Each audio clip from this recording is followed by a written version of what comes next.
Good morning, ladies and gentlemen, and welcome to this WTO Trade and Environment Week session on Sustainable Forest Management, National Experience Sharing.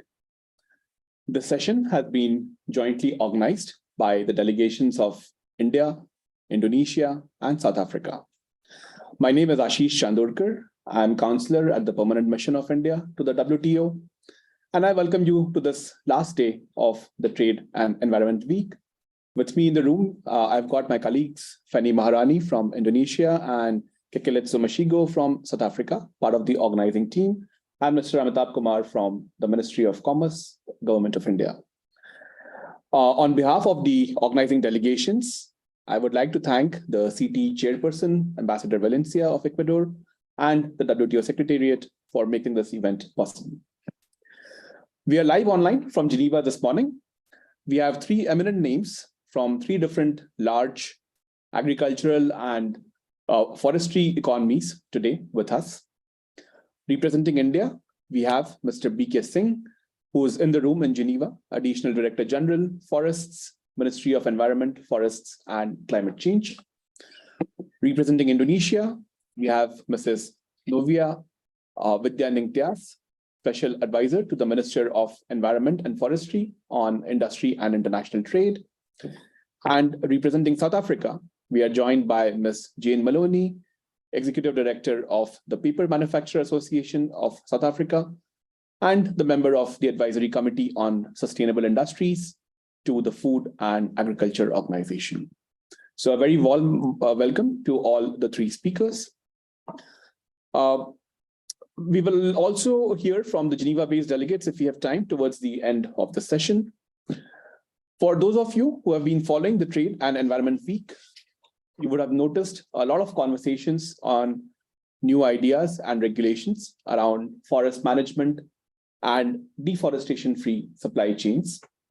And in this context, we thought that it would help to present the perspective of the developing world, countries which are endowed with primary forests, and where coexistence of forests and the society is the natural way of life. So with this background, let me go right into the session and will request the speakers, the three eminent speakers, to present their segments in turn. Let me start this discussion with Mrs. Novia Widyaningtyas, requesting her to share her observations on what Indonesia is doing on managing its forests and the challenges faced. So, ma'am, if you can put your presentation and share it.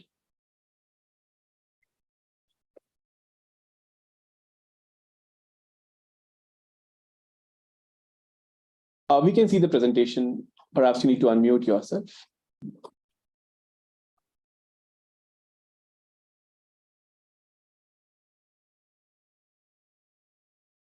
Sorry, I will do it again. Yeah, you're audible now, and we can see the presentation as well. Thank you. Okay. Thank you very much, Mr. Ashish Chandorkar, and also the W team for allowing me to be here in this very important side event, and also thank you for the government of India and also South Africa for joining Indonesia to arrange this side event. My presentation will be on sustainable forest management in Indonesia and its role in the climate change agenda. My name is Novia Widyaningtyas. I'm an expert staff to the Minister on Industry and International Trade, Ministry of Environment and Forestry, Republic of Indonesia.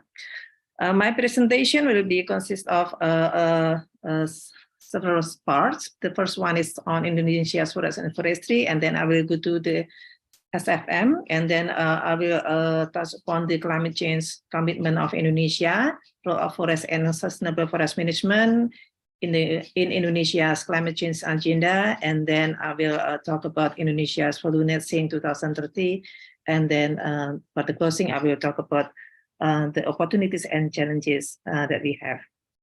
Indonesia is a very big country. We are an archipelagic country, and we have a total forest area of 125.9 million hectares, And to our arrangement, we have 4 types of forests: production forests, convertible production forests, conservation forests, and also protection forests. We have 5 pillars of sustainable forest management that we implement on the ground, with also some laws and regulation to help us to achieve some goals from job creation, economic goals, and also climate change mitigation, adaptation, and SDGs goals. The first pillar is area certainty, and the second one is business assurance.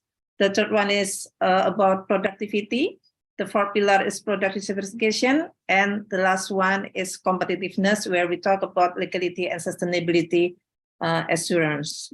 And for the legality and sustainability assurance, we are happy to say that Indonesia is the first country in the world to issue FLEGT, or Forest Law Enforcement, Governance, and Trade Licensing, since 2016.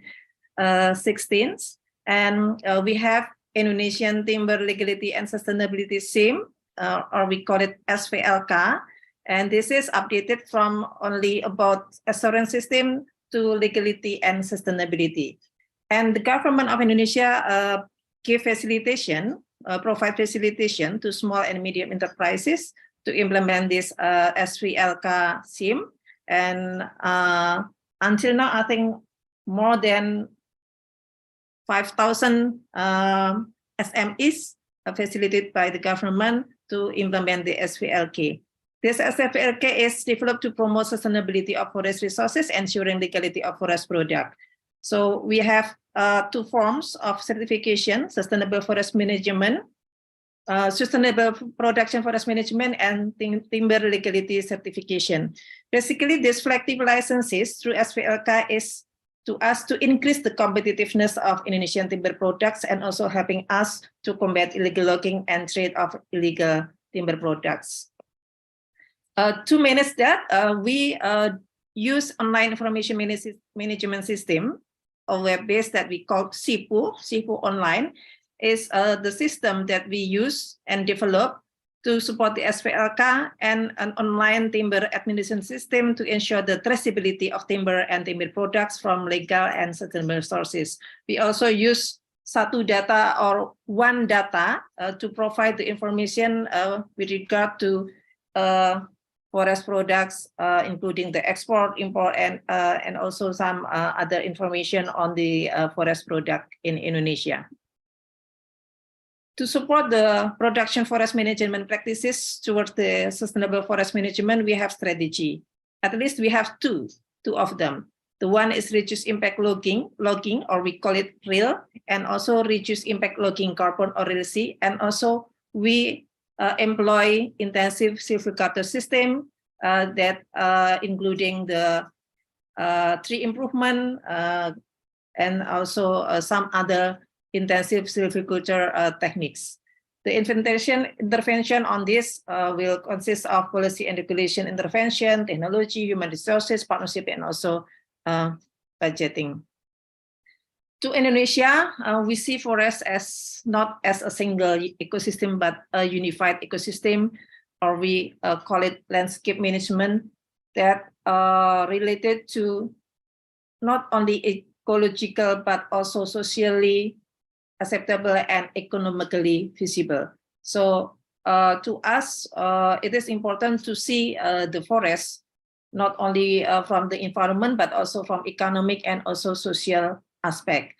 With that, we use forest management reconfiguration after the Act number 11/2020, or Job Creation Act, where we also provide the people, our community, with legal access to the forest, so they can have access on doing business licensing to the forest. And we also use multi-business forestry, meaning that it's not only 1 or 2 kind of business that we use, we can do in the forest management, sustainable forest management, but more than 1 forestry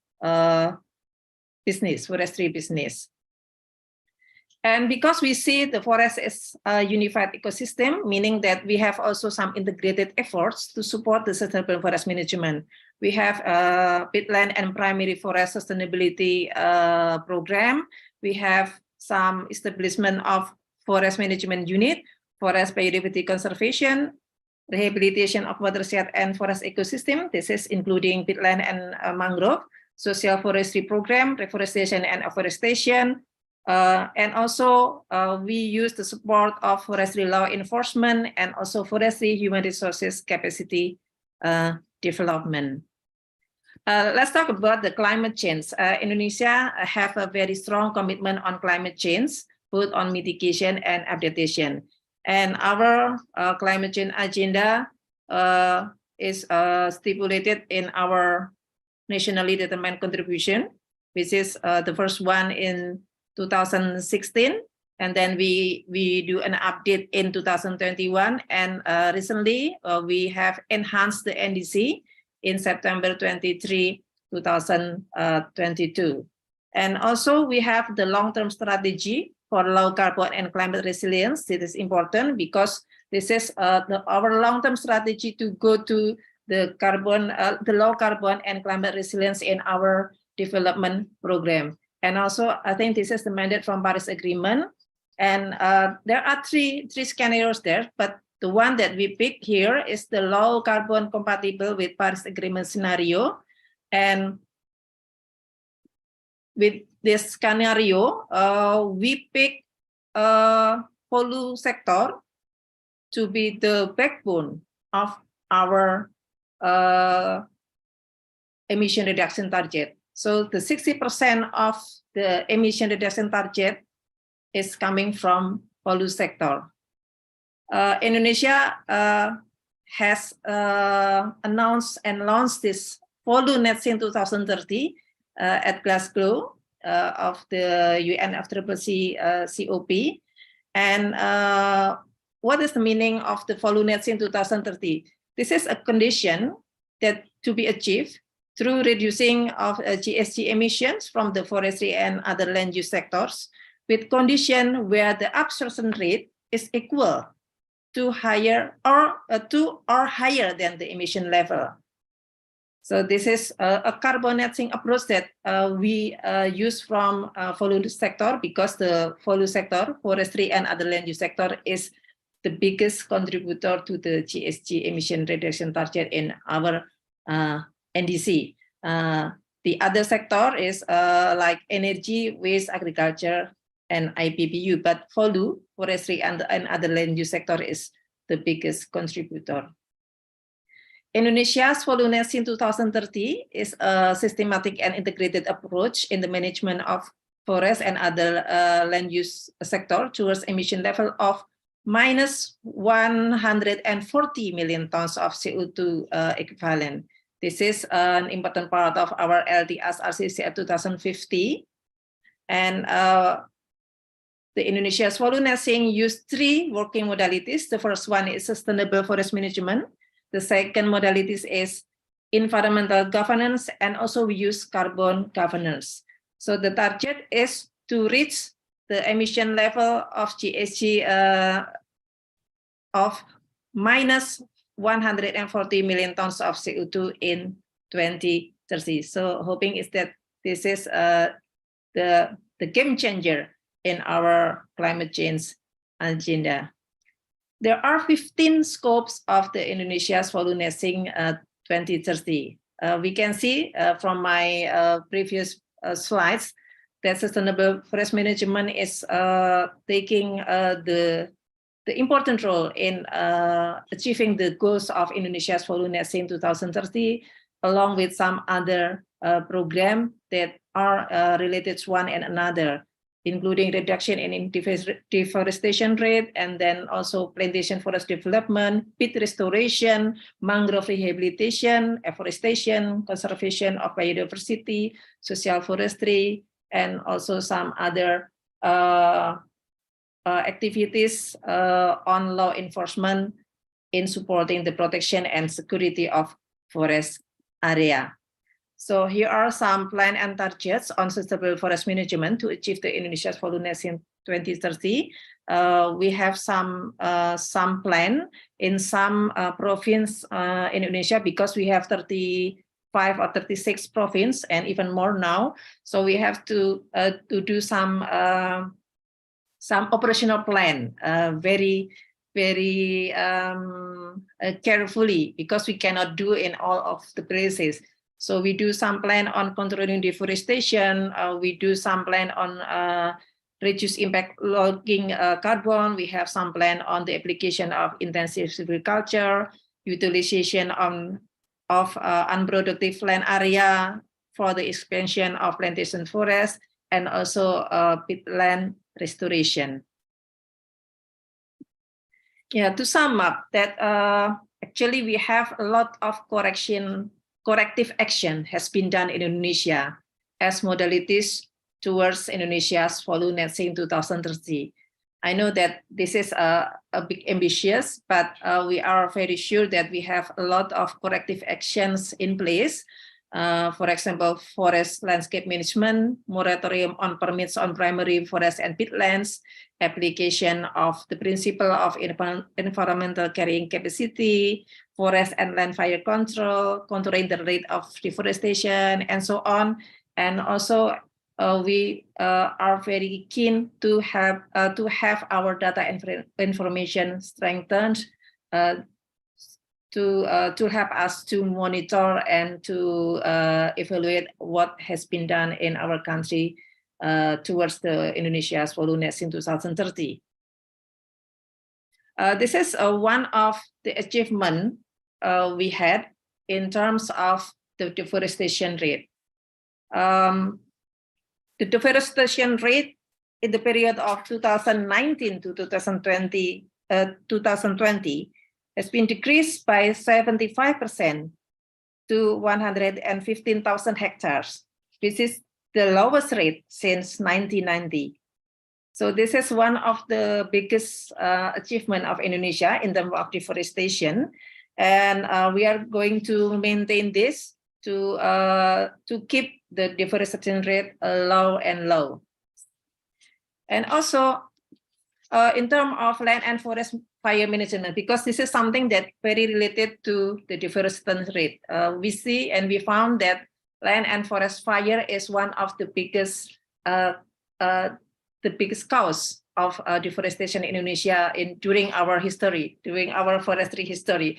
So we can see here one achievement in land and forest management, fire management, that we have been successfully to decline significantly the rate, the land and forest fire using the baseline of 2015, because in 2015 there has been the highest occurrence of land and forest fire in Indonesia. And then after that, we do a lot of changes and transformation of paradigm in managing the land and forest fire, that we are not only doing what you call it, suppression, but also prevention and preemption. So that is one of the biggest change of paradigm used in managing the land and forest fire in Indonesia.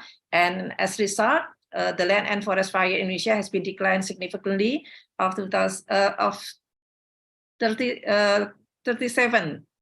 to 94% for the last 7 years. So yeah, it is our biggest achievement, but also one of the biggest challenge, because we have to deal with El Nino coming this July next month. So I think we have to be carefully in managing the land and forest fire. We have a lot of strategy to deal with this, including how to use the technology, the technology, and also the social approach in working with the communities to manage the land and forest fire. I think to conclude, I think we have a lot of opportunities in terms of doing sustainable forest management.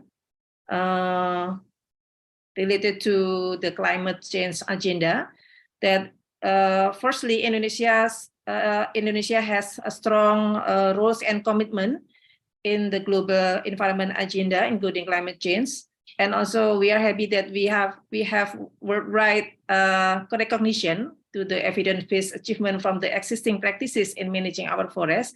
And also, we have a lot of modalities in place, including regulatory framework, data, knowledge, lesson learned from the practices. And also, we are now trying to deploy our robust technology-based system, human resources, etc.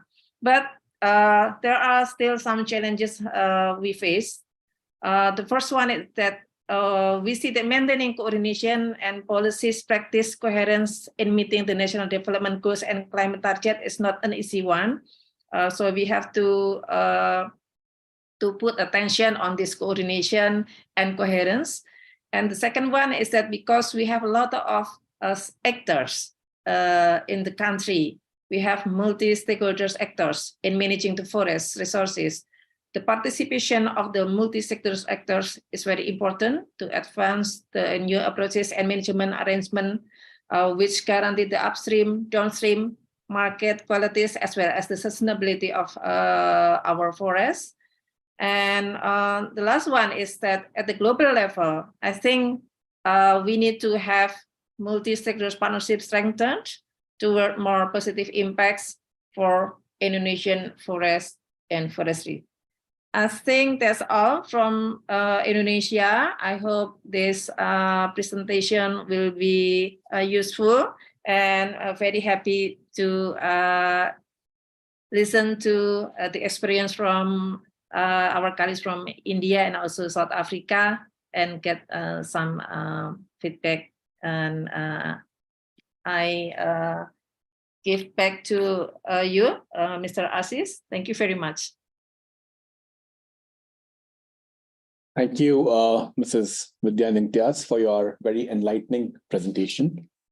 It puts a lot of focus on how the nationally determined commitments are translating into very contextual ideas and policies, which account for what works best for each country.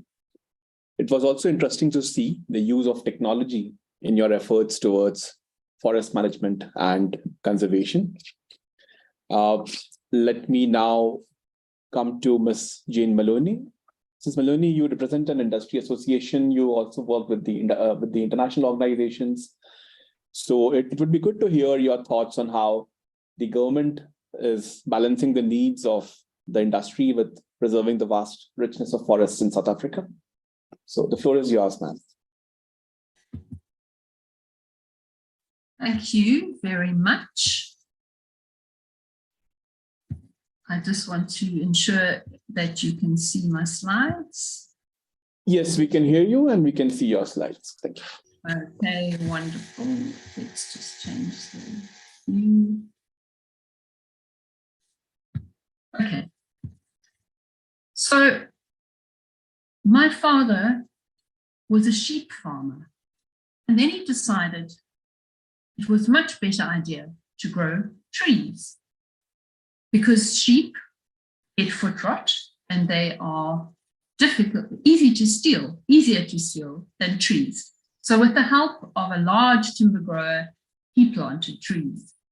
Can you imagine my horror when I went to high school and I was told that plantations are a green desert?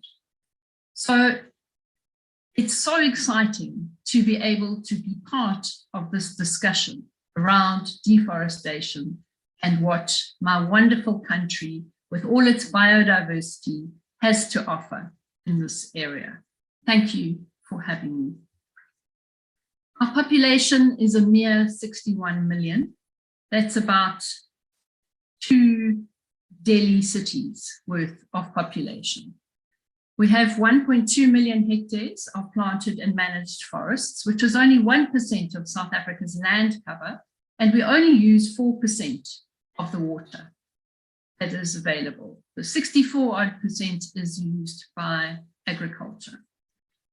500,000 people are supported by our sector, and we contribute over 30 billion to the economy. We really believe in certification, and 80% of our timber plantations are FSC certified. We do have other certification schemes in the country, and I will chat to you a little about that later. Only 0.4% of our land cover actually has indigenous trees growing on it. And you can see from this map that it's along the same line, coastline, that where our planted forests are. I have to stress at this point that indigenous trees are never cut down to plant planted forests. We don't really have a problem of deforestation in our country. And 25% of all of our forest-owned land is set aside for biodiversity conservation. Stewardship of the environment is extremely important. And whether it is through sustainable forest management, managing our land, or managing for biodiversity, I believe that our nation does a good job of it. On the community development side, if it weren't for the pulp and paper industry and forestry in the rural areas, there are some small towns that wouldn't have schools or hospitals or roads. So it's a very, very important part of the country's development. South Africa, you think of the big five. So ecotourism, very important for our nation. And forests are also places where communities can do beekeeping. We encourage food gardens and mushroom growing. We have a lot of education development, and as a Paper Manufacturers Association, we look after the areas within a 15K radius of our mills. We promote the careers that are available in our sector. It's extremely important that the people of our country are exposed to the opportunities that the forest sector has. And we don't have the problem where some countries have a lack of young people coming into the sector, because we do encourage them. We only ever harvest 9% of our planted forests, well, 6 to 9%. So while the trees are growing, they are always storing carbon. And we have a very, very strict regime around water use licensing and tree licensing, because we are, after all, a water scarce country. We have fantastic legislation. We have a great constitution. It's a constitution that's known around the world. But the important part for our legislation and our commitments in terms of forestry in South Africa is around our Transformation Charter. And back in 2008, we signed this charter. We have subsequently seen a great deal of our land transferred to communities, and then it is leased back by our companies so that they can continue to grow trees. We have also recently seen some of the degraded forest lands put up for tender for the private sector to develop and to fix. On our nationally determined commitments, sequestration is mentioned, and up to 5% of our emissions can be ameliorated by forestry. We're one of the few countries, in fact, I think one of the only ones in the world that has a carbon tax and a carbon budget. So our government is very serious about moving us to a lower carbon economy. And we have a just transition where we have plans to do this in a just way. And in fact, the paper industry has a project, potential project, where we could plant trees in previous degraded mining areas. So from that perspective, it's quite exciting for us. We are signatories to the Kunming-Montreal Global Biodiversity Framework, and it's quite exciting because my colleague is going to be doing a visit to the EU for some learnings. It's very important that business are also involved in this area. Okay, let's move on to the next one. Right, monitoring and sustainable forestry. I did mention earlier that we have FSC in the country, but one of the big problems is access to smallholder farmers of certification schemes. And more, it has become important for us to monitor our carbon balance. So we embarked on a project with the Sustainable African Forestry Assurance Scheme. It is underwritten by PEFC, and it monitors your ESG components, so your environment, your social and your governance components, including your biodiversity. It's brilliant because it's a powerful tool for all sizes of farmers, and it allows us to report on a carbon balance. So our government requires, in terms of our greenhouse gas reporting regulations, we are required to report on all plantations that are above 100 hectares. They have to register and report their annual GHG emissions.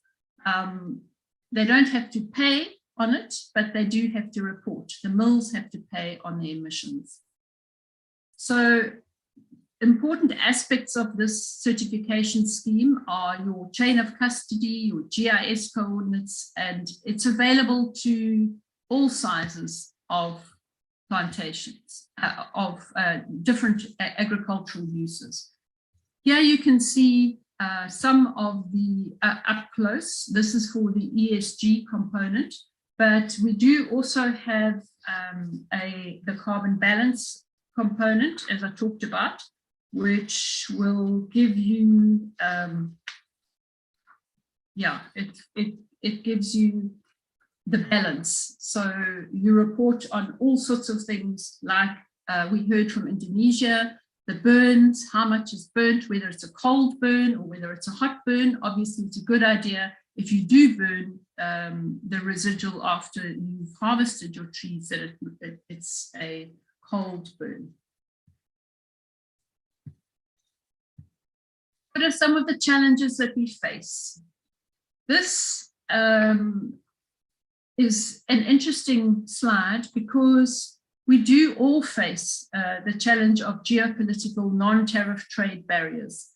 And I think developing countries, even when you have your dichotomy of very developed and underdeveloped in a single nation, so you can have extremely sophisticated financial systems, legislation, but a lot of very poor people and rural areas with unique problems and unique opportunities. For us, I believe that value-based system that we've developed in collaboration with the Department for Forestry, Fisheries and Environment is a way of ameliorating some of these new legislations that we are seeing. I think something that not a lot of people know is that my counterpart, PAMSA's counterpart association in Europe, CEPI, has a position paper about deforestation-free legislation. There are actually thousands of family-owned small farmers, landowners of forestry land in the EU that are going to be disadvantaged by this legislation. So in some respects, this legislation is a little bit of an own goal. Going forward, we hope to continue our excellent work when it comes to looking after the biodiversity of the country and working closely together with our government. Thank you so much for your time. Thank you, Ms. Maloney, on your perspective on the tri-element lens of land, air, and water used for the conservation policies and efforts. Indeed, the South African NDCs also address the key area of biodiversity, which is very relevant for your country. And again, the use of technology in these efforts stands out. I will now come to the third and the final speaker for that we have on our panel, Mr. B.K. Singh from India. So what is India's approach to living with the forests? Yeah. India has basically very conservative forestry since 1980s, and we have in fact whatever tangible benefits like wood and other things has to be taken, that is being taken outside forest.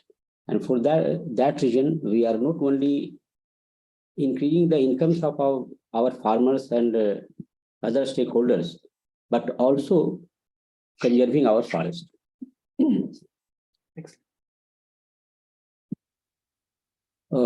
Now I'm going to present on sustainable forest management in India.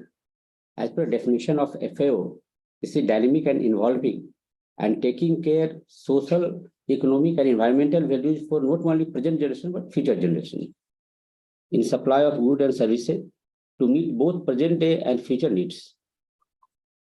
It not only contribute to the forestry or environment, but also contribute to the communities in a big way. Sustainably managed forests provide important ecosystem services, carbon sequestration, biodiversity conservation, and protection of water resources. I would just like to say here that, in fact, we have gone towards more ecological forestry than production-oriented forestry.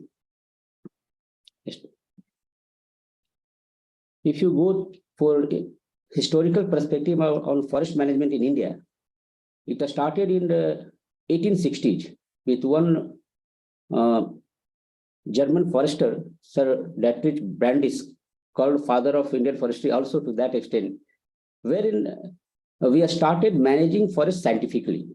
Now, earlier it was for timber extraction from forest, but later on slowly it evolved. As in the slide, it was 19th century basically dominated by timber production and tree plantation activity.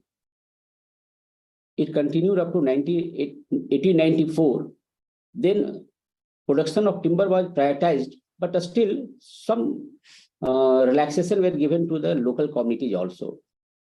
In 1952, when India became independent, then our Indian policy focused on both, try to balance timber production and conservation.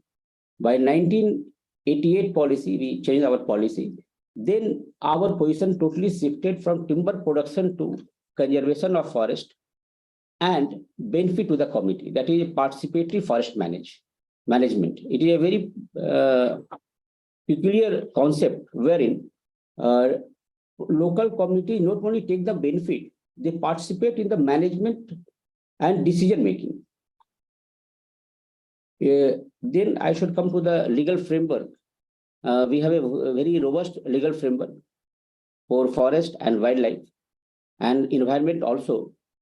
And in fact, they are very effective to a large extent. You can understand India is a very diverse country.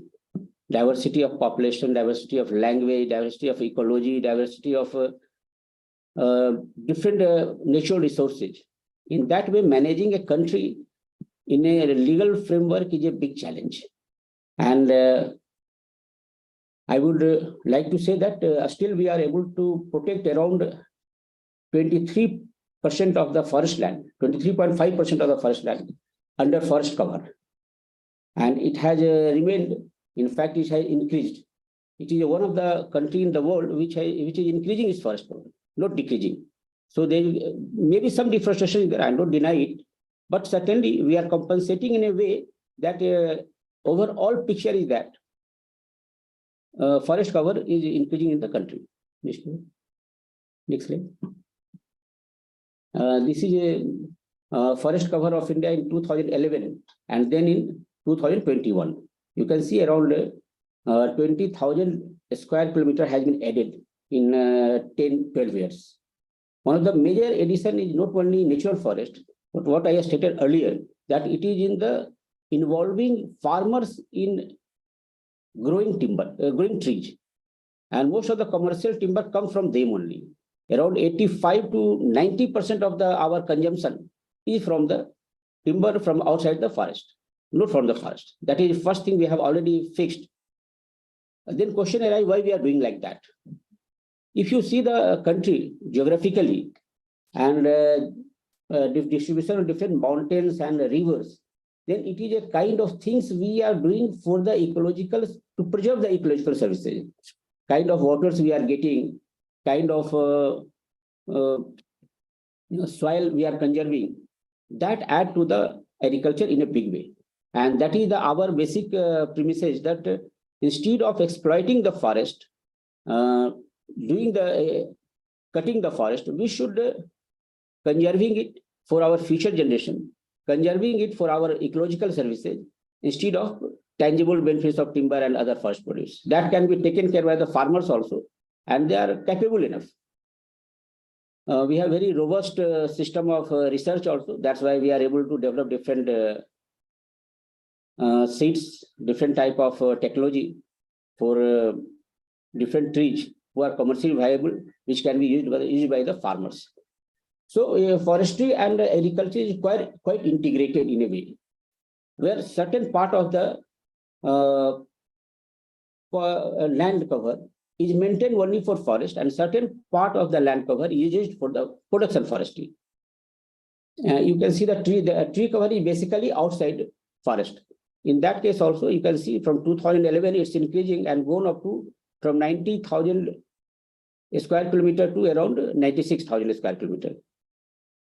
Just I will state that these all reports are prepared by an institution called Forest Survey of India, that use imageries, and it is done every 2 years, and minimum involvement of any human, and that's why manipulation is not possible at all.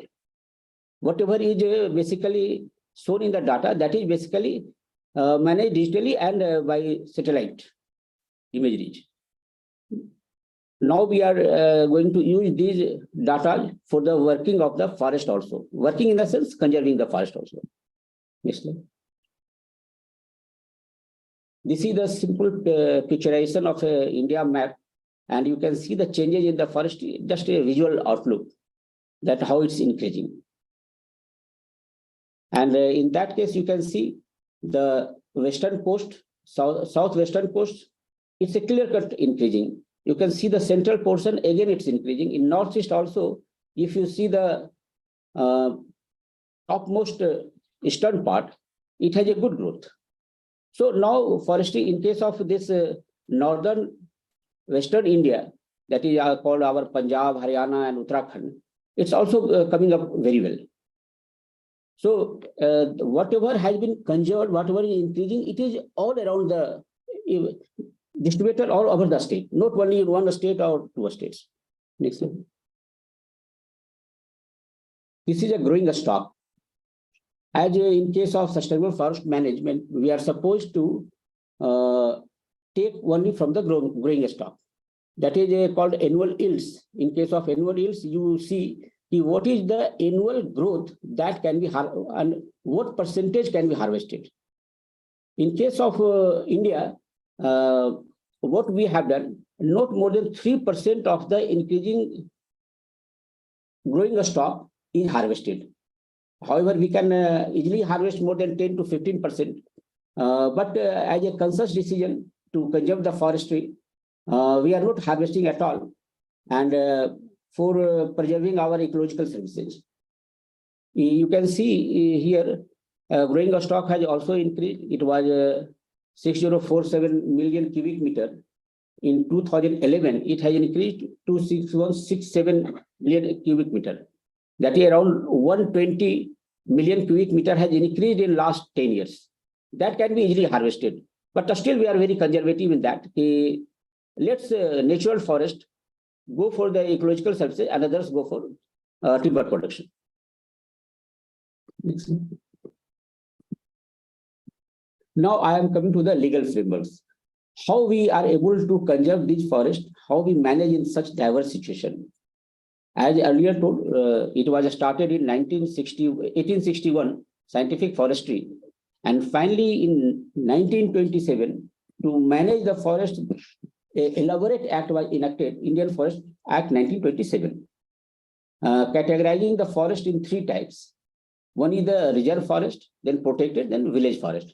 That time it was presumed that reserve forest will be reserved for the basically for the ecological purposes like deep slope, any special species, any special biodiversity component, and all these things.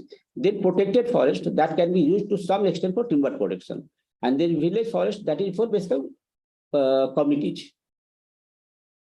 And this act clearly laid down how to manage the forest, how to extract, how timber movement can be done, what kind of penalty has to be there. It's all clearly elaborated, and it is working very well since 1920, I think around 100 years. And still it's conserving the forest in a big way. In 1972, with the Stockholm Conference, we enacted Wildlife Protection Act, and at the same time, we have National Tiger Conservation Project. And you know, as you already in the news that in case of wildlife protection, it has come up very well.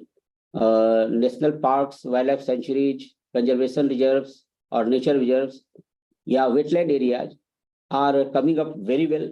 Populations of wildlife animals are increasing in a big way. In most of the species, it's a very happy situation. In case of tigers, it is more than 2 to 3 times now. In case of elephant also, in case of major species, which are used to protect those, you can say forest also. In case of wildlife, you not only protect forest, wildlife, but protect that area. So around 7% of the forest is under wildlife protection. And that's why these areas quite sound in conservation of the biodiversity, both wild plants and wild animals. Next. In 1980, what we are considering now basically is how to save the land from huge non-forestry use and other usage. That's called diversion basically in that act, that is Forest Conservation Act. It's very small act of basically 10 lines, not more than 10 lines, but it's very, very effective. See, before 1980, it was diversion of forest land for non-forestry purposes around 1.70 lakh. You can say 0.17 million hectare. But now it has come down below 20,000 hectare. And that is mainly for railway, your transmission lines, and wherever you are in extremely emergency case, you use. Otherwise, nothing for industrial, nothing for agriculture, nothing for plantations, coffee plantations, everything. Nothing like that. It's totally prohibited and we maintain it. Because implementation, the act is so that officers are penalized instead of the person who is getting the diverted land. So it is a great deterrent in diverting the land. So we are able to conserve in a big way our natural forest. In 1990s, due to lot of, you can say, discussions, we have a joint participatory you can say joint forestry management, wherein most of the protected forest, which I have explained earlier, were used for management in a joint way. That is forest department, you can say, and local community. So they are in the decision-making process. If you are going for any restoration work, then they can say how restoration can be done. It's not a government side view only that we will do this way or that way. Next one. After this Rio Convention, Biological Diversity Act was enacted in 2002 to take care of Convention of Biodiversity and how to assess and benefit sharing mechanism to be established. It is also well recognized, and in fact, in that direction, we are doing a big work in the shape of now maintaining EPBR. That is basically maintaining biological resources documentation at the village level, at the lowest level, so that villagers must be knowing what kind of biological resources they have around them, around their village, so that at the time of use of any biological resources, they can have benefit sharing. And that is done by the one authority, National Biodiversity Authority, based at Chennai. And I hope that this EPBR will be completed within 1.5 years. After that, all communities will be knowing what resources they have, and they can plan also how to proceed with. Then came in 2006 Forest Rights Act, because of different aspirations of the indigenous population. And this is the wonderful act wherein they are not only taking the forest produce, but they have the tenurial rights also. They can own the forest land if there are certain conditions that you were using those resources or living at that place for generations. In that case, you can own the land. However, it's inalienable. You cannot transfer, sell, or do all these things. But still, for the first time, we are giving tenurial rights. Government is transferring tenurial rights instead of taking the tenurial rights. That is the beauty of this act. Next. And now it's comes how we manage our forest. And how we do the conservation, but that conservation is done on certain scientific principles that is enshrined in working plans. Just I would like to elaborate the working of forest in India. There are a small area called bits, then called blocks, then called range, then divisions, and then come a state forest department. They are supposed to manage at the bit level. So whatever prescription, whatever you have to do in that bit, a small piece of land, that is well prescribed. You cannot go beyond that. So that is a kind of deterrence, and that is called working plan for a division. That is a division consisting of range, block, and bit. So it has worked very well for last 100 years, and working plans are time to time revised. And now it is mentioned National Working Plan Code 2014, but from 1st July 2023, we are going to have the new working plan. And we are planning to have a complete digitalization of the working plan itself, all geocoding, everything on the digital platforms, so that management can be regularly monitored and regularly corrections can be made. What we have gone beyond or what we are not able to do. And for that, these are the basically accepted principles of sustainability, that is different forestry certifications, wherein you estimate extent of forest resources in that bit, that block, or that range, then productive function of those forestry resources, protective functions of forestry resources. As earlier told, any bit or any block has both kind of forest. One forest is that can be have some productive use, maybe non-forestry, non-timber forestry produce, or some timber forest, a small timber and other timbers. But in case of protective function, that is basically having a slope or having any ecological value, that is for water resources, maybe for ecotourism, that is well protected, that cannot be disturbed. And these are all prescribed, and any officer, any implementing body from the government side cannot go beyond that. Legally, it's all basically prescribed. If you do any harvesting or anything in the productive function of the forest resources, you have to go according to that legal regime. You cannot go beyond that. Socio-economic functions of the forest resources are also taken care in the working plan. Wherever local community is there, what is their needs, that is well taken care. Their customs are well taken care. Maybe some festivals related to the forest, maybe something related to the forest, that is well taken care in the plan itself, so that there is no conflict as such. Forest health and vitality, that is basically forest crop is coming up well or not, biodiversity component of different values are there or not. Forest diversity as a separately, we are now coming to the forest diversity management also in a big way. In fact, we are going to have a implementation of a plan wherein we are going to estimate the impact of climate change on forest biodiversity in the sense of a species composition changes and then migration from upper to higher area or from in the latitudes. It's going from higher latitude or lower latitude. Maybe in 3 years we will completing. So we have a clear picture of how climate change is impacting our forests. In fact, that will take care of our agriculture also in the fringe area to a large extent. Next one. That is REDD Plus. We are engaged in that. How to implement it. We are in the process of implementing. So far, what kind of incentive we should provide, it is under discussions. We have not made that in the rules so far. As you understand, REDD Plus stands for reducing emission from deforestation and forest degradation with sustainable management of forest, conservation and enhancement of carbon stocks.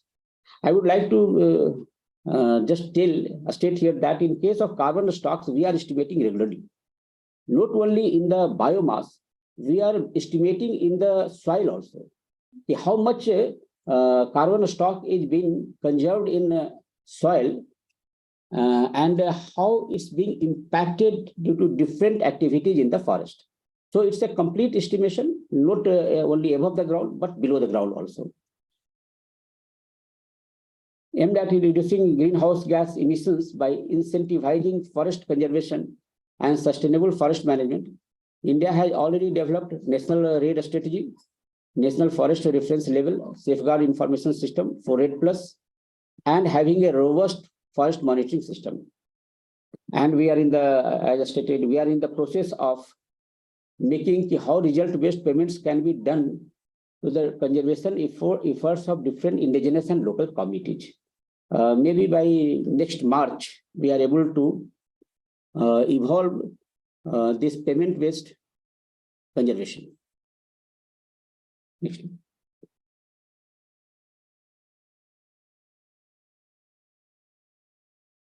I have already stated, India strongly adopts the principles of sustainable forest management and does not allow deforestation or land use change for other production-oriented activities. That is a very clear laid out. The Forest Conservation Act, this is the act.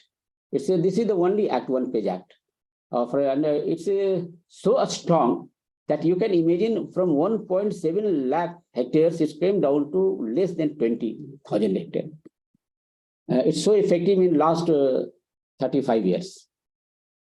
The Forest Conservation Act prevented diversion of forest land for non-forestry purpose. Therefore, it can safely be assumed that any produce coming from agricultural land, including the goods obtained from cultivation of tree outside forest, are deforestation free, as these lands have not been diverted for agriculture. So now deforestation regulations have come and they are telling if it's come from the deforestation, then certain type of taxation and things can be done. I think in case of India, we have already adopted this strategy in 1980 itself, working with that strategy. And now we are at the stage that we are not deforesting, but we are afforesting.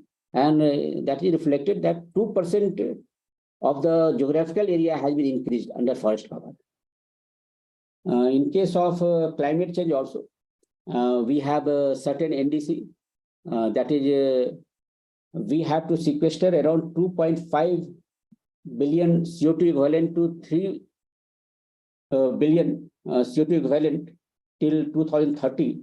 And for that, we are engaged in afforestation in a big way. And there is a project by which we have to plant around 26 million hectares till 2030. But we hope we will achieve this by 2028. At present, we have crossed already 2 billion tons of CO2 equivalent, which is 2005 sequestration. That is a happy situation in case of afforestation also. One thing I would like to mention as a major project that we are going for restoration of mangroves in a big way, not only for ecological purposes, but also to make our coastlines more resilient in a big way. Because it's a tropical country, cyclones and tsunamis and all these things used to happen periodically.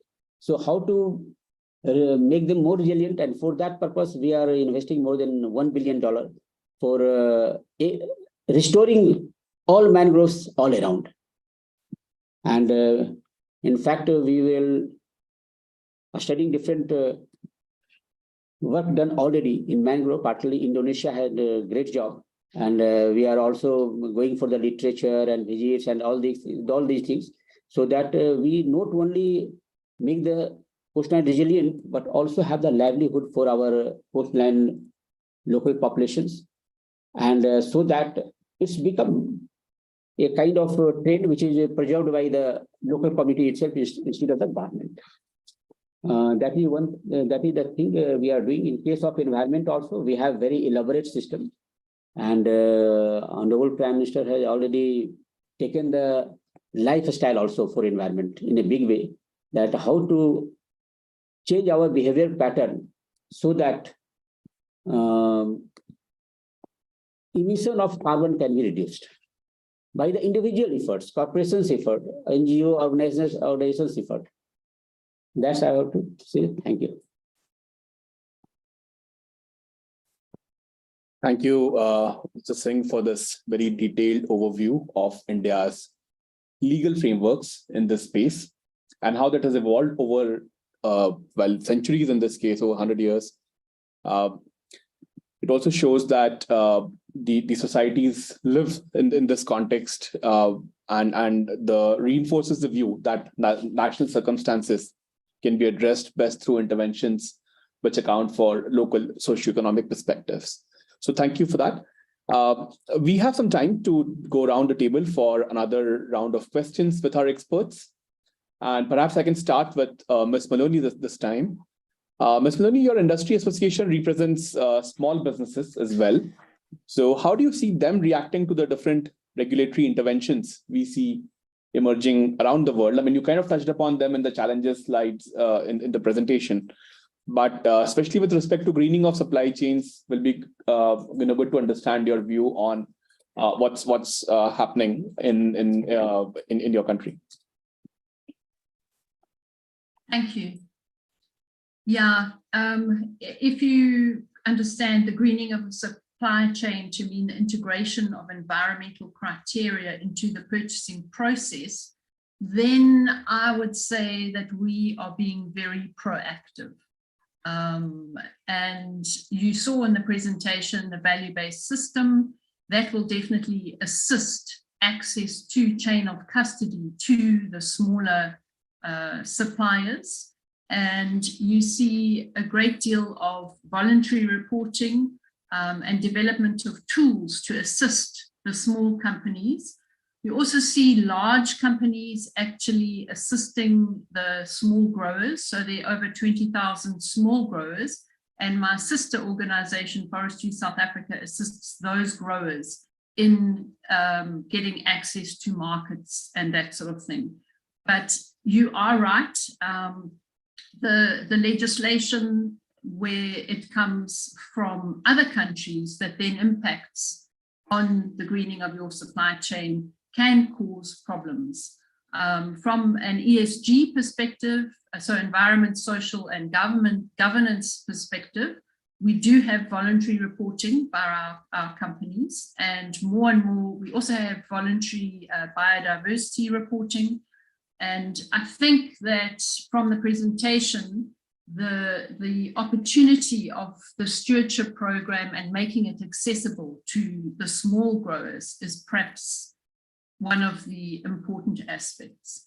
So I think to sum it up, I would say the word is proactive rather than being dismay. Does that make sense, Chair? Absolutely. I think it's a very nice way to put the context in which we are all operating right now. Mr. Singh, you spoke about the concept of life or lifestyle for environment. Perhaps if you can throw some light on what this movement is and how does sustainability then become part of our daily lives, that would be good to know. Yeah.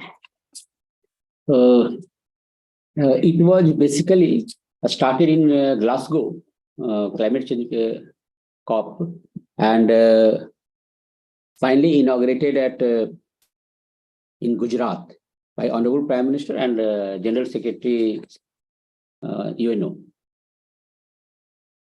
It is basically a kind of thing which was not only a program, but it's a kind of cultural things. You can say behavioral situation, wherein as traditionally we used to be conserving our resources. We used to be not using too much resources.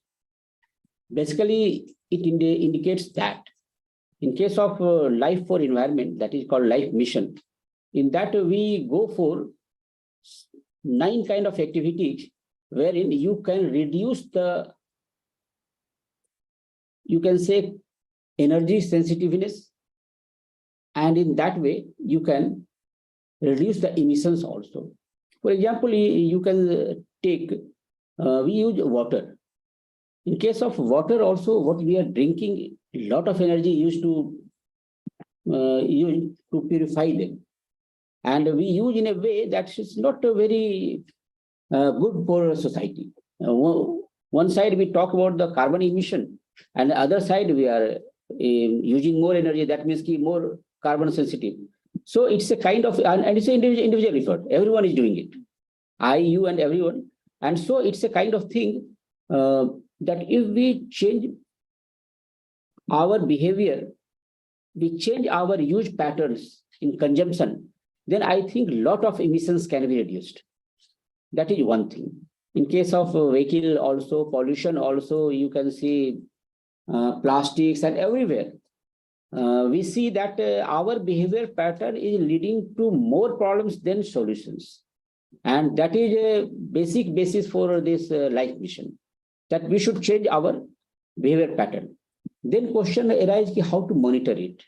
For that, we are in the process of making a registry where individual can register, and you can say what kind of behavior, what kind of things you have done.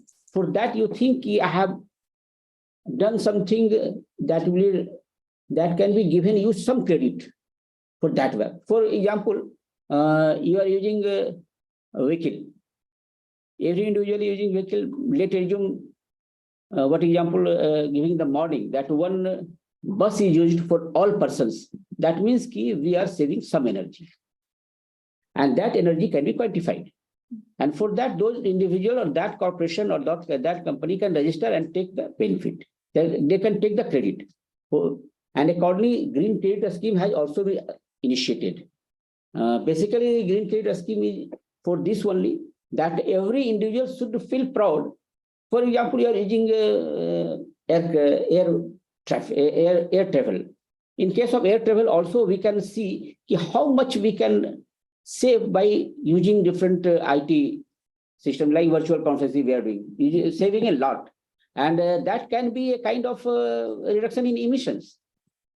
These are, it look like these are small measures, but just think about 14-15 million population of India, or as a whole world, let it another 14-15 million population can take it.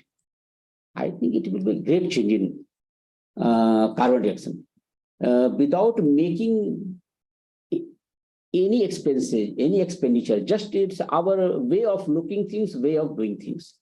That is basically this life mission. Thank you.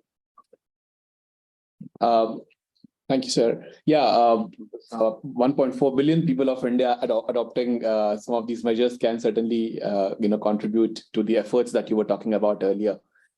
Finally, I'll come to Mrs. Vidyaning Tyas. Indonesia is home to world's largest area of mangroves, which was also mentioned earlier in this session. So it will be very insightful for our audience to know from you what is being done for the conservation of this unique natural resource. Thank you. Yeah, thank you. You're right that Indonesia has very large mangrove forest area. It's around 3.3 million hectares, which is about 23% of the total mangrove forest area worldwide. So it's very huge. And what we do, what we are doing in terms of forest rehabilitation and conservation, especially on mangrove forests. Firstly, we have around 600,000 hectares of mangrove forests are projected for rehabilitation by 2024. And our government has assigned the Ministry of Environment and Forestry and also Peatland and Mangrove Restoration Agency to accelerate the rehabilitation of those 600,000 hectares of mangrove from 2021 to 2024. So it's a very big ambition, but so far we have a very good progress. We had carried out the work intensive acceleration of mangrove rehabilitation within the National Economic Recovery Scheme. So we combine the ecological and also economic intervention in this case. And so far it works very well. For example, from 2013 to 2019, there are quite a significant increase in terms of mangrove plantation. And in 2021, according to the data that we have, it's been increased into 3.3 million hectares. So it works very well, I think. And also in terms of social benefit, I think it helps a lot to our community because they've been involved very actively in the National Economic Recovery Scheme. And also Indonesia has established or initiated the establishment of the World Mangrove Center in Kalimantan, in East Kalimantan. And I think this is very important to serve and to share Indonesia's experience in mangrove rehabilitation and conservation. And I hope that this will also promote the collaboration with global stakeholders to save the world's mangrove. And furthermore, we have also mangrove stewardship villages, around 250, which activities include community field school training. These field schools enhance community capacity in mangrove management practices, such as participatory mapping, mangrove rehabilitation techniques, identification of mangrove species, seeding, preparation of planting sites, planting itself, maintenance, monitoring, also evaluation. And with all of that efforts, I think we are very optimistic that we will use this mangrove rehabilitation and conservation to support climate change mitigation action. And with that activities, we are hoping that we can achieve the target of Indonesia's voluminous in 2030.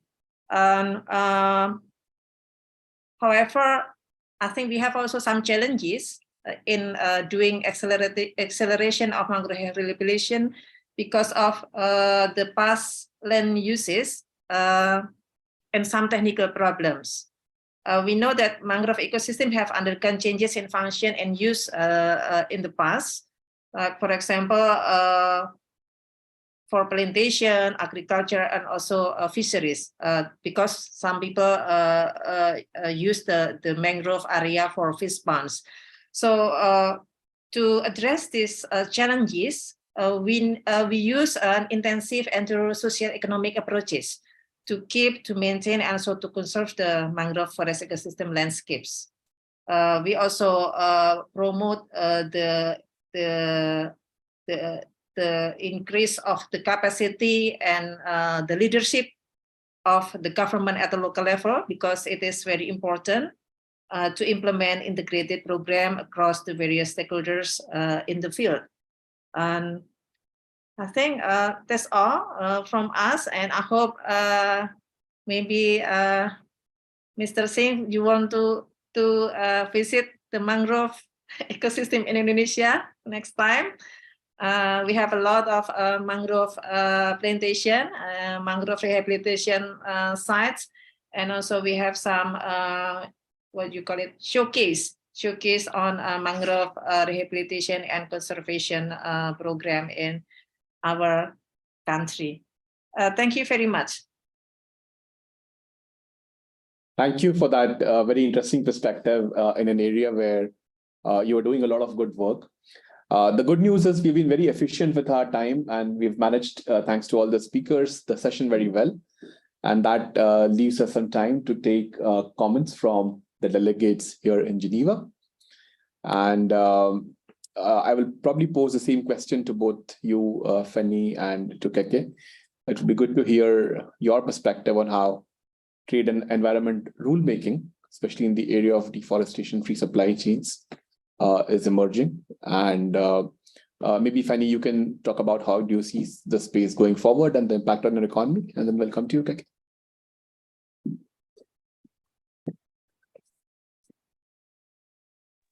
Thank you so much, Isis, moderator. To respond to your questions, I think in the context of trade and environment, we view that trade should contribute to the broader objective of achieving sustainable development. This, of course, requires the balanced relationship between economic development, social welfare, and environmental protection. In our view, however, we see that we recently seeing the growing tendency of some WTO members from our perspective to apply trade-related measures in the forms of covered trade barriers under the pretext of objective of protecting the environment. So we see in this regard that if this trend continues to grow, it is likely that the notion of sustainable trade may potentially bring trade distortion impacts towards the global market and supply chain. This will affect, of course, not only the interests of large-scale producers and consumers worldwide, but also, unfortunately, smallholders who are still struggling to fulfill the technical requirements due to the limited capacities. So therefore, we believe that we will need more cooperation and collaboration to bridge this gap instead of implementing measures that will hinder our economic growth as a whole. So going forward, I think we need to pay special focus toward the high number of smallholders that we are all, I think, from developing members have, like in Indonesia.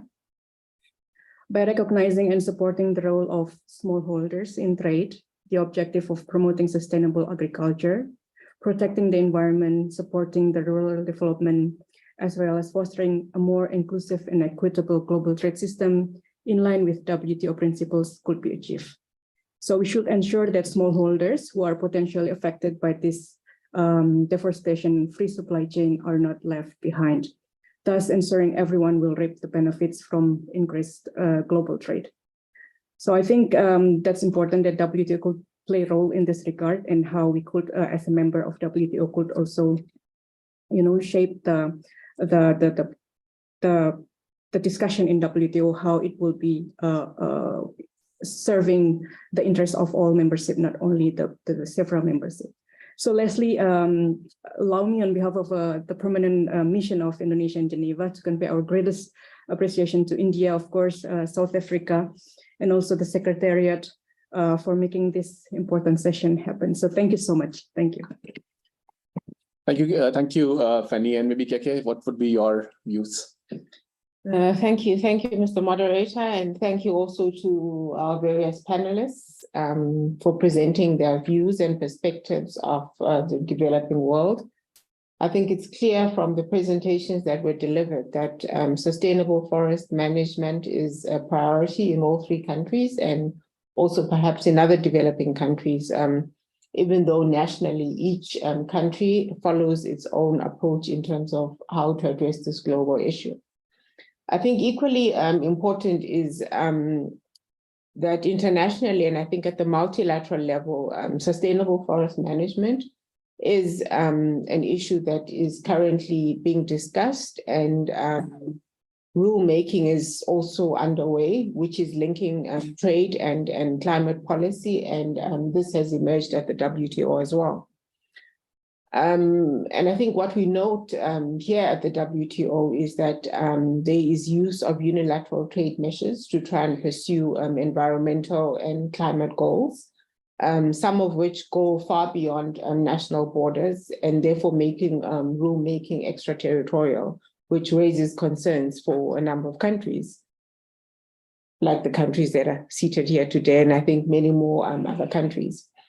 And I think these unilateral rules cover globally traded goods and have a progressive scope. Although at the moment the scope is limited, it will gradually expand, which means the impact will expand for countries. And currently, we do not know what the final impact will be for countries, especially developing countries and least developed countries that export the goods that are currently targeted in the various sectors.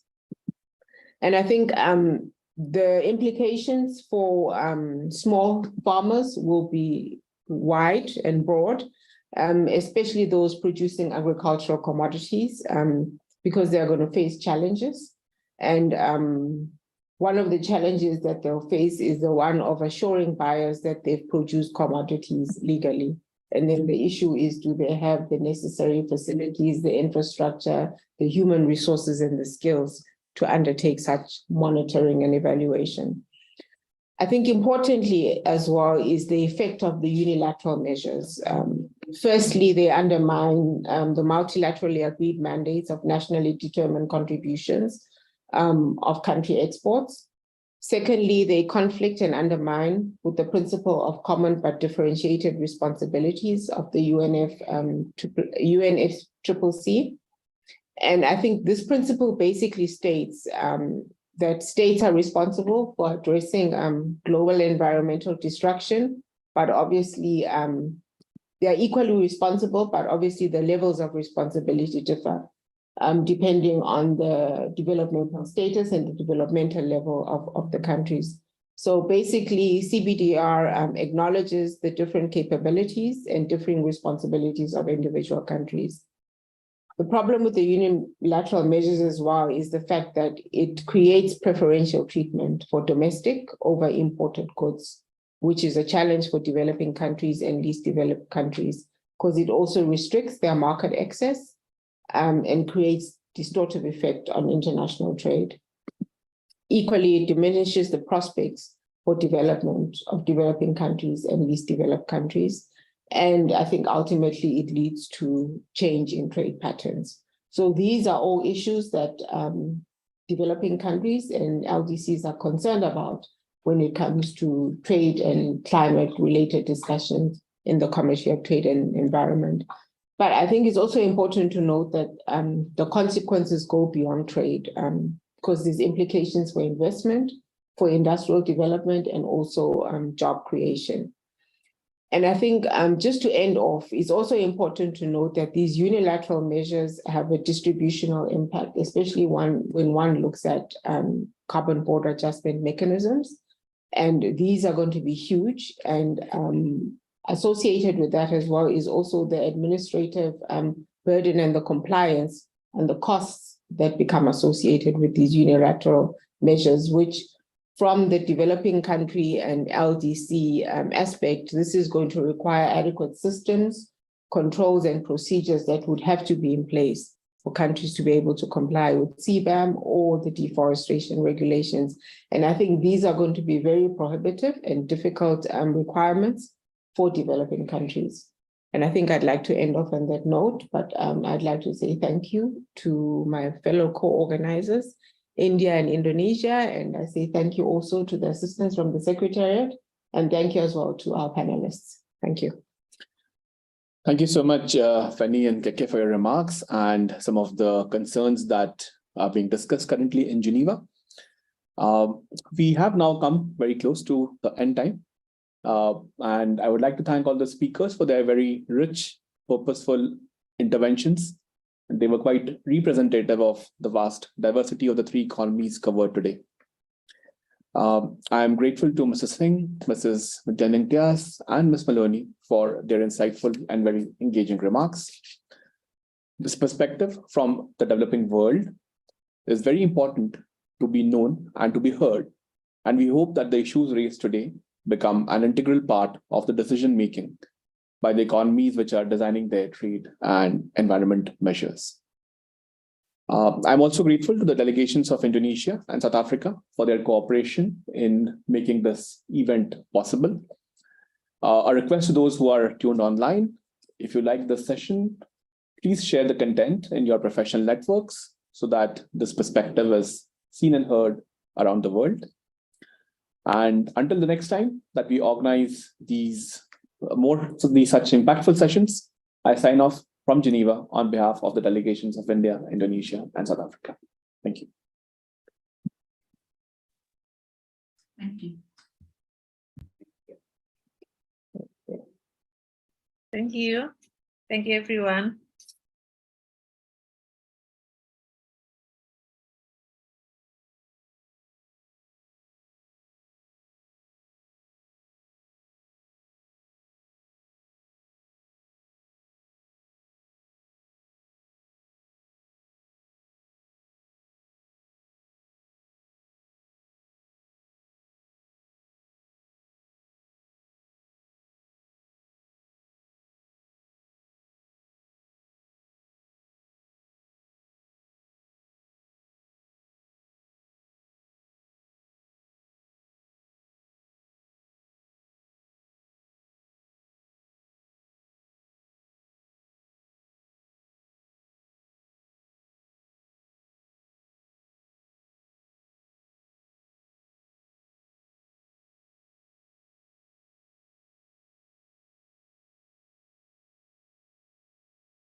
Hello.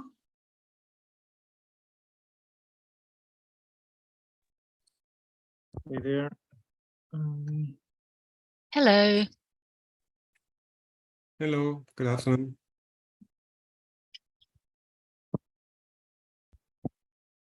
Hi, everyone. WTO team, are we online or offline at the moment? Can we test the sound and things?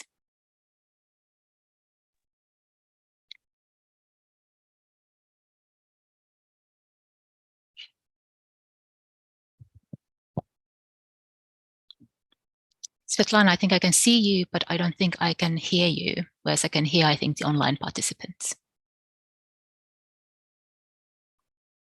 Sorry, Marianne, can you hear me now? I think my mic was not turned on. Yes, I can hear you now. Absolutely. Perfect. And we hear you loud and clear, and we see you very well as well. Great, super. And I see there's Bakundo, there's Cedric, Anya is also online from UNEP. So do you all want to just make sure you, and I think there's Christoph there as well and Lika. So quick test, can you all hear us? Thumbs up and so forth. Yes, we can hear you, Marianne. Fantastic. Hi, Marianne. Yes, I can hear you. Great. Yes, Cedric speaking. I can hear you and I can see you. Great. And I see Anya now as well. So I think, she's there and can hear us, right? Yes, I can hear you. Thank you. Great. Hi, Anya.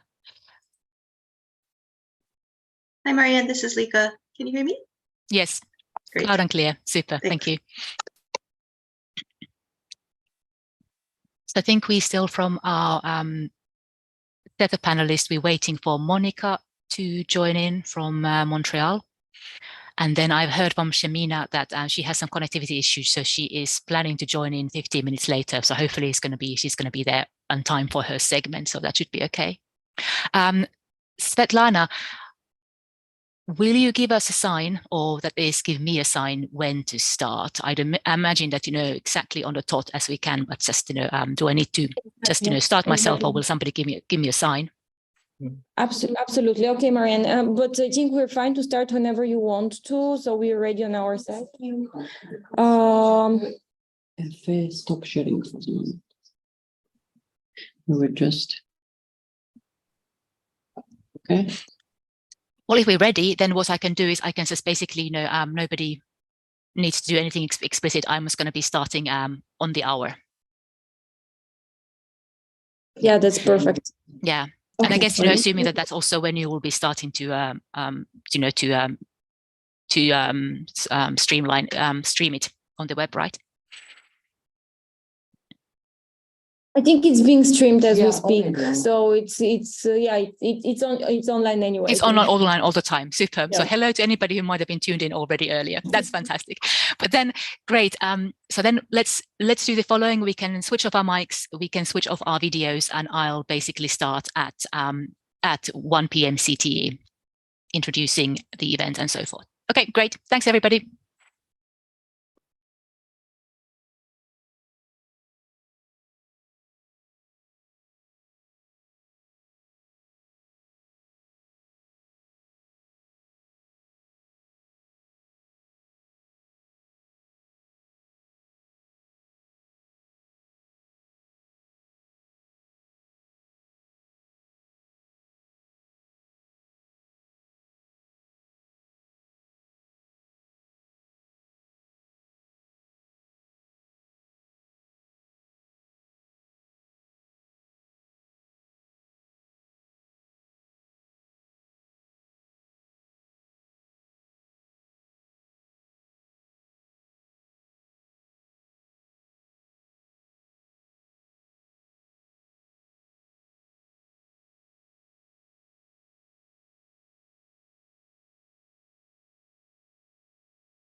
Hello, everyone.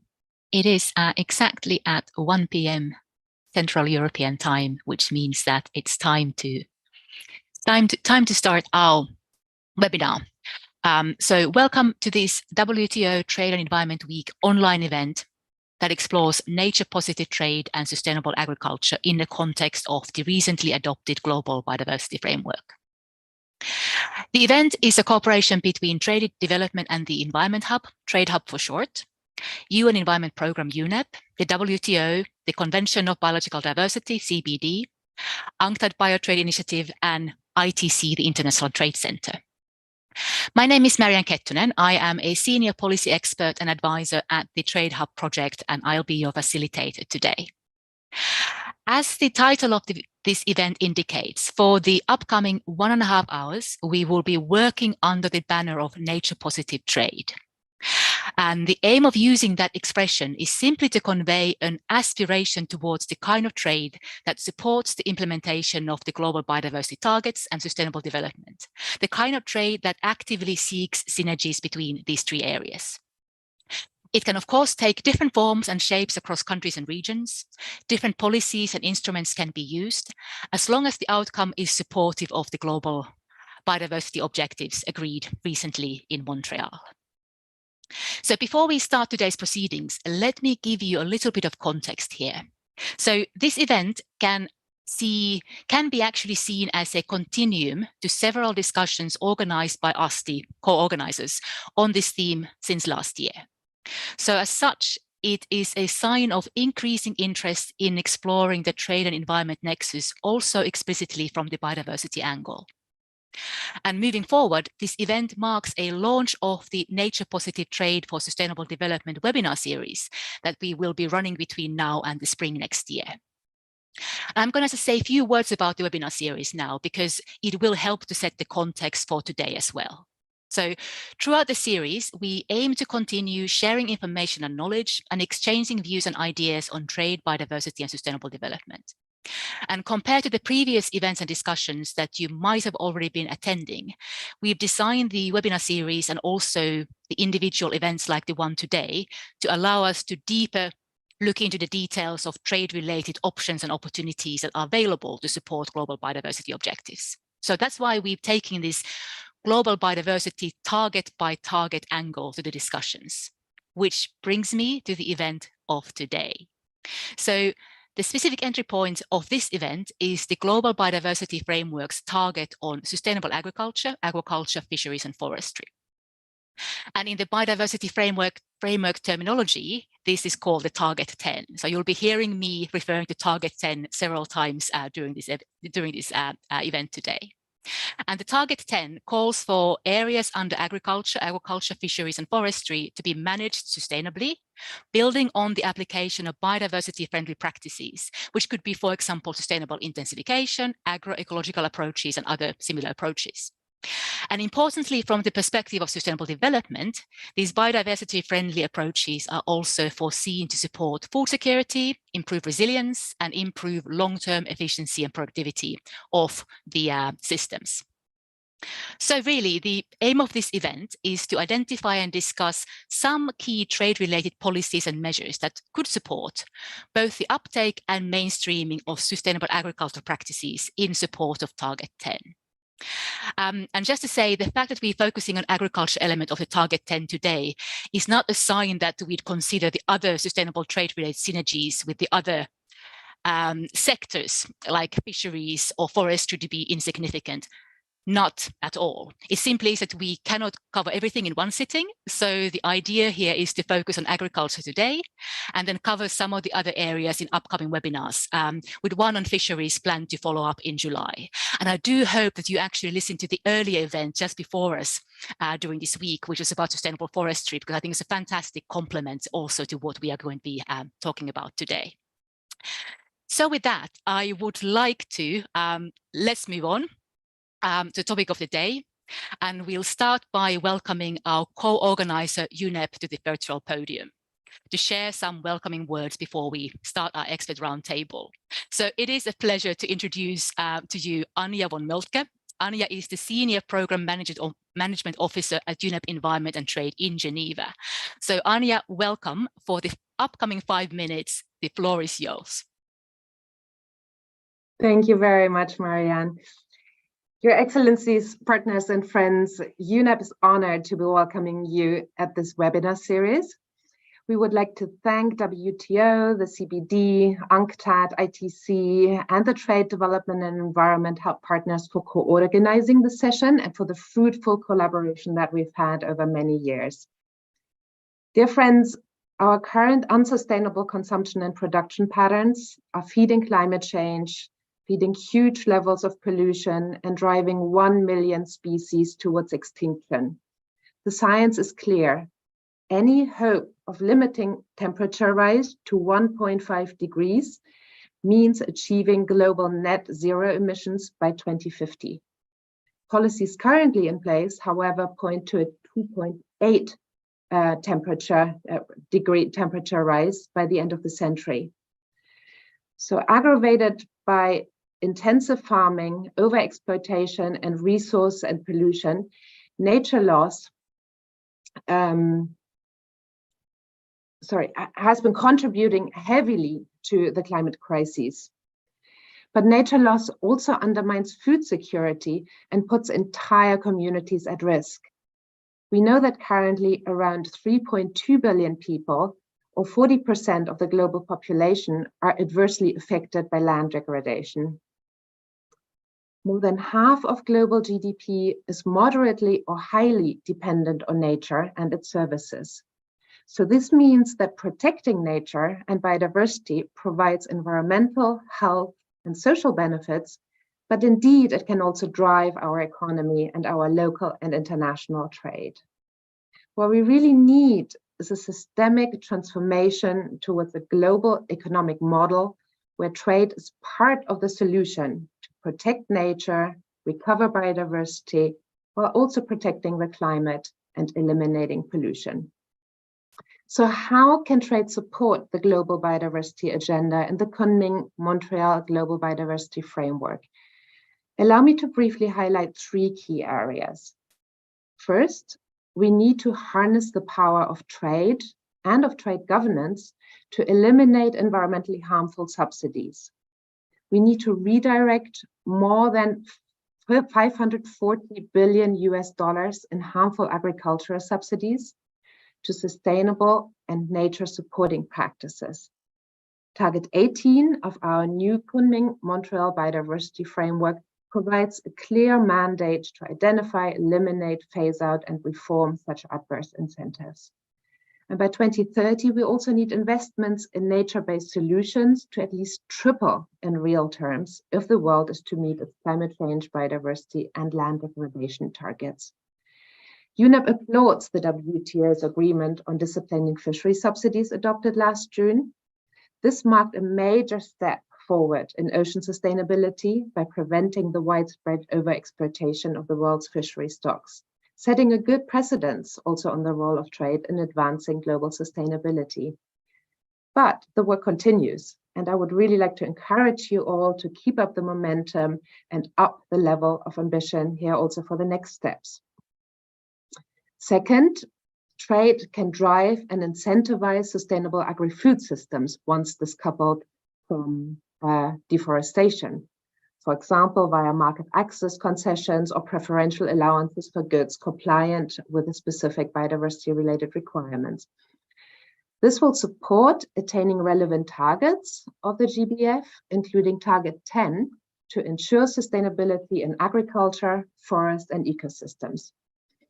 The Swiss-Indonesian Free Trade Agreement, which entered into force in 2021, also sets an interesting precedent on a bilateral basis, providing reduced tariffs on sustainably produced Indonesian palm oil and using strong sustainability standards to certify compliance. It's clear that building in economic incentives and trade agreements can be a powerful way to move deforestation-free value chains. And lastly, it goes without saying that to truly succeed in sustainable trade, multilateral dialogue and international cooperation continue to be vital. trade and environment ministers absolutely need to continue sitting at the same table to ensure that any trade agreement, bilateral, regional, or multilateral, contributes to biodiversity recovery and protection. Dear all, allow me a personal note in the end of this welcoming remarks. After having worked with many of you for the past decades, this is actually my last meeting today, and I will now be moving on. I would like to encourage you all to keep up the good work. We've achieved so much together over the past 2 decades in terms of bringing sustainability front and center in the trade agenda, but much, much more is needed, particularly to translate this new agenda into practices at the local, regional, and international level. So please keep pushing for this systemic transformation that the world really needs. And UNEP is there to help you. Thank you very much. Thank you so much, Anya. We will aspire to make you proud and also build on the fantastic work that you've been part of for the past years and years. So thank you for those welcoming words. And you've already identified, a number of areas which we will be touching today. So subsidies, the trade and food systems and different instruments to support the sustainable shift of food systems. And of course, through all that, cooperation. But moving on to our roundtable swiftly, because one thing we don't have today is plenty of time to be able to discuss these things in all detail. Expertise we do have, but perhaps time not so much. So I would like to start our roundtable of experts. And as a first expert, I would love to welcome my colleague Beatriz Fernandez. She is the Associate Program Management Officer at UNEP Environment and Trade in Geneva as well. If you remember, I said that we are here building on and linking to the discussions ongoing at the moment. One thing that is ongoing is a UNEP-led, but with partners also around this table here, ITC and UNCTAD, regional dialogues, very much linked to also on nature-positive trade and sustainable agriculture. So I'm hoping that among other things that Beatrice is going to be saying, she'll be highlighting some of the insights from the regions, because that is really important to enlighten us at these international discussions as well. So, Beatrice, welcome. My first question to you is, could you provide us a little bit of vision to strive towards, building obviously what Anya was saying? So what kind of trade, and importantly, what kind of trade policy environment could really promote sustainable management of agriculture and also forest systems, contributing to Target 10? So taking up from where Anya left us, moving even more into details. Beatrice, over to you. Thank you very much, Marianne. And I would like to also welcome everyone who's joining us today, and to thank Anya for all her leadership throughout this time in the trade and environment agenda. And to your question, Marianne, I would like to flag that agriculture is actually the main support of the livelihoods of more than 500 million stakeholders and smallholders worldwide. Many of them are women. And agriculture is also feeding 8 billion people around the world and is driving economic activity, accounting for 4% of the global domestic product. However, the increasing demand to fuel a population that is projected to reach 9.7 billion by 2050, it's continuing to incentivize agricultural expansion, converting lands and forest areas, and becoming the main driver of deforestation, representing 88% of global deforestation between 2000 and 2018. And let alone becoming representing 25% of the global greenhouse gas emissions. So this intensive agricultural overexploitation of resources linked to pollution and climate change, they are aggravating the loss of biodiversity, which is also in turn jeopardizing the sustainability of agriculture and forestry systems and services, and in addition, threatening food security. Certainly, there is an increasing evidence that is linking trade and trade policy with negative impacts on biodiversity and social development.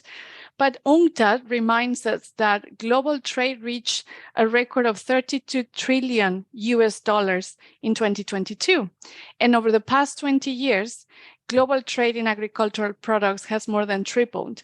It's reaching $1.5 trillion in 2018.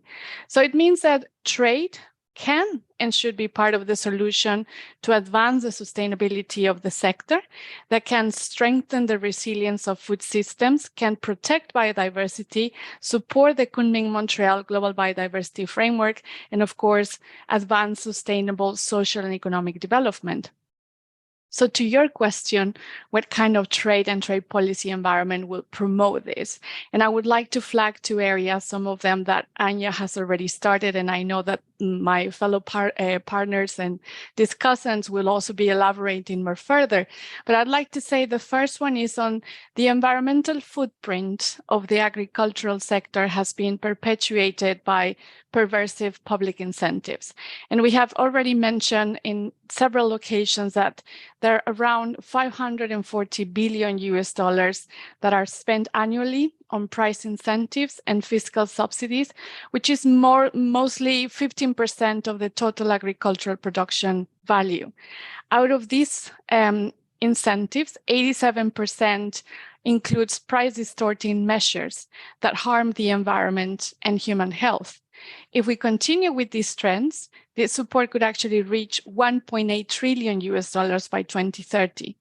That means that we need a systemic transformation that is decoupling agricultural production from environmental degradation, from deforestation, and obviously repurposing these subsidies that can strengthen the resilience of food systems and specifically can support Target 10, which we are discussing today. So it means that the freed up fiscal space can then be directed to financing nature-based solutions, creating social safety nets, and investments for provision of goods and services for agriculture, for example, through infrastructure, through R&D, and obviously promoting sustainable agricultural practices. The second area, and here I conclude for the first question, is providing the countries with the trade-related technical and capacity-building assistance so that they can promote sustainable production methods and technologies, and can also meet environmental requirements in export markets, assess trade-related opportunities, and achieve their national development objectives. And I'm referring now to the WTO Aid for Trade initiative, which is an excellent mechanism for this.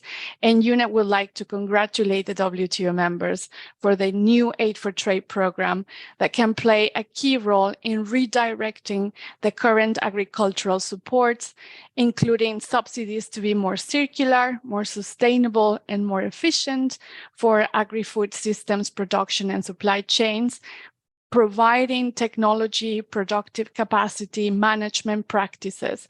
And I'm just focusing here on three things here. One, building the technical and productive capacity of developing countries, including LDCs, in providing a nature-positive agriculture that is decoupled from deforestation through improvements and adoption of technology and sustainable production practices.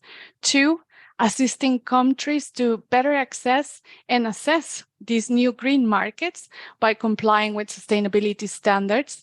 And third, promoting cooperation between the recipient and the donor countries, between the international communities, the private sector, and the society to successfully deliver on this new program. And I'll pause here, and I look forward to the next discussions. Thank you, Marianne. Fantastic. Thank you, Beatrice. So just to really reiterate and recap, what we hear here is constant mention of the importance of the role of subsidies and looking at, how we can use them to be in a more friendly manner, also linking to biodiversity framework delivery and Target 10. And the other thing that Beatrice highlighted was the support, financial support, technical support, capacity support, including perhaps through Aid for Trade. And just to say, today we can't discuss Aid for Trade as we can't bring everything into one discussion space, but one of the webinar series topics later on when we move forward would be around resource mobilization. And I think, that's something where we can really pick up this very important point that Beatrice highlighted here as well. Thank you, Beatrice. So with those two things, if you don't mind, I'm going to move on towards, the CPD Secretariat and bring them in as one of the obviously key biodiversity relevant players around this Nexus table. So I would love to welcome my colleague from Montreal, Monica Kobayashi. She is the Program Management Officer for Agriculture, Biodiversity and Inland Waters at the CBD Secretariat. So welcome, Monica. Nice to have you with us today. So my question to you, the first question would be, reflecting the current discussions and developments in the global biodiversity framework context, what role can trade policy play to deliver Target 10? And just to put things into context, the reason I'm asking this question is because traditionally, I think trade-related opportunities have been mainly discussed in the context of the wildlife trade. And of course, what we're trying to do here is highlight that there is a much broader set of opportunities here as well that trade can do. So, beyond the reform of subsidies and beyond wildlife trade, where might the discussions be at the moment? Monica, welcome.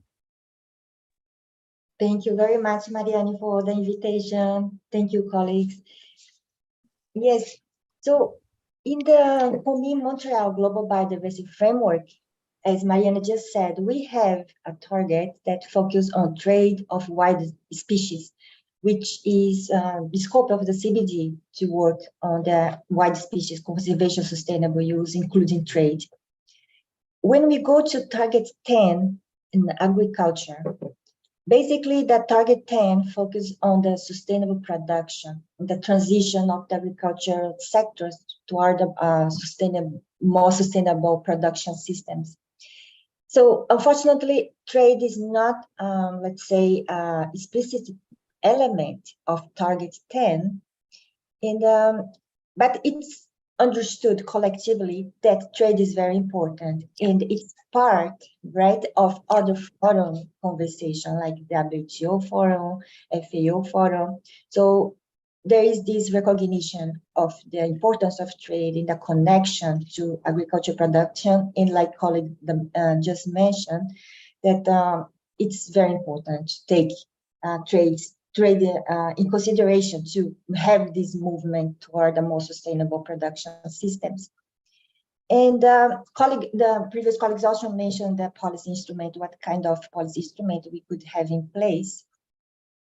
So I believe that we have a gap, and we need to bring different constituencies to this conversation, because the other constituencies are having this discussion in WTO and FAO, etc. But we need to connect the dots. We need to put all this together and connect to biodiversity, to connect to sustainable production, biodiversity conservation as well as a food system at the whole, right? So it's like different trades.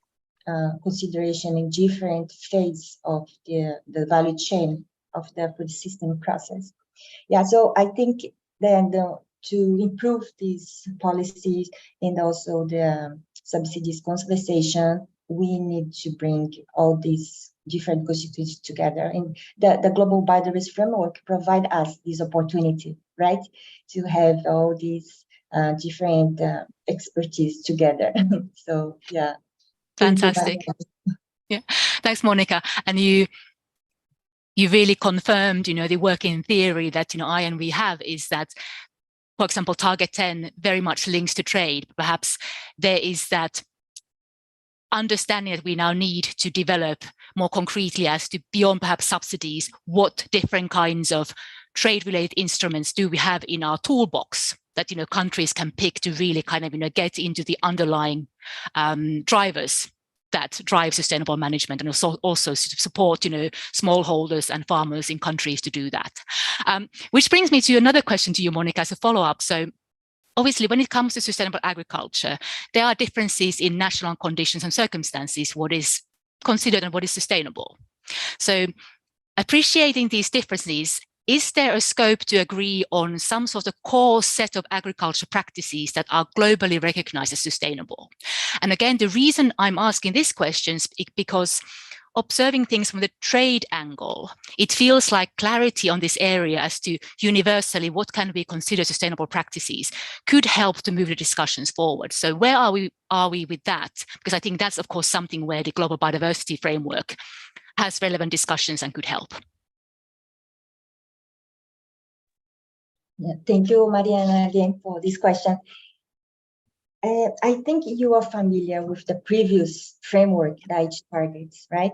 So 10 years ago, 12 years ago, when the Aichi targets was adopted, we had also this target on agriculture.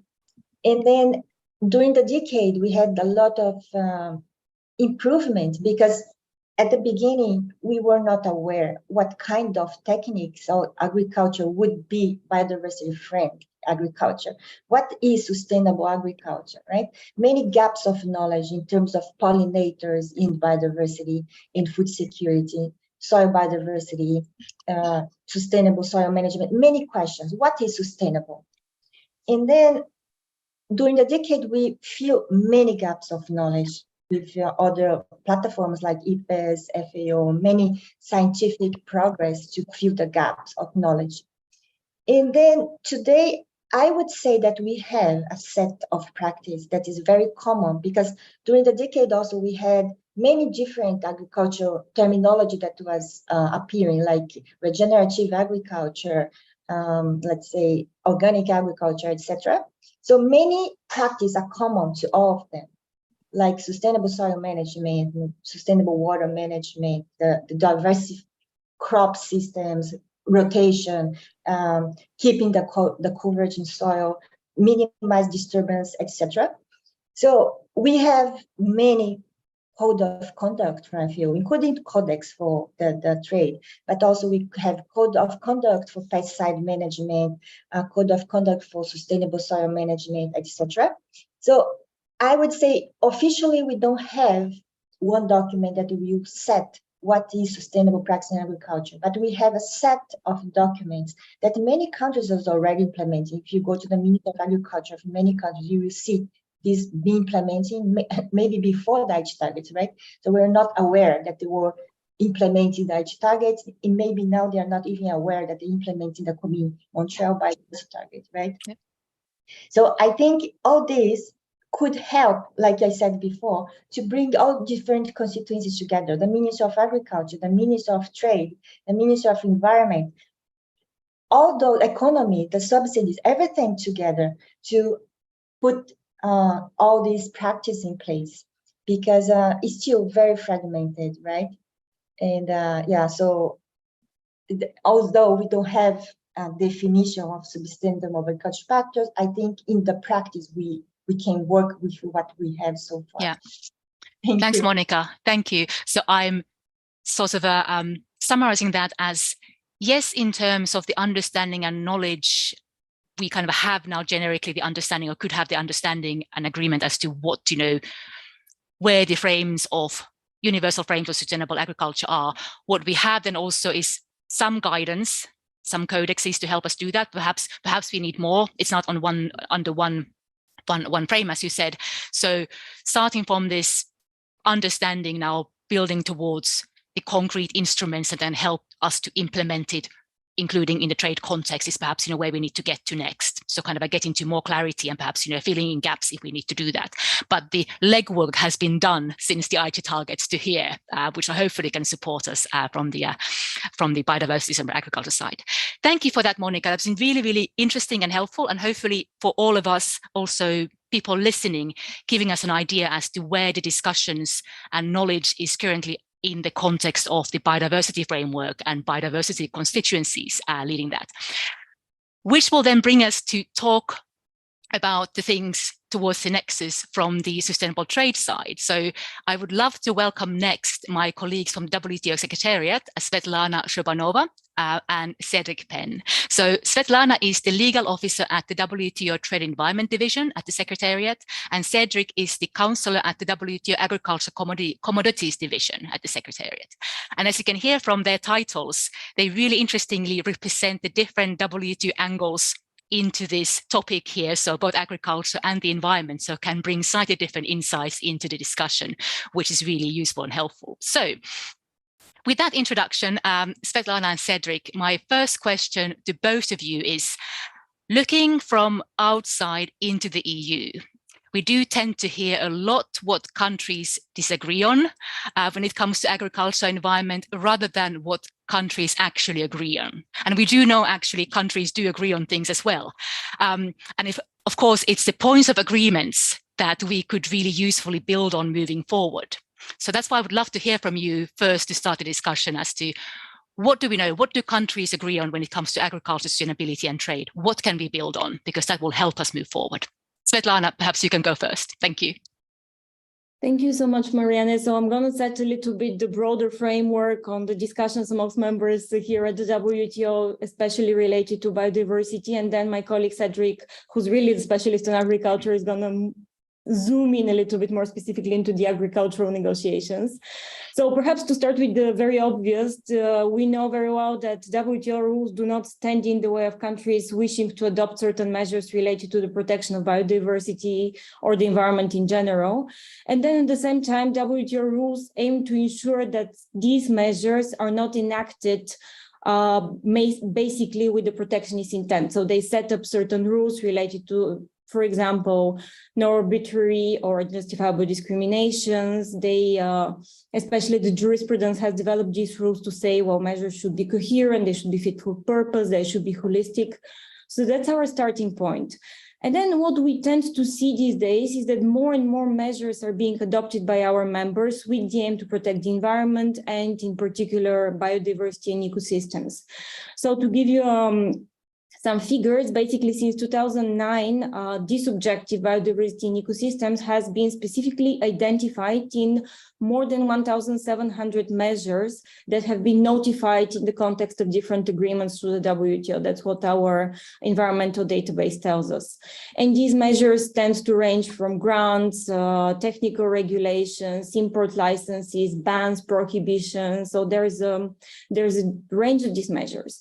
And since the amount of these measures is rising over time, what we also see in the discussions in our WTO bodies is that they start centering around particularly regulatory measures that have certain objectives, in particular environmental protection and protection of biodiversity. So if I can give a few examples that have been discussed very actively in committees and in the Goods Council these days. For instance, I think all of you will be familiar with the EU deforestation regulation proposal that imposes certain due diligence requirements for products at risk of contributing to deforestation. Then there's also the EU, again, maximum residue limit requirements for pesticides. For instance, recent discussions in the TBT committee were around maximum residue levels for certain substances aiming to protect pollinators, so bees' health, essentially. And not to put you on the spot, of course, there are many other members whose measures are being actively discussed. For instance, in recent years, China's law on prevention and control of environmental pollution on solid waste, one of its aims being also animal and plant protection, was being talked about. Before that, even there was also Peru's regulation on a moratorium on planting genetically modified crops. So as you see, very intricate regulatory measures. Around these measures, concerns arise from some members, and also these are possible future disagreements, perhaps, that relates to the level of restrictiveness of such measures, how restrictive they are, how they affect production and especially exports of developing countries. What is their impact? Is it disproportionate on the imports as opposed to domestic products? So this discrimination element that is basically for WTO rules. And of course, calls are made for more collaboration, for more alignment of policies, for more setting of adhering to international standards. So we can say that what is visible on the regulatory agenda of many members is that environmental measures are not just seen as an exception to trade rules. Actually, trade rules, trade policies are now actively contributing to the preservation of the environment and biodiversity. So to come back then to your questions, what do members agree on? We could say perhaps, of course, we can't put words in their mouth, but it seems what they seem to agree on is that there is a need to ensure enhanced dialogue, collaboration, coordination between policymakers with the ultimate aim to establish greater coherence amongst policies to protect the biodiversity and the environment in general. And how is this coherence established? I think what WTO members are telling us is they need more informal discussions, they need more sharing of experience, best practices, information. And what they're doing right now is, first of all, in the context of our Trade and Environment Committee, there are calls for reinvigoration of its work, including the organization, for instance, of thematic sessions. And one of these thematic sessions that has been floated by members is on biodiversity. And also through our environmental initiatives that focus on certain different aspects at the juncture between trade and the environment. And I'm going to stop here right now, and I think maybe I can elaborate later on those. Fantastic, Svetlana. So indeed, what was it, 1,700 biodiversity-related measures around the world. It's quite a lot. So I can imagine that, in that context, what is really called for and where one can agree on and what one can build on is the discussion, information sharing and knowledge sharing, perhaps best practice sharing as to how to deal with that and how to try to synchronize that environment. So that's kind of, where we seem to be at. And there certainly seems to be interest for that there. Thank you so much, Svetlana. Cedric, what about from your side? Same question. Disagreement, but particularly agreements on, what can we build on where we're at? Thank you, Marianne, and thank you for the invitation. It's a pleasure and an honor to be with you today. So I'm going to complement the response by Svetlana by focusing more on agriculture in the sense of the WTO agreement on agriculture, and more specifically domestic support, what we call support to farmers. But just before I start on sustainability, which is, as we say in French, a mot valise, I will of course focus on environmental sustainability, but keep in mind that we also have very much development and economic dimensions of sustainability, which are absolutely interlinked and capital also. So, just to remind you, the long-term objective of the reform process in agriculture that led to the adoption of the Agreement on Agriculture and is enshrined in the ongoing negotiation through Article 20 is to establish a fair and market-oriented agricultural trading system through substantial progressive reduction in support and protection. This is our goal.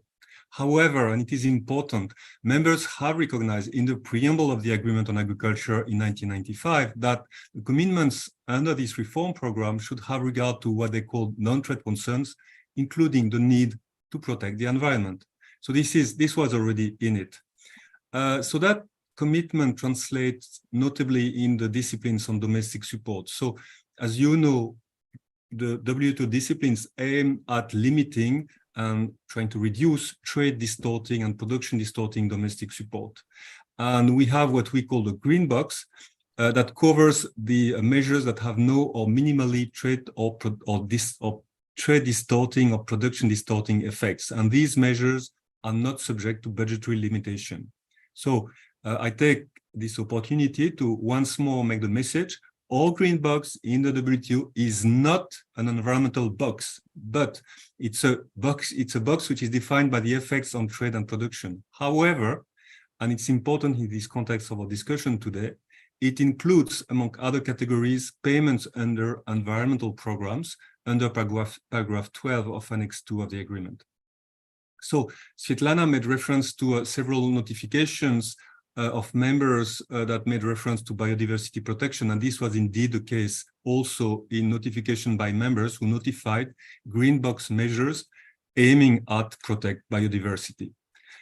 This does not mean, of course, that WTO discipline do not allow measures that have trade and production distorting effects or production distorting effects aimed at fulfilling environmental objectives, including preserving biodiversity, if such a measure exists. It's only that if you do that, you have to respect the criteria for those overall disciplines.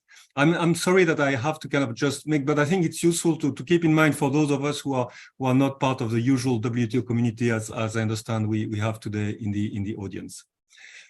So finally, third and lastly, let me try to respond to your question about the agricultural negotiation today and members' position. And of course, my big disclaimer here is I am the Secretariat only. I'm part of the Secretariat, so I'm not pretend I'm going to speak on their behalf. But as far as we can see from where we are, first, all members agree on the need to address environmental challenges, including climate change and biodiversity in their agricultural policies. I mean, there is not a single member saying I disagree. This is one. Second, many members, if not almost all members, if not maybe all members, have in their domestic policies programs aimed at addressing those challenges.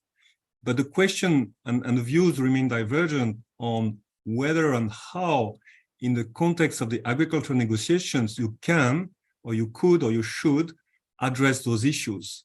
For some members, the reduction of trade distorting subsidies by this objective in itself will provide positive incentives for environment. Some other members consider that maybe that topics are still too complex for the WTO intake of the specificities of the organization, and the fact that there are other organizations elsewhere and places where you can discuss those issues. So this also relates to this famous discussion about repurposing subsidies. So I will stop here, and I think I just tried to kind of put some kind of overview so that I understand also other speakers will kind of probably elaborate on some of those questions. Thanks. Fantastic. Thank you, Cedric. And indeed, we will be talking about subsidy support specifically in our last segment of today, so we can build on this. So also those listening who might be not so well versed on what we mean by different boxes and what we mean by different subsidies and these likes, I think hopefully it will be clearer and clearer as the day goes on, because it is a complex issue, and it's a complex and legal issue, and it's been there for a long time. And by the sound of it, it's also something that we still need to work on as well. But both of you then, please, second question is simply to follow up on what you said before, which is building on what you said. Would you be able to highlight one concrete area or avenue where progress could be made at the moment, where you think also perhaps sustainable agriculture and biodiversity community could help and support and engage helpfully moving forward? So one concrete thing which we can then keep our eyes on moving forward. Thanks, Marianne. And I will first on this one and then let Svetlana complement. Absolutely, please. And I think that's really, it's kind of just in the continuation of what I've said and what other colleagues have said just before. I think it is very important to exchange and to better understand each other.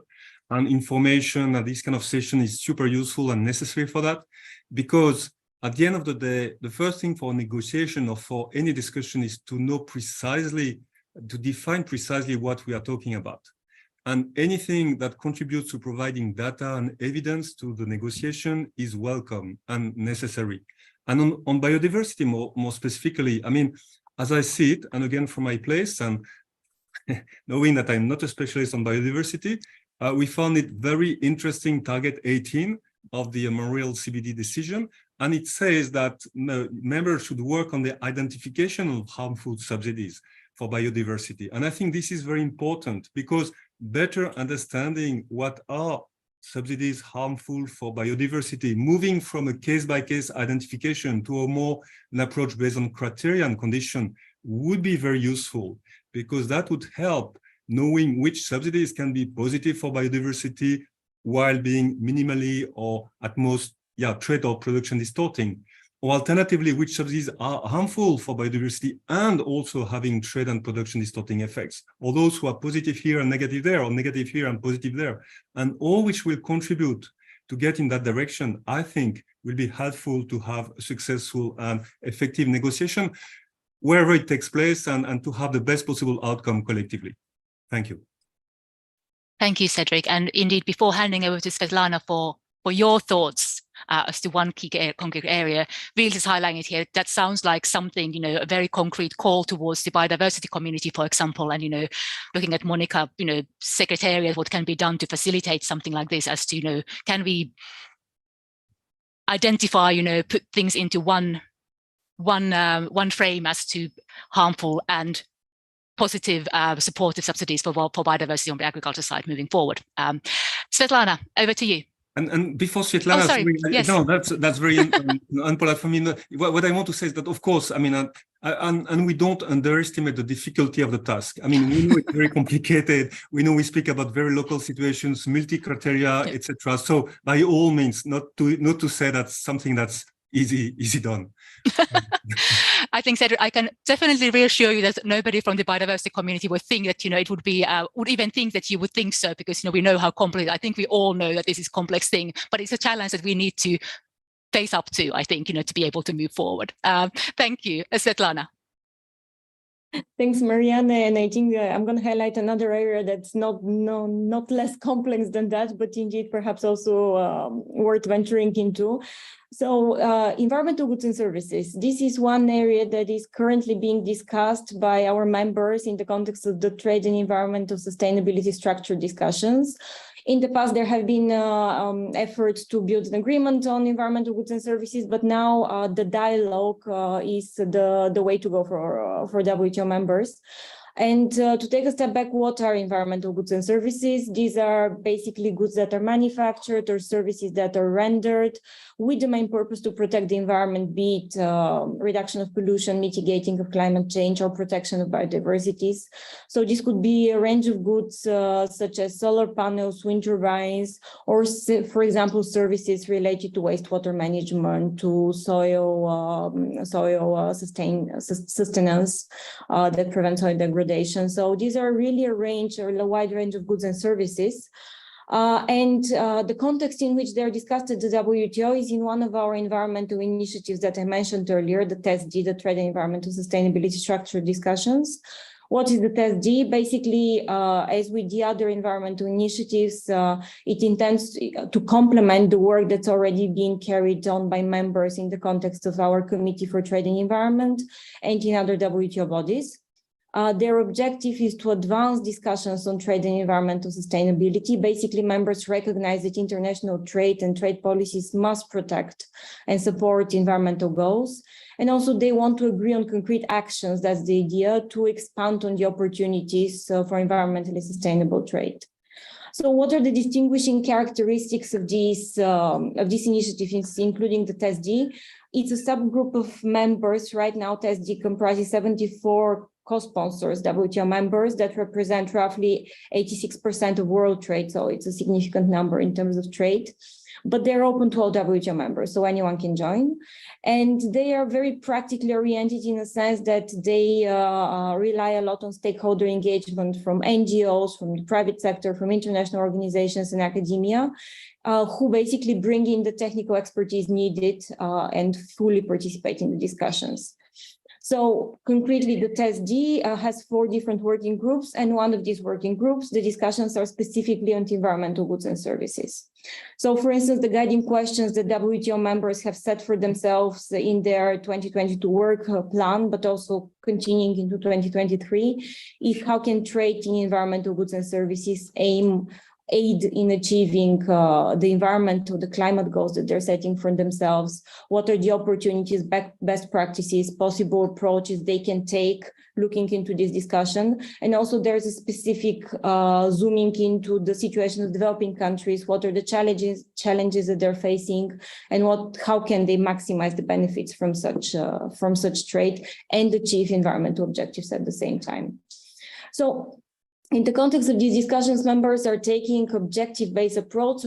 So they're taking objectives and sectors one by one so that they can zoom in each specifically and enhance the discussions in this way. So for the time being, members have recognized the role of environmental goods and services in the question of climate change, in the context of climate change.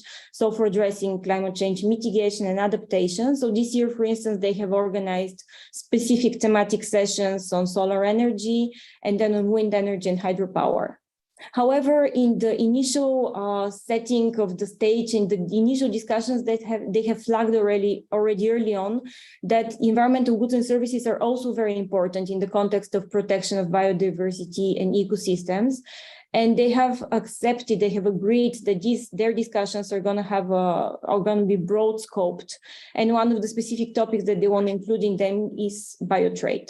So basically, to come back to the initial questions, even though right now members are focusing on climate change related environmental goods and services, it's very likely that they might continue the discussion looking into sustainable trade in bio-based products that do not cause, for instance, deforestation or soil degradation and or help to regenerate ecosystems. So we look forward to perhaps this being one of their next topics of discussion. Thank you, Marianne. Fantastic. Thank you, Svetlana, and thank you, Cedric. That already brings us to something concrete in terms of what to build on, ideas moving forward. That's really what we try to do here, onward-lookingly. And I think that's from Svetlana's last point, the call towards perhaps the biodiversity-oriented listeners is to start to think through the lens of bio-based trade, sustainable bio-based trade, biotrade, as we do, but even beyond that, and how perhaps also the trade in biodiversity-friendly goods and services links to also supporting climate mitigation adaptation, because there are interlinkages as well, between these two themes, so that then discussions at the WTO can build on all of that very in a more synergetic manner. Thank you so much, colleagues at the Secretariat, for being with us this session. And I think what we're going to be doing next is moving on to the two remaining segments of today's event, where we will be honing into two different concrete policy tools. So first one is the standards, and of course, sustainability standards linked to the environmental goods and services discussions that, as Svetlana has highlighted. And then last but not least, we are going to be diving more into the subsidies as well. So that's going to be what we want to be doing with the remaining bit more than half an hour with you. So firstly, let's take a deeper look at the sustainability standards and their role in supporting Target 10 and Global Biodiversity Framework. So I have with me Shemina Amarsi and Lika Sasaki. And Shemina is the advisor on sustainability standards and value chains at the International Trade Center. And Lika is the program management officer at the UNCTAD Biotrade. So welcome to both of you. When it comes to looking at sustainability standards, particularly from the sustainable agriculture biodiversity angle, I think you represent two organizations that hold a lot of that knowledge at the moment. So glad to have you here with us. Shemina, my first question would go to you. So I think we all know that we have an extensive framework of voluntary and also increasingly mandatory standards. So it's not that we wouldn't have them, they're there. But I guess also judging from the outcomes, so for example, our failure to meet the previous biodiversity targets, it seems that our framework isn't really delivering as effectively as we'd like it to be. So really diving straight into the problem here with you, why do you think that is? Why isn't our standards framework delivering quite as well as we would need it to be? Thanks a lot, Marianne, for the question, and I really hope you can hear me well. Very glad to be here together with you in this panel. So to jump directly into your question, which is a very good question, we know that we've been talking, different interventions have been talking, interveners have been talking about the different instruments that are there. One of those trade instruments are sustainability standards. And when we talk about sustainability standards, it's a whole range of instruments actually that is encompassed within that definition, talking about actually environmental goods and services as well. That can be codes of conduct, that can be audit protocol, that can be broader guidelines. So it's very broad. It's very broad and it's very narrow at the same time, because when you take a deep dive into what the standards contain, especially regarding the protection of biodiversity, they contain everything, let's say, technically that is needed to implement a convention or a law or a general movement. So that can be very technical, and that's why I'm insisting on that. So as technical as requiring producers, for instance, to have safeguards and making sure that there are buffer zones and protection of riparian zones, of water sources, protection of rare threatened species with active plans of promotion, knowledge of the scarcity of resources, a lot of safeguards against fragmentations of ecosystems. So I'm just giving those examples. Those are just some examples, just to give sort of insight of the level of the requirements that are there, that can be quite high level, they can be very ambitious. And maybe that explains a little bit of the reason why those standards are not delivering as much as one would have hoped. Thank you, Shemina. So basically, they're technical, they're quite complex. In a way, they mean well and they could deliver as such, but perhaps they're difficult to be implementing in practice because of that.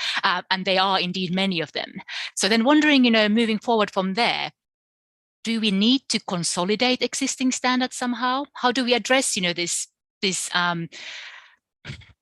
a barrier that you've been observing, and perhaps consolidation? What kind of consolidation of standards? Do we need international standards that can somehow be like the framework internationally that we can refer to for agriculture and sustainable food systems that link to also biodiversity? So indeed, moving forward, what could be done? What could be done exactly is a bit linked to the barriers that we have been describing in your first question. The problem is also the lack of enforcement, the lack of policy conducive environment to actually help producers to meet those requirements. And when I mean help, I mean technical help, financial help, but also incentives in order to actually use and make and understanding the reason to be of these standards and facilitation work. Also, we have talked a lot about, deep dive sectoral knowledge and understanding. So this is one asset of the standards, yet the counterpart is that they are very scattered, as you said. So there is probably a need for harmonization, for convergence, for mutual work, and that can come in a different way. One way could be, for instance, the existence of a national overarching or international overarching standards, for instance, like with the Codex Planetarium is one idea of converging all standards together. But there are also other ways to do that, which are actually existing. Take, for instance, the example of the Global Coffee Platform, which is a membership-based association which is looking forward to recognize existing practices, existing standards, and making sure that they come together in a common language, especially regarding the protection of the biodiversity and the promotion of best practices. So it doesn't mean when we talk about conversions of standards, it doesn't necessarily mean also from ITC perspective and standards mat perspective, seeing the plethora of standards that exist there, it doesn't mean to create one single pot solution, because that may not be also the solution. One of the issues is also the lack of enforcement, the lack of endorsement of standard is also because they are not maybe contextualized enough and understanding the local reality enough. So that wouldn't maybe not be a solution, but rather a harmonization system, a recognition system, to make sure that actually there is a recognition of the good practices, there is promotion of the good practices, and that there's a push of the different industries and the different sectors to really raise the bar with better practices. And that's the work that, for instance, the Global Coffee Platform does, but also the FIFAC in the soy industry. So there are a lot of initiatives that are there also to recognize the move of standards and to make life of small producers also easier with more streamlined and coherent message. I would say that would be the most important, and that would be also the path that we would see at ITC as a reasonable one to go forward. Fantastic. Thank you, Shamina. And those listening, if you are curious about the idea of, what could an international standard kind of look like, Shamina mentioned the Codex Planetarium. So go and Google that and you'll see, what would that pathway look like. And whereas, Shamina was talking about different kind of harmonization platforms and systems, and of course, moving forward, perhaps also with this webinar and our future work, the question I have in my mind is, okay, what does an effective harmonization system look like? Who are parts of it, and how can we build on that, and how can biodiversity community kind of start and support and work together with the trade community to do that? But those questions, pausing there and moving on to bring Lika into the conversation. So Lika is with UNCTAD Biotrade, and UNCTAD Biotrade has worked on developing and promoting criteria for sustainable and biodiversity-friendly trade for decades now. So the UNCTAD Biotrade principles and criteria developed, they're not standards as such, but they sort of are a framework within which standards and certification schemes also can be developed by interested partners. It's like the sort of the highest level of framework for standard creation for the area we're talking about today. So I think as such, UNCTAD and Lika, they're well placed to provide some experience from the past. So Lika, building on also what Shamina has said, what could help us now to snowball and mainstream biodiversity-friendly standards linked to specifically, of course, sustainable agriculture as the discussion today? Thoughts? Yeah, thank you very much, Marianne, for the question, and very interesting discussion so far. I've been enjoying it a lot. So just to give you some context, and it might overlap a little bit with what you just said, the Biotrade Initiative is a long-standing program of UNCTAD, and we, along with our partners, have been promoting the importance of sustainable trade of biodiversity-based goods and services. And much of our work and activities are based on a set of guidelines, as you said. They're called the Biotrade Principles and Criteria, which I think broadly covers some of the requirements that Shamina also mentioned, like sustainable use of biodiversity, fair and equitable sharing of benefits, legal compliance, among others. And it's really important to reiterate here that the Biotrade principles and criteria are a set of guidelines. They're not a standard. They're not a certification scheme. So they're accessible to anyone, including governments, organizations, and businesses. And it has been adapted into various mechanisms, including into national standards, like in the case of Peru and Colombia, and also private certifications, which I'll mention in a little bit. So having said that, and coming back to your question, Marianne, how to mainstream biodiversity-friendly standards, and also I'm going to expand a little bit in this case, the guidelines. I want to share 4 practical takeaways that we have seen in the last, I would say 25 years that we have been implementing Biotrade on the ground. So the first is the importance of partnerships, and I'm happy to hear that it's already been mentioned a few times in the session already, and especially focusing on local partnerships, which we see time and time again in our in the work of our partners. So to give one example, in Laos, they saw that unsustainable agriculture practices was accelerating in the country at a very alarming rate. And so to curb this phenomenon, the Ministry of Agriculture and Forestry partnered with Helvetas Intercooperation, which is one of our partners, to implement the Biotrade principles and criteria into their value chains through coordinating and engaging with local actors. So these include forestry authorities, civil society organizations, and SMEs. And as a result, not only did it slow down the rate of unsustainable agriculture practices, but many realized that it's actually beneficial, and they switched to more sustainable practices and resulted in generation of over 3,000 new jobs. The second, I would say, is the importance of inclusion of all actors, and this has also been mentioned by some of the discussants as well. In Peru, they have a national Biotrade standard, but they took it a notch further and they created the National Commission for the Promotion of Biotrade in 2004. And this is a multi-stakeholder platform which includes government agencies, universities, trade experts, business associations, who come together to jointly develop a national strategy to implement the Biotrade standard into their legal frameworks and trade mechanisms to promote the production and sustainable trade of biodiversity-based products. And this helped Peru, first of all, to diversify its production and exports. It helped their SMEs to become more sustainable, and it helped them become more competitive in international markets, reaching, I believe in 2022, to $430 million on export sales. So quite remarkable.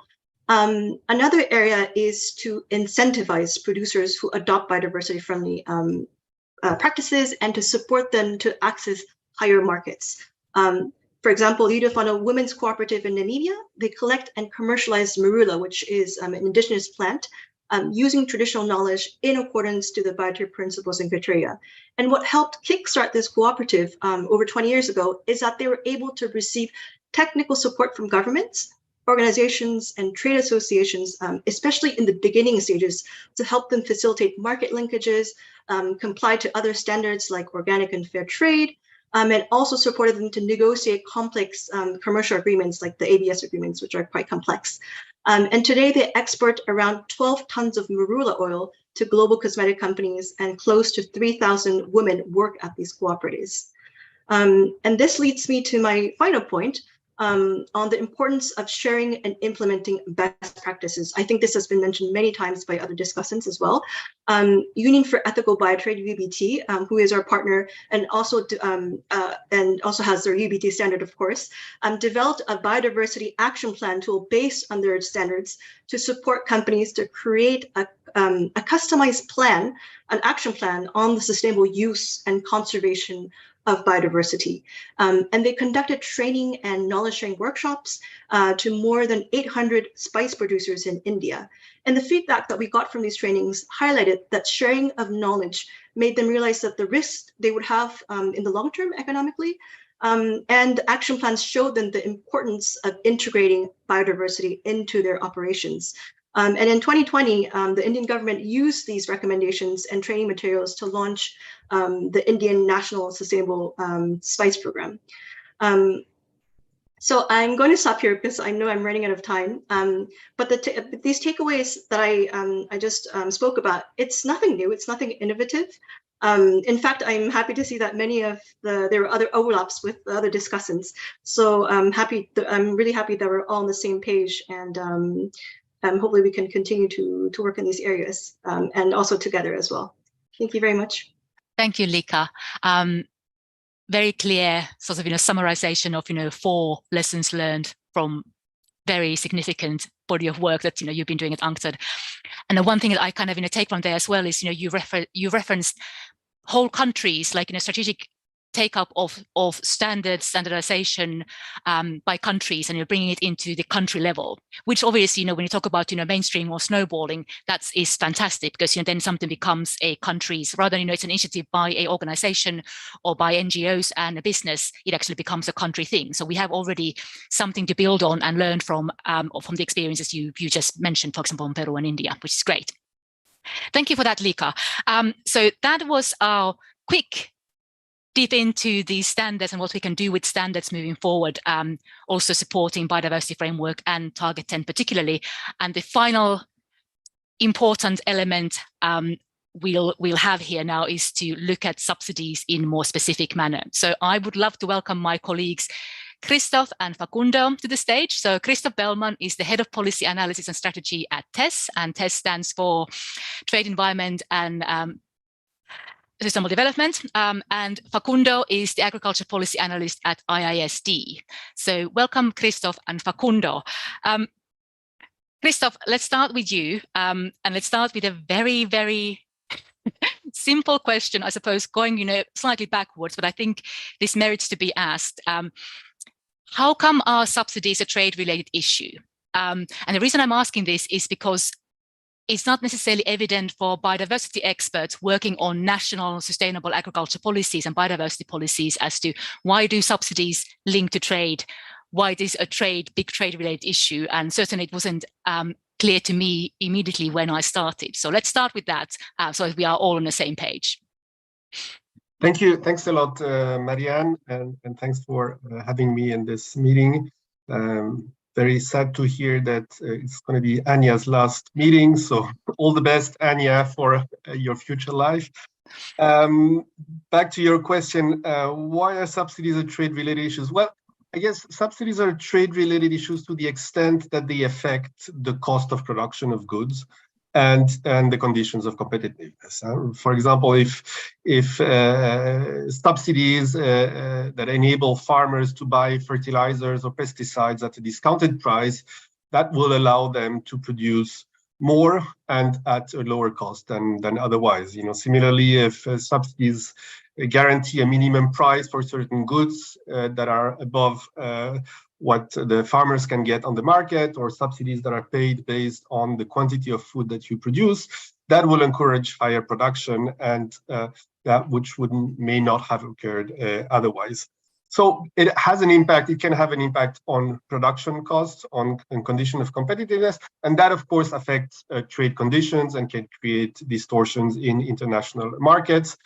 If you imagine, for example, some countries might be affected by imports of highly subsidized products that may displace domestic producers who cannot compete with these cheap imports. Similarly, if you're exporting goods and you are not receiving subsidies, maybe you may not be able to export them to some countries, or you may be displaced on third markets by others who benefit from these subsidies. So when we think about trade and trade rules, they're essentially trying to deal with this, minimizing the production and trade distorting effect of subsidies and the effect that they could have on third countries, which means that as long as your subsidies do not affect your neighbor, because they don't distort trade, they don't distort production, you're basically free to do whatever you want, even if that implies throwing money out of the window. That's not really a WTO issue. If they have an effect on production and distortion, then some disciplines can trigger in. To explain very briefly, the WTO prohibits certain forms of subsidies that are really deemed to be particularly trade distorting. Think of export subsidies, for example, and then allows a member to go to the dispute settlement and challenge any other types of subsidy if that member can demonstrate that the subsidy is causing adverse effects, like injury to their domestic industry, or that they create a serious prejudice to their export interest. In certain cases, if the subsidy even hurts your domestic interest, you're even allowed to apply countervailing duties to compensate the negative effect. Now, if we talk about biodiversity and agriculture, there are a set of additional rules and disciplines in the case of agriculture. They went a step further by also imposing a monetary limit on certain forms of subsidies, those that again are really linked to production, while allowing subsidies that are non or minimally trade distorting to be unconstrained. I think basically what you need to remember or to understand is that the disciplines try to encourage a shift towards less trade distorting forms of support in the members. It's however interesting to note, and I'll close here, is that the impact that such subsidies may have on biodiversity or the environment is not really something that is being considered or taken into account in the disciplines, the design of the disciplines themselves.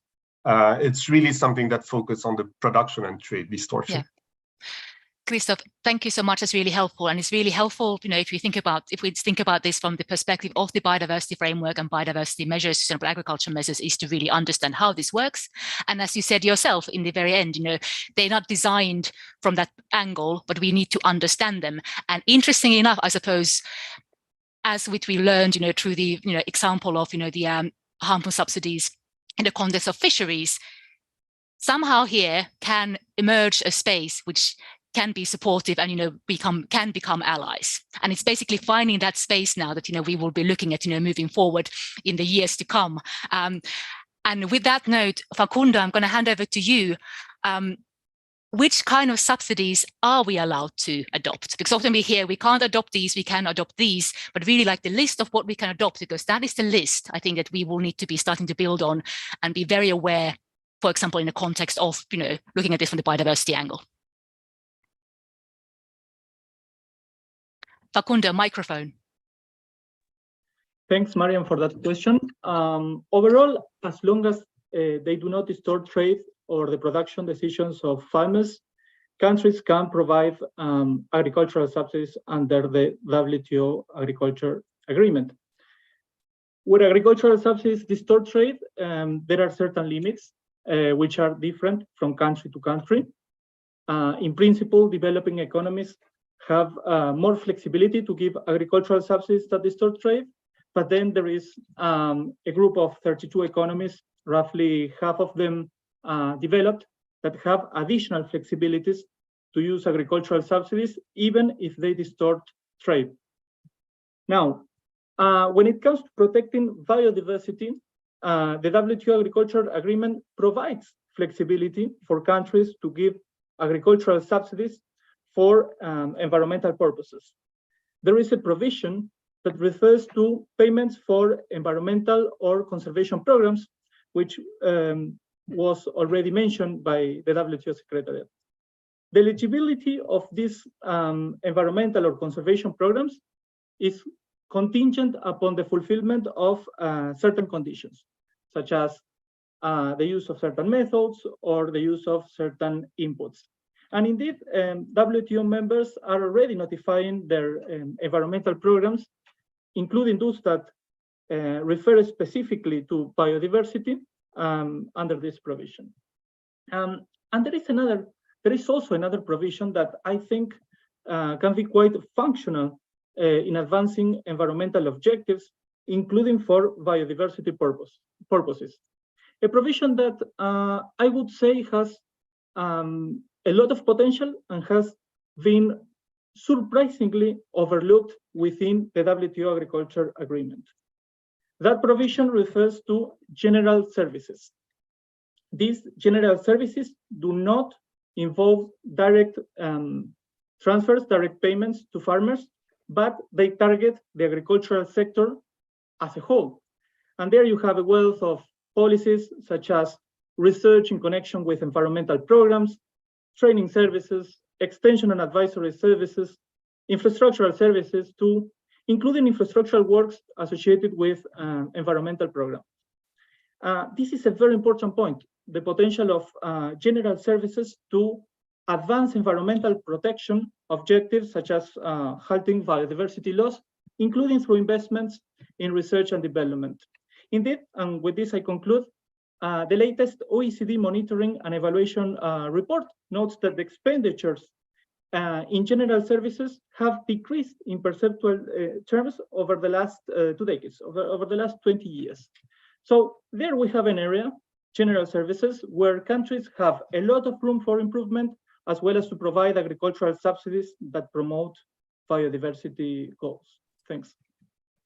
Thank you, Facundo. And your point on, the general services type of subsidies, which we are free to, from a trade perspective, to provide, kind of links very much to what I've been hearing and learning is that what countries also want and what smallholders want and farmers really want, is to improve the effectiveness, but also therefore the footprint of their systems through capacity building, through the system chains. So really kind of going into and under the system rather than, looking at, a product or subsidizing something, goods-wise feels like, the way to go. Thank you for that. Now, before we end today, $1 million question to both of you, and that really links us to the earlier discussions we have had on subsidies. I know you both work on this area, so I'd love to pick your brain and hear from you. What would it need to be able to kind of start globally green on the agriculture harmful subsidy space? So, what kind of concrete next steps where also perhaps, sustainable agriculture, biodiversity community could come in and support is that we could take next, even in the upcoming year's time, to start making progress here. Thanks, Marianne. Maybe I'll start. I think there are two parts or two sides of your question.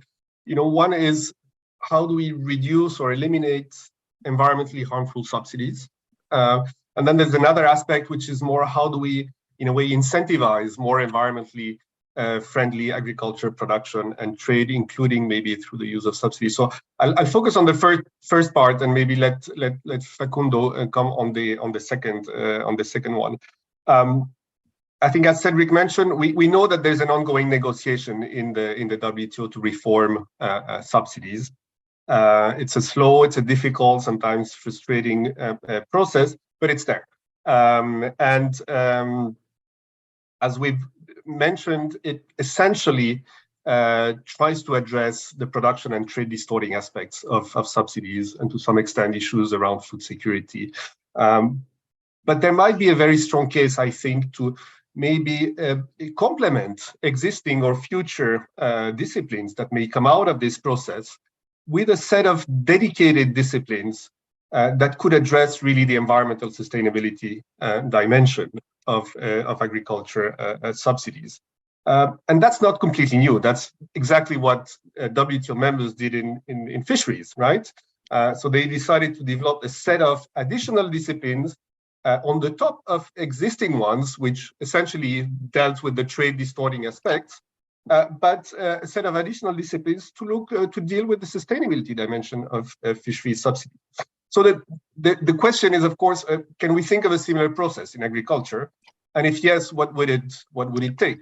And I think if we want to follow the fisheries model, the idea would be maybe to focus on prohibiting certain forms of agriculture subsidies that are particularly harmful from an environmental sustainability perspective, regardless of their trade distorting nature. So really focusing on the environmental dimension. The key challenge here, of course, is how do we identify ex ante which subsidies would have a negative environmental effect. We know from studies from the OECD that generally subsidies that are linked to production, particularly input and output subsidies, are more likely to have negative environmental effects. But in practice, for each example that you will give of a negative effect, you can think of a positive effect of exactly the same type of subsidies. Just to give you an example, sometimes the increase of input subsidies or fertilizers may contribute to more sustainable intensification and reduce pressure on deforestation, particularly in countries where production increases largely happens through pushing the agriculture frontier. So if you're more productive, maybe there's less. So it's always very difficult to come up with a very clear effect of what a subsidy is going to have on the environment. We had exactly the same problem in fisheries negotiations, where it was impossible to agree on a list of subsidies, for example, fuel subsidies or boat construction subsidies that would automatically contribute to overcapacity and overfishing. There was always the country that says, yes, but in my case, it would not apply, it would have a different effect. So the solution they found in the fisheries negotiation, which I think is quite interesting, is to move away from discussing the type of subsidies that we're looking at, and really to focus on the fishing practices that we don't want to be supported.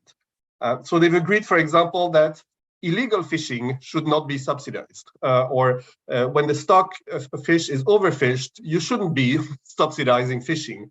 Or when you're dealing with the unregulated high seas, you shouldn't be providing subsidies. And it's not which type of subsidies, any type of subsidies which support this type of negative practices. So that allowed us to move away from a discussion of based on the usual classification of subsidies, which was designed to deal with the trade distorting aspect, but was never designed to deal with the environmental effect. So again, can we adopt a similar approach to agriculture? And I'll stop here. But the idea is that can we agree on a set of production methods or agriculture practices that are clearly harmful for the environment, and then decide that they should not be receiving any type of support subsidies, regardless of the type, the boxes or whatever of subsidies. Now, to do that, we'll probably need to come to use agriculture experts that really know about the environmental effect, not so much subsidy experts. Really, I think our starting point should be bad agriculture practices. And I see that the CBD has been looking at positive agriculture practice. Maybe we can think of negative ones, the ones that we really don't want. And I'm thinking, things like using chemicals that are prohibited on the BRS conventions. Maybe there seems to be consensus about mechanical tillage might not be a good idea, or producing on degraded land. Can we agree on a set of things and then just remove all types of support? And I think this approach would not only make more sense from an environmental perspective, but it would be also easier to agree, because no country would say, well, actually, I really want to subsidize, production in degraded land or prohibited chemicals. And I think that would help maybe move the discussion forward and shift the focus, not from looking at it from a trade distorting, but really from an environmental sustainability perspective. Thank you, Christoph. And I also saw Monica kind of, at least it seems like, making some notes. So, in addition to being able to provide the information very concisely and broadly on the sustainable practices, or perhaps also if you can say something about, these are universally considered, unsustainable. Obviously, it's easy to say, we shall not be supporting illegal fishing or illegal something, but I reckon there's something we must be able to do here as well, and at least strive towards from agriculture. But I do find that this experience that we have just gone through with the fisheries that took decades. I'm hoping we can learn from that and not to take decades, expanding it to the other areas. But with that, Facundo, final question to you, which is the same $1 million question. What could we do here, based on your work? And then we will, I think, start to close the session. Thanks, Marian. That's a great question. I think that two things need to happen to achieve agreement at the WTO on agricultural subsidies that are harmful to biodiversity. One, WTO members agree on a definition of subsidy harmful to biodiversity. Two, the environmental sustainability debate and discussion at the WTO filters through the WTO agriculture negotiations. Let me talk about the first one. What is a subsidy harmful to biodiversity? A lot has been said and written about subsidies that are harmful to the environment, or environmentally harmful subsidies, which is not the case of the more specific, or I would say subcategory of subsidy harmful to biodiversity. In fact, a recent paper by Alan Matthews and Katia Karusakis showcases that most national levels conducted on this issue focus on subsidies that are harmful to the environment rather than subsidies that are harmful to biodiversity. And to be honest, it's quite challenging to differentiate between these two when we are speaking about harmful impacts of agricultural subsidies on our environment, our biodiversity, our water resources, all at the same time. Well, I think it is somewhat possible that WTO members achieve agreement on agricultural subsidies that are harmful to biodiversity based on broad and vague definitions. I still do see value in circumscribing, delimiting, and narrowing down the concept of subsidy harmful to biodiversity. So we need more research and evidence to reach consensus among WTO members as to what a subsidy harmful to biodiversity actually is. In fact, if you look at Target 18 of the Global Biodiversity Framework that was mentioned before, it speaks of identifying incentives, but I use the word identifying incentives, including subsidies that are harmful to biodiversity. So that would be a first step. And now, I think that the second thing that needs to happen to achieve agreement on agricultural subsidies harmful to biodiversity is to deal with this disconnect, with this huge disconnect that exists at between those discussing environmental sustainability on the one hand and those dealing with agricultural trade on the other. But this is an aspect that was also mentioned by one of the previous speakers, right? They are two different communities. And this problem is not only exclusive to countries, different ministries, agriculture, environment, especially when they are not the same, speaking different languages. This is also something that is happening at the WTO. Of course, there are some missions where the same person deals with the environment, the environmental and the agricultural trade dossier, but I can tell you this is not always the case. So let me give you one concrete example. The Trade and Environmental Sustainability Structure Discussions, the TSD, that was mentioned before by the WTO Secretariat, is one of these plurilateral initiatives that have been discussing the environmental impacts of agricultural subsidies for quite a while. And its work is commendable. However, to integrate environmental sustainability into the WTO discussions on agriculture, we need to ensure that the TSD, or for that matter, any other initiative dealing with sustainability at the WTO, fits into the work of WTO delegates discussing agricultural trade. How we can make this happen? Well, TSD members may want, for example, to regularly inform and update the rest of the WTO membership on their work, including not only through their reports to the CTE, that stands for Committee on Trade and Environment, but also to the Committee on Agriculture. And I think that this cross-fertilization would not only allow countries to transfer new ideas and knowledge, but also can encourage WTO members to present proposals for new WTO rules on agricultural trade that include an environmental sustainability dimension. They can do that at the COAS, at the Committee on Agriculture and Specialization, or at any other fora where they see fit. And with that, I close. Thank you very much. Thank you, Facundo. And taking your last point, which is kind of simply reminds me of the importance of, the governance and cooperation between the organizations around, for example, this roundtable here is some kind of could imagine that, there's important information obviously been consolidated and brought forward in the Global Biodiversity Framework, CBD side, getting that, for example, through the cooperation with whichever WTO instance, but perhaps could be also for two countries to TSD, and then making sure that feeds into the agriculture space that kind of a CEDRIC represents, and having these information channels well honed moving forward is also important. I guess the point here is we have these, we just need to really make sure that we can actively as individuals also work through them. We are 2 minutes to the close, so that is really then my time to start saying thank yous to everybody. So first of all, I do want to really thank you, WTO Trade and Environment Week and the Secretariat of welcoming us here and hosting us today. It's been a fantastic launch for our webinar series, and again, fantastic cooperation and support from you to bring these discussions looking environment, sustainability nexus through the biodiversity lens to the WTO and also trade delegates here. So thank you so much for that. Thank you for all the co-organizers. pretty much all of you actually represented around this roundtable today. So fantastic. Let's continue this cooperation. I think hopefully we are making some progress here, bringing people around the same table and sharing knowledge, ideas, and information.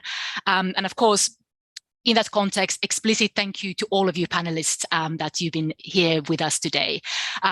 You've all put dedicated efforts to your interventions. I know this because I work with you, in the run-up, and we really try to make things as concrete and forward-looking as possible, and as also accessible as possible for wider audiences, both trade and non-trade. So I really thank you for that, and I also feel I'm particularly impressed and grateful for that latter, because it really demonstrates that willingness to try to break these silos and understand one another better, which I do think is one of the keys to move forward, to understand from biodiversity side trade better, and perhaps from trade side understand the biodiversity intricacies better as well. So thank you for that. Last and not least, thank you for all of you listening in. Most of you have been listening in through the WTO portal and YouTube, and of course, we haven't been able to be as interactive as we will plan to be moving forward with this series, because we've been now working in this Trade Environment Week setup. So hoping that moving forward, we'll be able to hear from you also more concretely, your ideas, your recommendations, thoughts moving forward. But if you have any of those, feel free to find me, email me, and send some thoughts and ideas if you had them while we're listening. And of course, please Google Nature Positive Trade webinar series, Trade Hub, so you'll be able to see, what we are planning to do next in this cooperation. So with that, massive thank yous. Looking forward to continue discussions moving forward. It will be important for, I think, all of our sakes and the sakes of sustainable agriculture and biodiversity and sustainable development. Thank you so much.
Hello, everyone.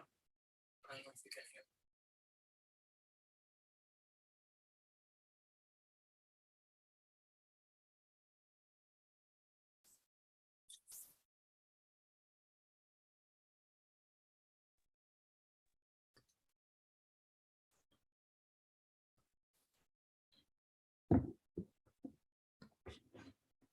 Hello?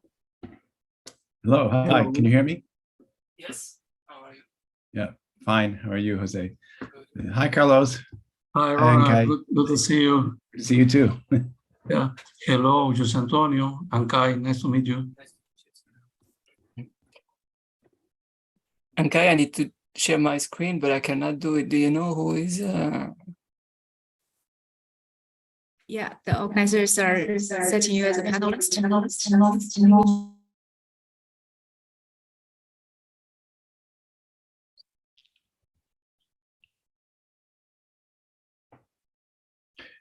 So most people will be connecting via the YouTube. Yes. Okay.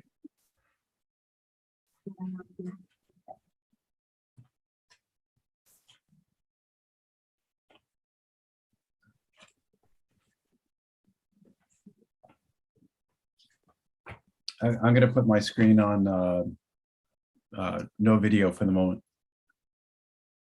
Well, and mute also.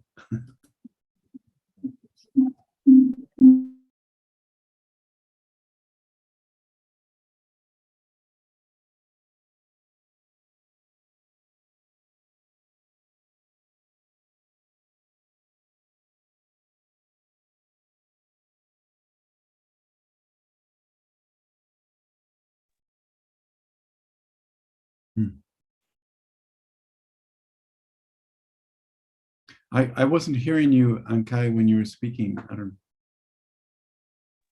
That's great to know. But and now you just spoke, and I heard an echo.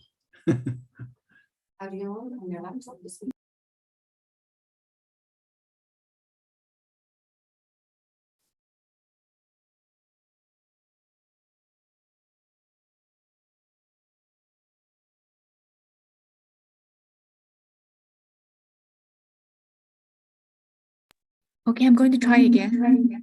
Can you still hear the echo? Yes, there's a bit of an echo. All right. It seems it's getting better. Okay. Otherwise, I can change the room. Yeah, we still hear an echo, but I think it's less pronounced than at the beginning.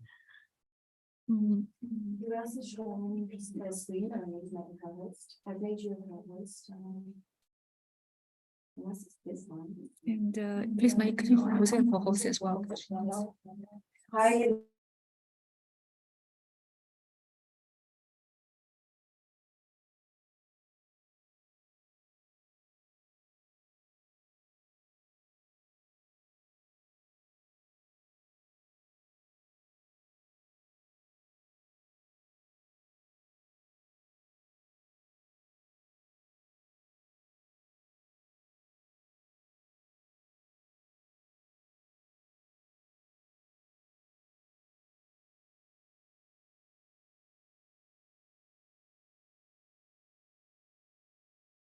Oh, it's okay.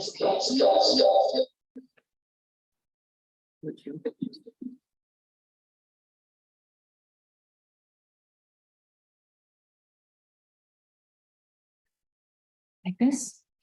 So the backdrop is You bigger should than. zoom in a bit. Oh, yeah, exactly.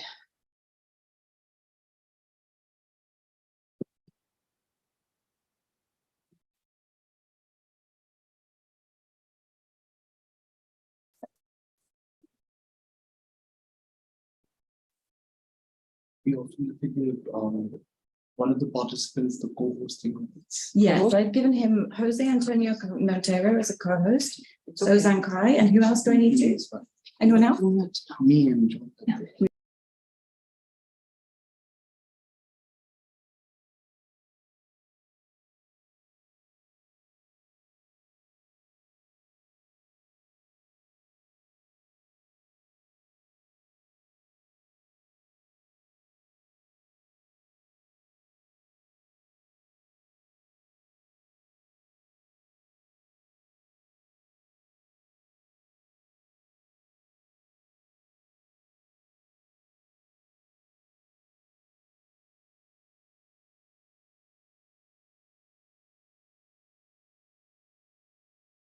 Can you hear me?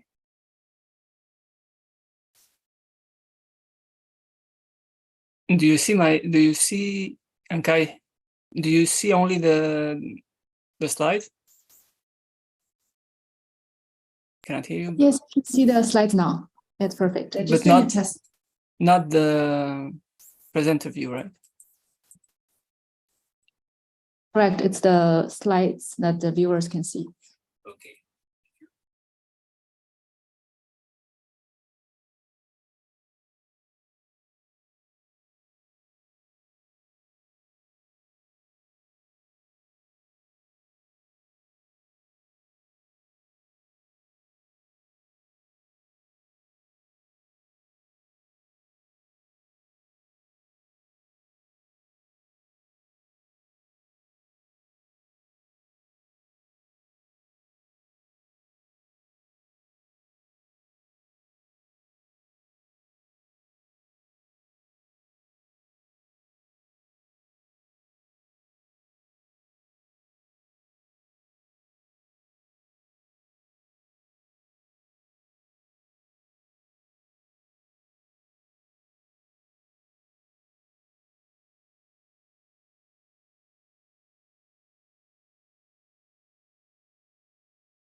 Hey, good morning, good afternoon, good evening, depending on where you are. Welcome to this online session during the exciting Trade Environment Week. I hope you have been having a wonderful week listening to various topics on trade and environment. Today, this session will be launching a policy brief on leveraging trading environmental goods and services to tackle climate change.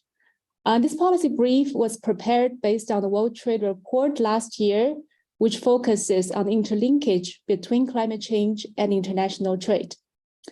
The brief specifically looks at how trading environmental goods and services could help to tackle climate change. Today, we have two distinguished speakers who will share their comments and perspectives on this exciting topic.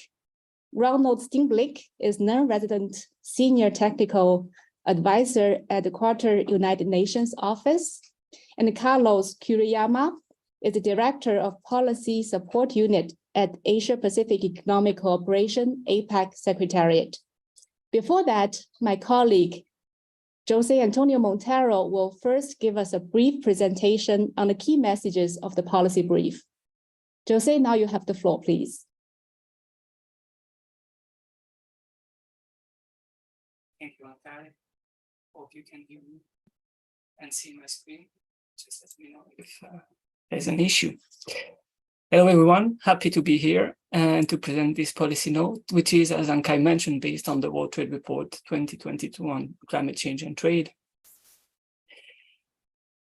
And the note is actually divided in three main sections. The first section looks at the latest trends in trade in environmental goods and services and related trade policies. The second section looks at how increasing trade in environmental goods and services could accelerate the transition to a low carbon economy and also support climate change adaptation. And finally, the third and last section discusses how international trade cooperation can support the deployment, the access, and the adoption of environmental technologies. So turning to the scope of trade in environmental goods and services, and keeping in mind the challenges that you face when you want to measure trade in environmental goods precisely, given the lack of specificities and specific tariff line at the 6-digit level of the harmonized system. As you can see on the figure in the right, trade in environmental good has not only expanded in the last 20 years in most regions, but also its growth rate is much higher than the growth rate of merchandise trade. And so for instance, the growth rate of trade in solar panel was more than 2 times greater than the growth rate of merchandise trade. Trade in environmental services is also essential to support the uptake of environmental technologies. And for instance, as we mentioned in the report, in the note also, more than 70% of labor for solar panel deployment is actually concentrated in installation, grid connection, operation, and maintenance services. Barriers to trade in environmental goods and services are still actually significant. Although the global average tariff on environmental goods is relatively low, this average masks higher tariff in some economies, but also for some products. In addition, what we observe in the last 5 to 10 years is an increasing number of anti-dumping duties and countervailing measures that have been applied to a number of these environmental goods. And so in that context, the next section of the note explores the potential impact of reducing trade barriers in environmental goods and services and how it can contribute to climate change mitigation. And so a broad range of goods and services can support the fight against climate change, including obviously clean and renewable energy and energy efficient products. And we have experience now studies that show that trade can contribute to the creation of a competitive, dynamic, and integrated global marketplace for environmental goods and services, including renewable and energy efficient goods. And this is done typically through economies of scale and innovation. For instance, if you look at the figure on your right, what we saw in the last, since 1999, is a drop by almost 97% of the cost of solar electricity, which is due to improvement in technology and production, and part of that cost decline has also been attributed to the expansion of global value chain.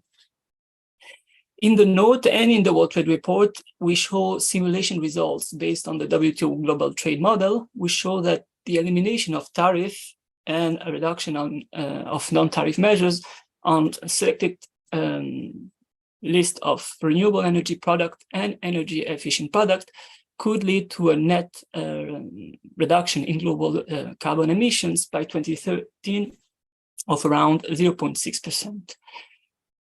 Obviously, more ambitious, credible and timely climate policies could also enhance the positive impact of trade in environmental goods and services. And so in that context, and to conclude, the note discusses the role of international trade cooperation in promoting trade in environmental goods and services. We know that international trade cooperation is essential to support the development, access, and deployment of environmental technologies by promoting openness, predictability, transparency, coordination, coherence, and inclusiveness.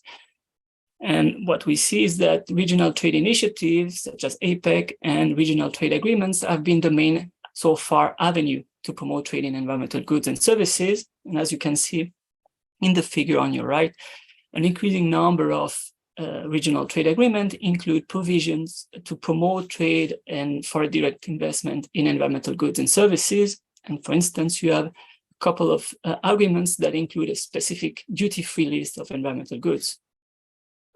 At the multilateral level, WTO rules ensure that trade in environmental goods and services flow as predictable and freely as possible, while past multilateral and plurilateral negotiation on environmental goods at the WTO have been inconclusive.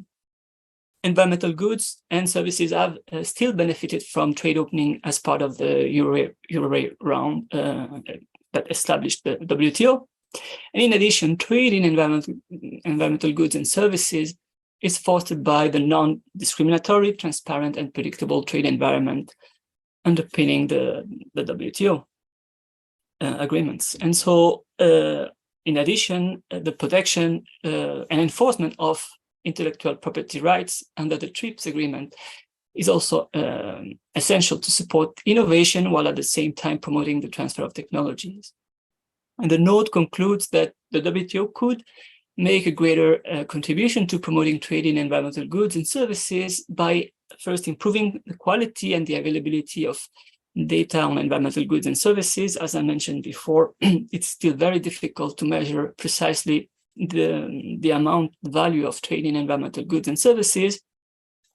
Strengthening existing cooperation with other international and regional organizations is also important, and advancing initiatives that are being pursued by different groups of WTO members could also promote the trade in environmental goods and services. The note, as Ankai mentioned, was issued today, so you can download it from the WTO website, including also the World Trade Report. Thank you for your attention. I remain available for any question. Thank you so much, Jose, for this very brief but comprehensive presentation. And one key area you have highlighted is the lack of clear definition and therefore the data on trade flows of environmental goods, potentially services as well. And we have an expert online today who have written extensively about the classification of environmental goods. And Ronald, maybe if you could share with us some of your insights on the challenges and potential solutions to the definition of environmental goods, that'll be really, really insightful. Thank you.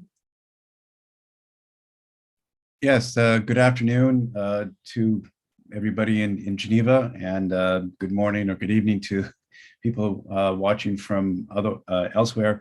Thank you very much for inviting me.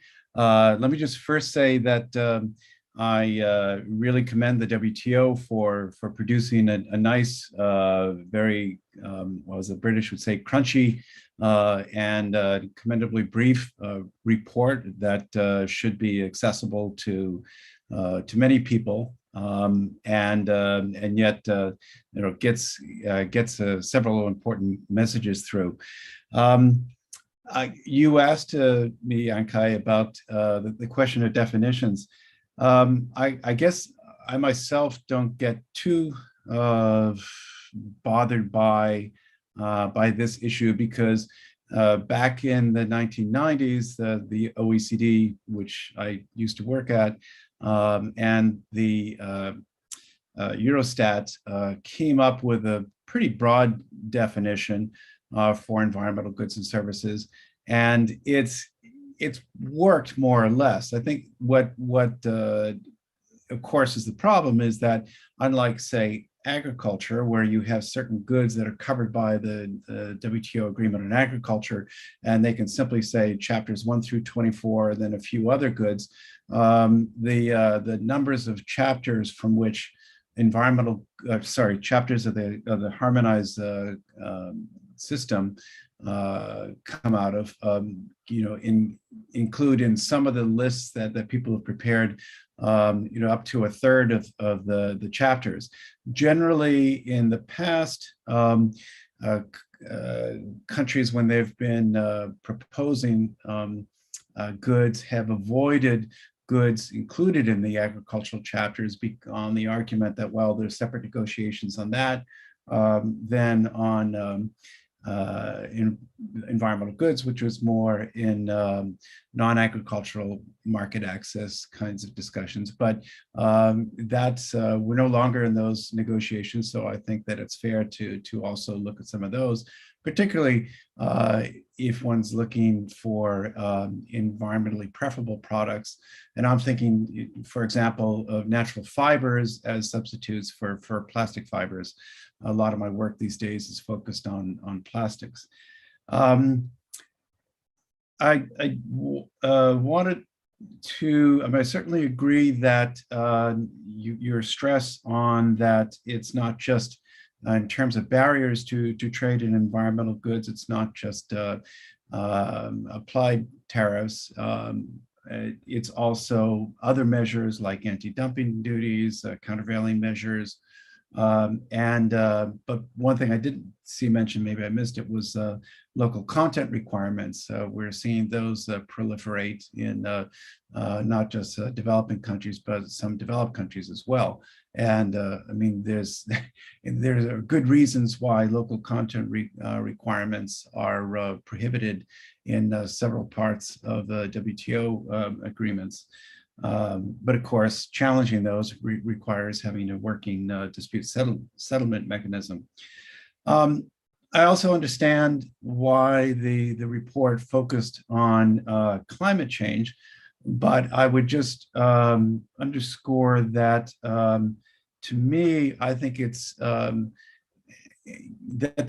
one can overstress the question of climate change goods, that for many WTO members that have not really been responsible for the bulk of greenhouse gas emissions over the last couple of centuries, they're focused on very often on other things.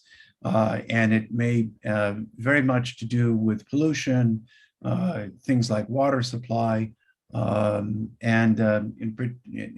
adaptation to natural disasters, many of which are provoked by climate change. And sorry for my throat. I hope that in the future there'll be more discussion on some of those. And even then, there are certainly connections. So, for example,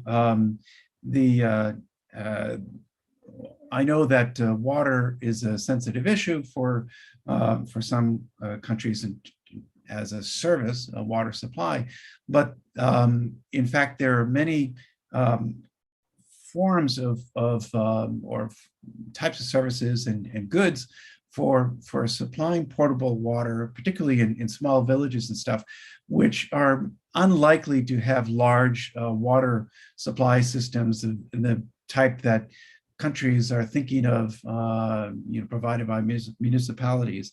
And I think that there's some really, really exciting new technologies and services that I think at the very least it would be useful to exchange information on and help countries understand that.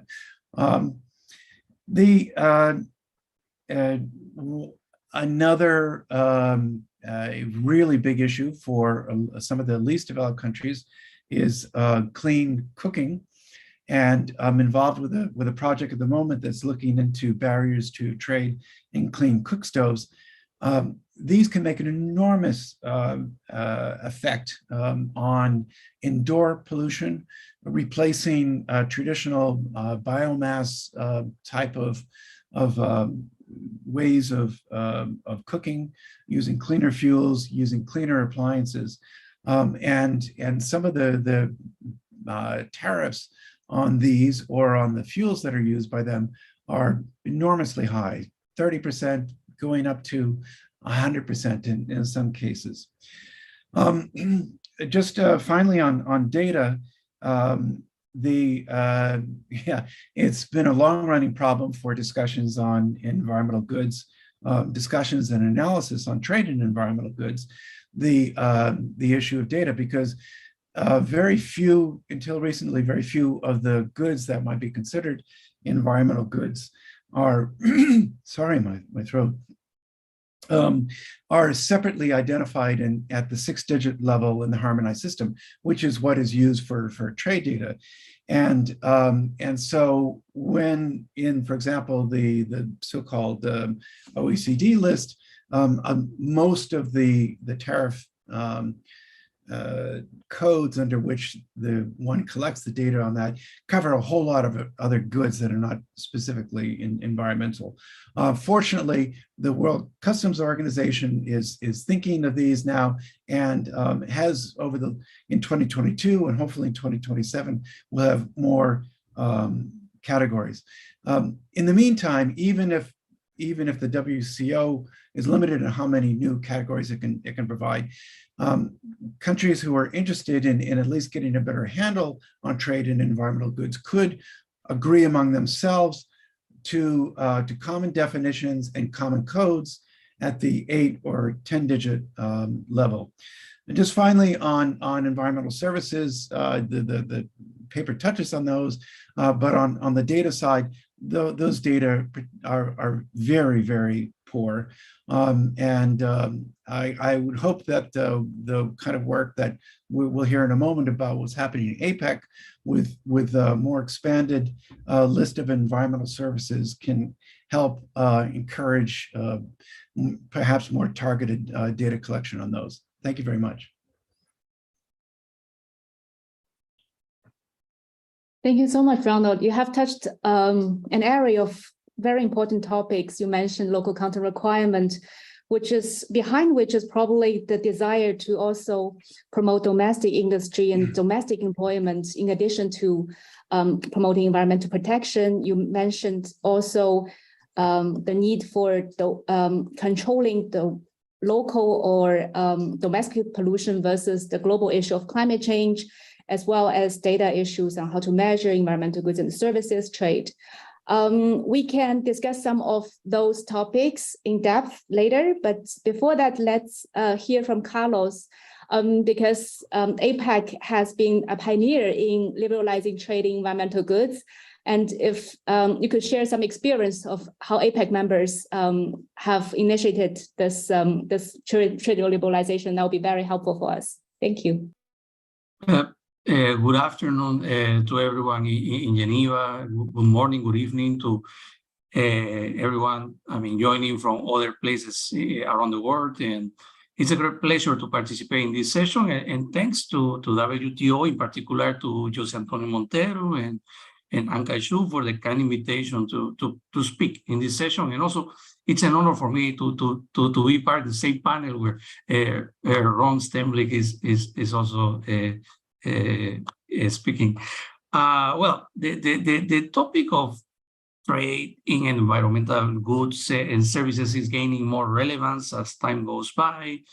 There's an increasing awareness about climate change and the environmental challenges that the world is facing. So it's clear in this context that facilitating trade in environmental goods and services could help us to address, to some extent, these challenges.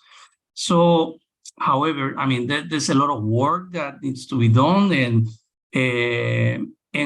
within APEC, I mean, we are trying to contribute by doing some work in environmental goods and services.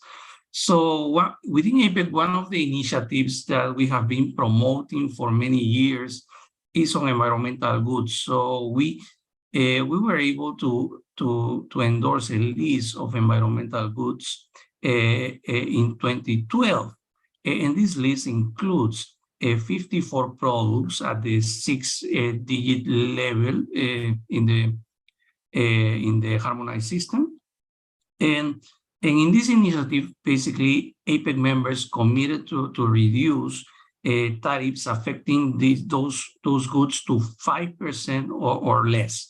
And this initiative helped to increase trade of a number of goods that are related to air pollution control, renewable energy, management of waste and recycling systems, wastewater management, potable water treatment, equipment also to perform environmental analysis, environmental monitoring, and also we included an environmentally preferable product that was a bamboo flooring panels.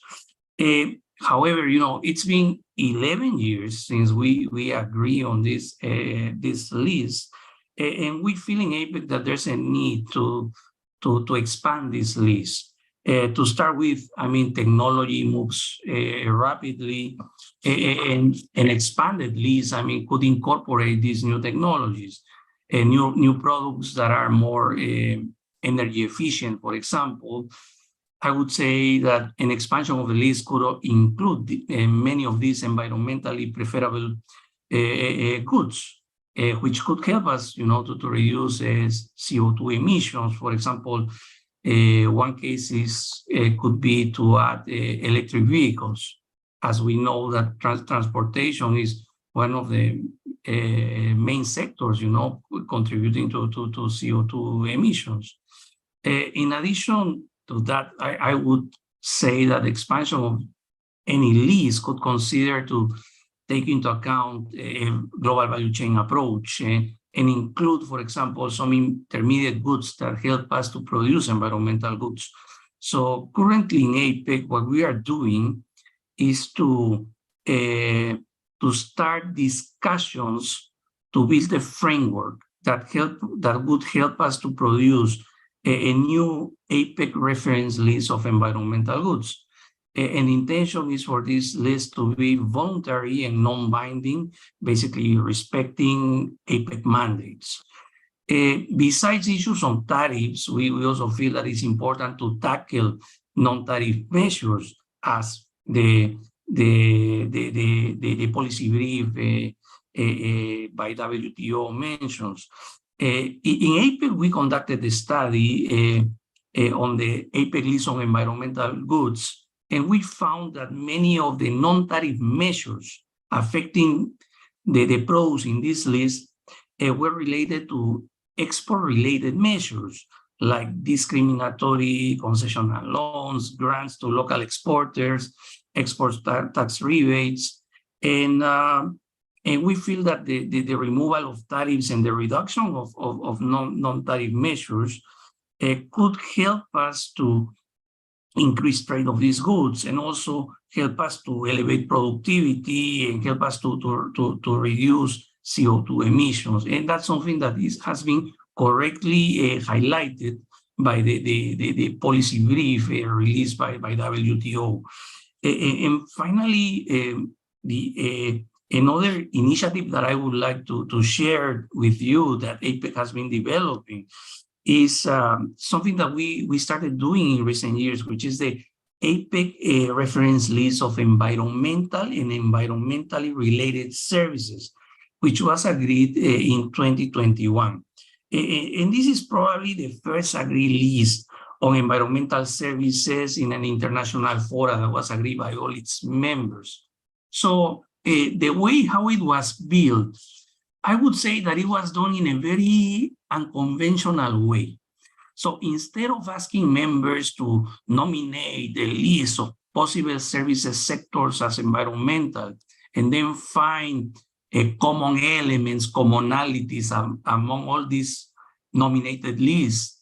So the starting point here was to discuss a list that was prepared as part of a study on environmental services. And this study was conducted by independent external consultants. One of them was precisely Ron Sternberg. And APEC members basically discussed which sectors in the list should be considered in this initiative. So at the end of these discussions, if I'm not wrong, the study had a list of over 70 sectors. And at the end of the day, APEC members decided to include in this reference list 62 services sectors. 42 of them are directly related to environmental conditions. And the other 20 services may be environmentally related when they are used, for example, for the design, construction, and operation of facilities and equipment to improve environmental conditions. So this list is a non-binding and non-exhaustive list that is not linked to any market access exercise, but certainly it could be taken as a reference by any APEC or WTO member to develop, for example, a model positive list of commitments that could be tailored to their own individual circumstances when they are negotiating trade agreements, or nowadays, so some economies are starting to negotiate green economy agreements. So those sort of commitments could be included in these sort of new agreements as well.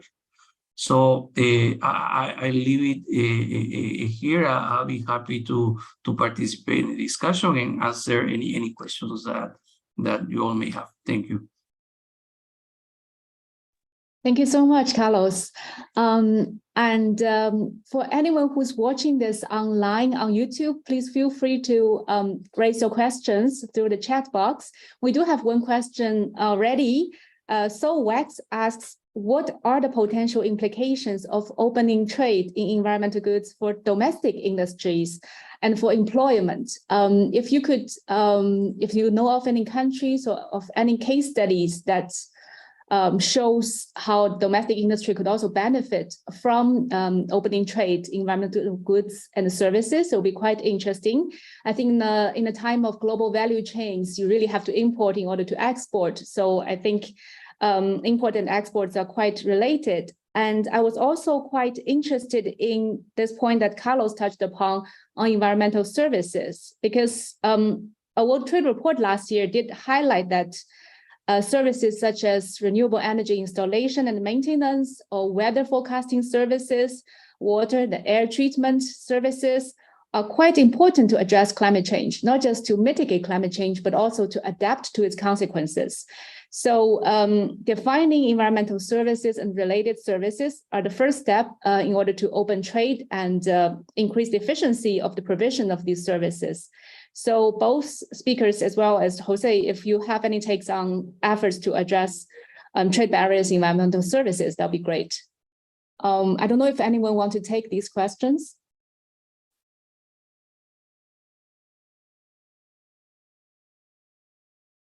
Please.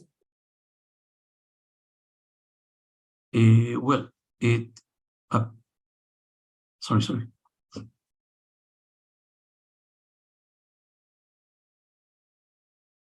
I see Ronald's hand up, and I see I heard Carlos speaking, so maybe Ronald first, if you don't mind. Thank you. Okay. Yes. No, that's a good question from Solwax. I think one point is made well in your paper where you point out that most, I think it's 70% of the value added in photovoltaic installations is in the services related to the installation and maintenance and so forth of and operation of the solar panels.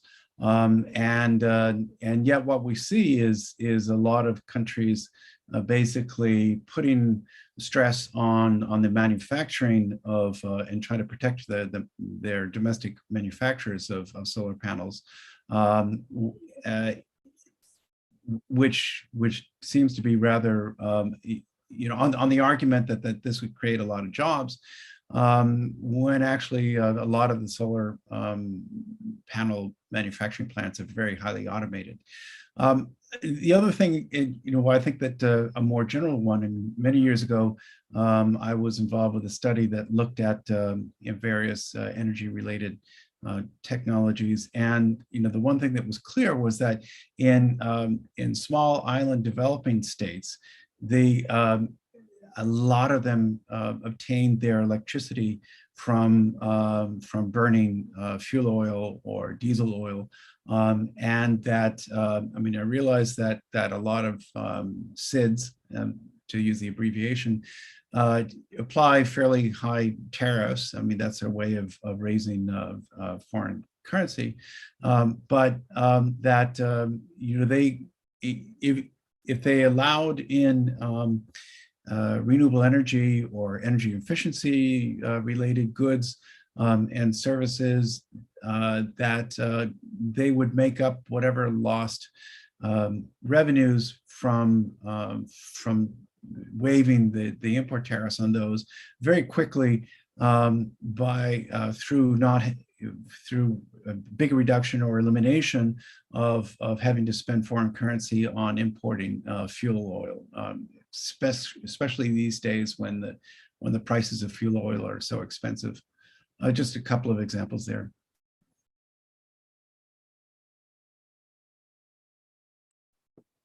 Thank you so much.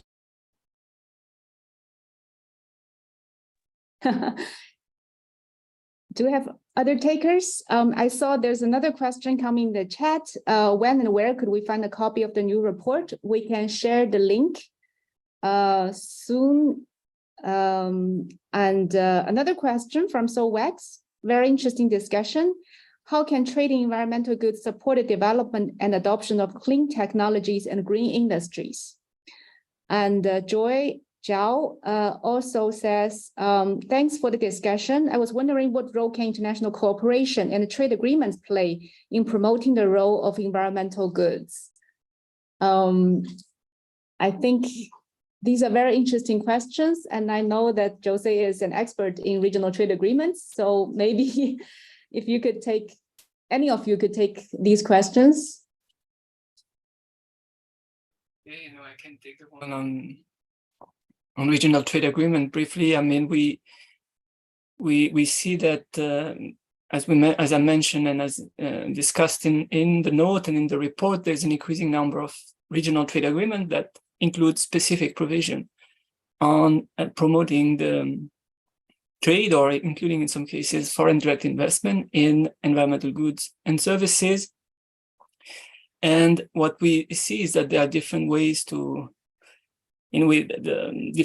promote some, and actually many of them are really just provisions that incentivize without any binding commitment the trade in environmental goods and services, including sometimes addressing non-tariff measures.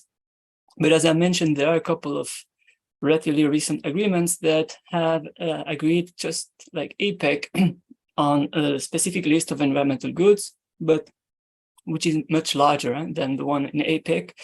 And so you have a couple of recent agreements that have agreed to eliminate the tariff on the specific list of environmental goods.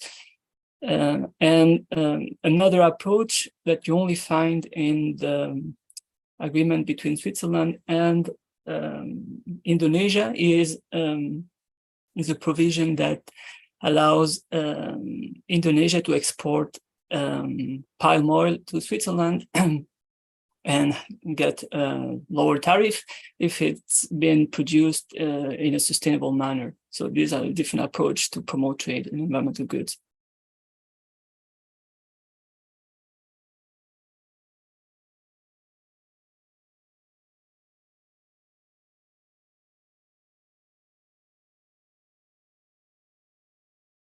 I see Ronald also raised your hand, please. Yes, just to add to what Jose said, if it's truly a regional agreement where the countries are the parties to the agreement are geographically close, what it also you can see is having freer trade, more fluid trade, also encourages those industries which need economies of scale to be able to operate at a larger size.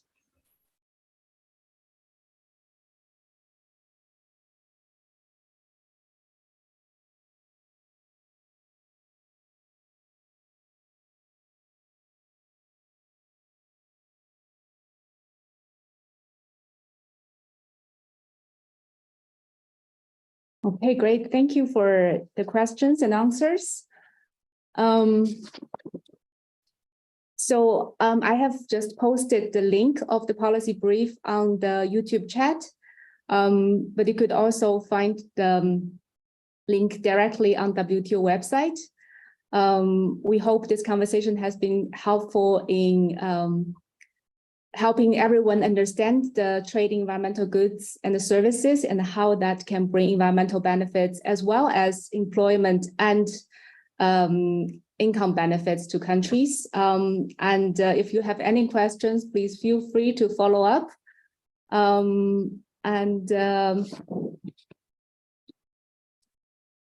wonder if any speakers have any concluding remarks to share. Yes, Carlos, please. Yeah, thank you. Yeah, I think it's important to know that if we are promoting trade of environmental goods and services, this is going to have a positive spillovers in the economy because, for example, if there is more exports of, for example, solar panels, there will be more production of solar panels. But to produce a solar panel, for example, we require plenty of materials, plenty of components, right? For example, we need steel, we need copper, brass, plastic, silica, we need collectors, mirrors, steam generators, heat storage systems, and many other components. So at the end, there's going to be a demand of all these raw materials and all these intermediate goods and components. And so that's going to generate also not just business opportunities, but also could create employment. And when we look at this as a global value chain approach, we also see that the benefit is not going to be only on those developed economies that are producing these high-tech goods, but also we will see that other developing economies will be reaping the benefits of promoting these environmental goods. And at the end, I mean, if we can find a way to expand the use of environmental goods, that could benefit several communities, in particular communities that are to address issues like environmental degradation or issues, for example, like the control of pollution, among other pressing matters. Thank you.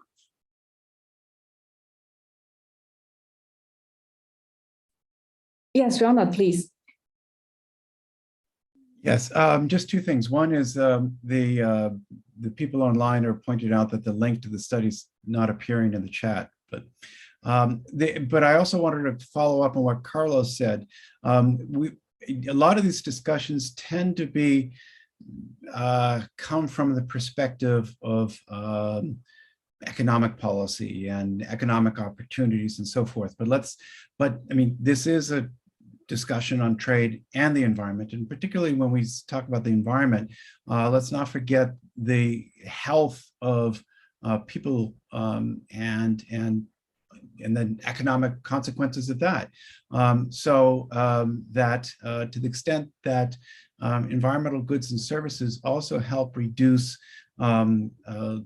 local pollution, that means fewer sick days, that means a healthier population, it means less money spent on health treatment. If it means, for example, cleaning up plastics that are polluting beaches and so forth, that means that that tourism is going to have is going to fare better. Their beaches are going to be more attractive, and you'll get more people. So there's all kinds of knock-on effects that permeate throughout the economy from improving the environment. So I think we should not lose sight of that. Oops. Absolutely. In the 7 minutes remaining, we have received a new question, and I think that's a quite important one. Again, from SOWEX, what are the new environmental technologies that are going to become important? And I think this is indeed an evolving landscape, fastly evolving landscape. We're talking about now green hydrogen, electric vehicles, as Carlos alluded to. So the new environmental technologies are emerging by the day. And I think that also means that defining environmental goods and services would be an evolving, ongoing process. I don't know if further speakers, the speakers would like to share more on this regard.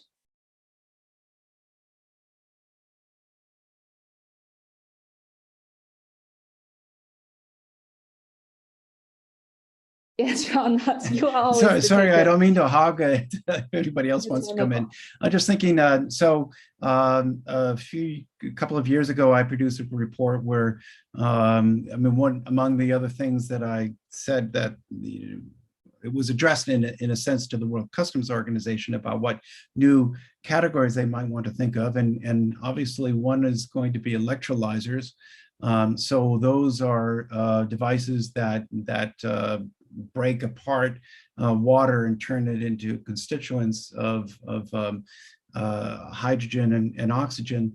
And we know that hydrogen is probably going to play a role in some cases displacing other fuels, let's say in steelmaking, maybe even in more airships, blimps and dirigibles and things like that.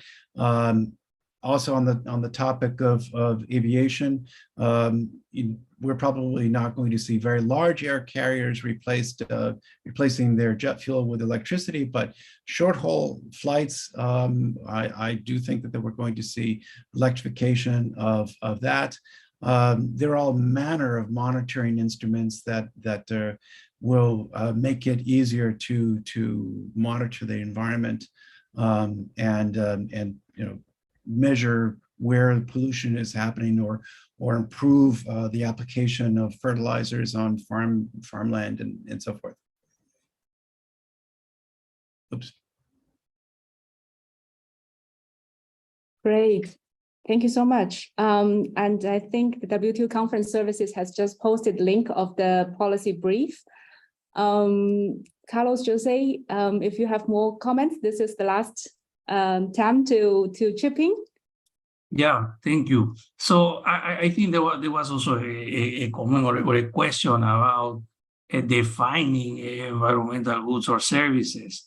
Really, I wouldn't spend much time, working on definitions on environmental goods and services.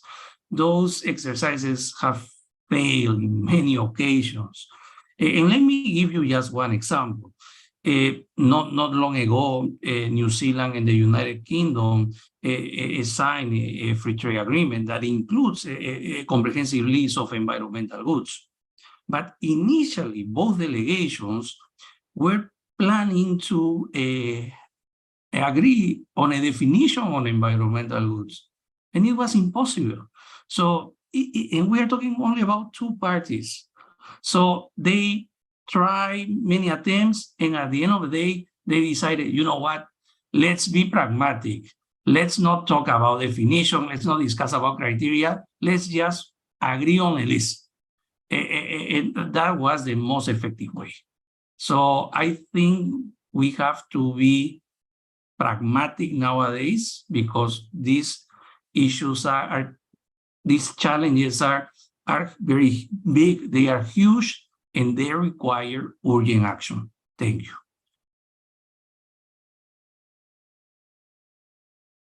Thank you. Pragmatism and an open mind. These are the keywords maybe we should take away after this session. Thank you so much for the speakers, for the participants, for the active questions, and for providing such insightful answers.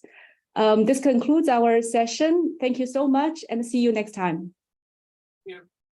Thank you. See you. Thank you very much. Great to see you, Carlos. Likewise, Ron. See you.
Hello. Oh, wow. Hi, Claudia. Hi, I'm trying to take the blur out of my, oh, wow, how do we do this? Out of your background? Yeah, I have my background.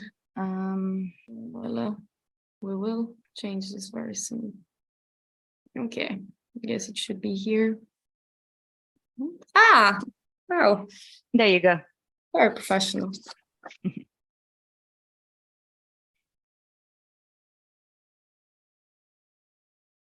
Hey, John. Hey, how you doing? Hey, John and Rishabh.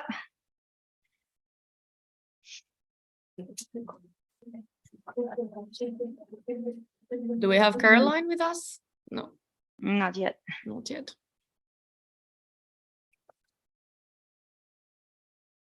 I hope she knows that she had to use this link. It was sent to her, right? Yeah. Yeah, it was sent to her. Probably she's like registering in order.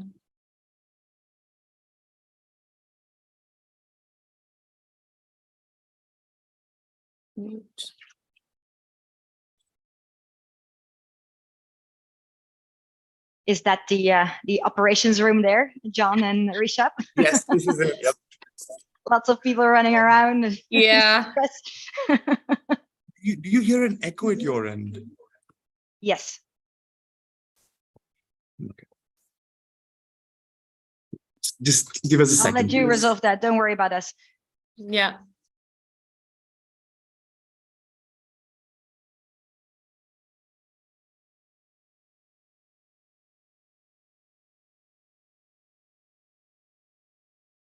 Is it better now? No, but I can mute myself if it helps while you speak.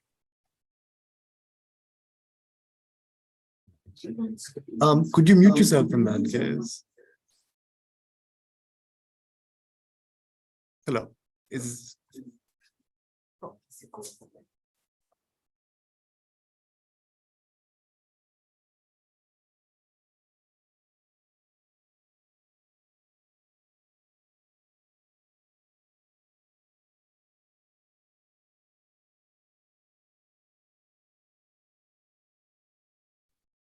Is there an echo now? No, I think this is fine. So very quickly, how would you want to present the slides, Claudia or Colette? I can go. So basically, I'll start with a quick introduction. The cover slide should be there while the event doesn't go live, like with the title and all.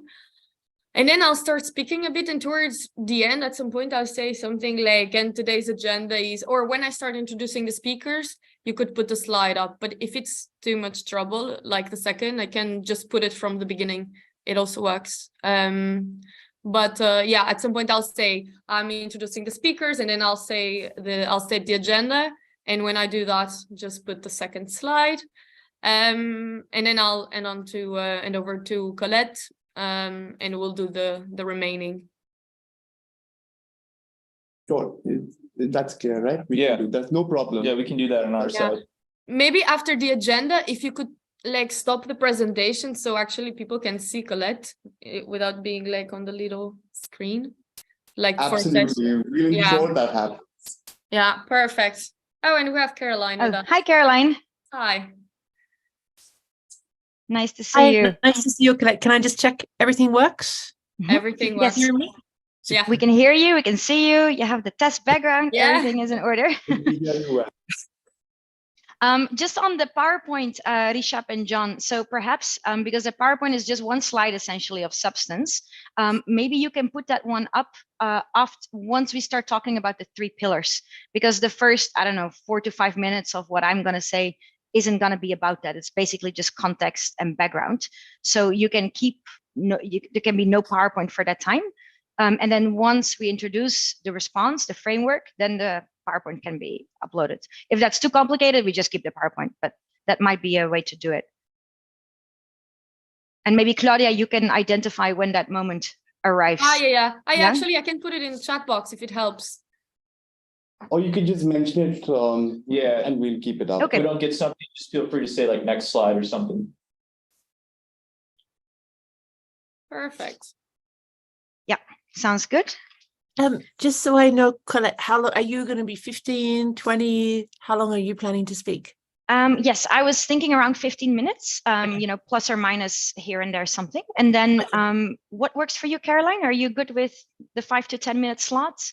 Yeah, that's fine. I was thinking I wanted to be brief and listen to what people were thinking, but I'm sure I'll take more than 5, but it won't be more than 10. So perfect. I don't want to take more than 10. Like, I mean, I want to take 5 or 6, 7, something like that. But it depends how enthusiastic I get when I start speaking. I know. There's always the risk of getting carried away. I have that problem too. But no, I mean, the good thing is it's just essentially the 3 of us. So, and we have only 1 hour. So it's a little bit, the idea was to do it just a little bit, not a full blown, long, lengthy, heavy panel, but just a bit of attention to the paper.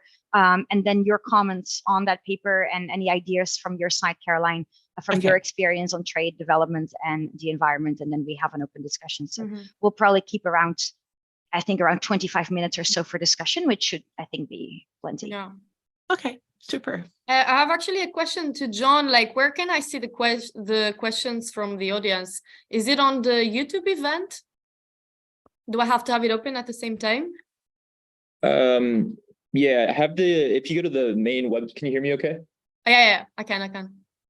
If you go to the main website for the Trade and Environment Week 2023, there should be like a live stream link there. Click on that and you can see the YouTube chat from there.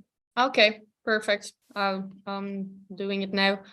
Hopefully it won't come out any sound. Yeah. I can.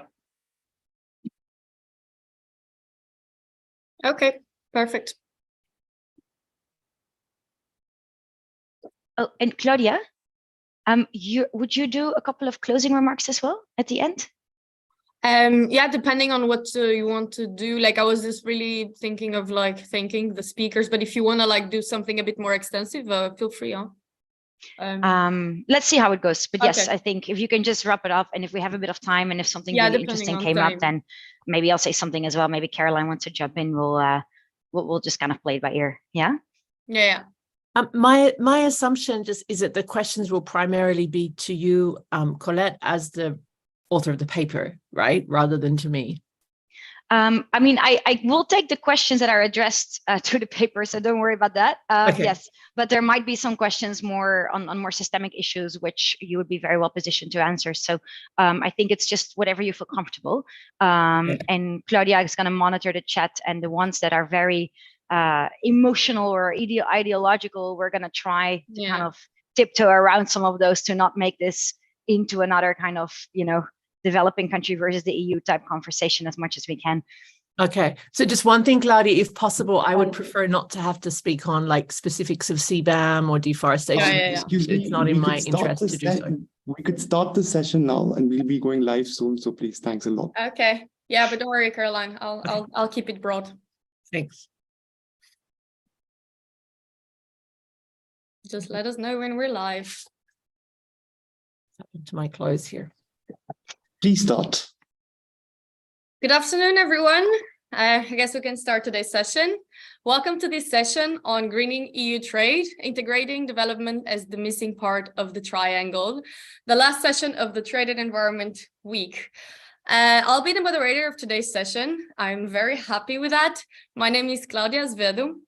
I am a junior policy analyst at Europe Jacques Delors, a Brussels-based think tank dedicated to the research of sustainability and environmental policy at the EU level. My field of work is greening trade, more specifically trade, environment, and development nexus, or triangle, as we like to refer to at Europe Jacques Delors. So let's start the session. As you all know, the greening of EU's trade policy continues to progress at a rapid pace. Various trade measures have been adopted recently, from the CBAM to the deforestation-free product regulation, which featured quite prominently in this year's WTO Trade and Environment Week. It is very clear that the EU's trading partners are very concerned with the impacts of such regulations on international trade, in particular developing and the least developed countries, which are expected to be the most impacted by these regulations.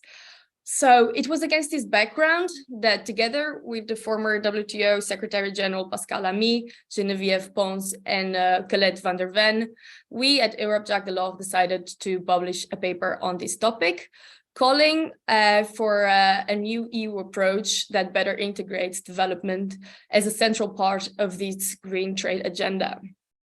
This paper is titled EU Trade and the Environment, Development as the Missing Side of the Triangle. It was published exactly 2 weeks ago, and we're very lucky to have here with us to discuss it, 2 renowned speakers and to debate innovative ways to move this new approach forward. I'm very pleased to present the 2 speakers.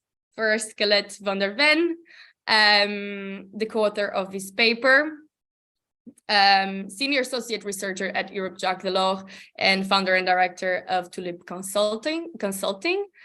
And our external speaker, we're very happy to have with us Caroline Birkbeck. Sorry if I mispronounced your name, who probably needs no introduction, probably especially for those of you who have followed the sessions of the Trade and Environment Week. But well, in any case, Caroline is the director of the TESS Forum, the Forum on Trade, Environment, and the SDGs, working on the interplay between sustainability and trade and how to foster international cooperation in this field.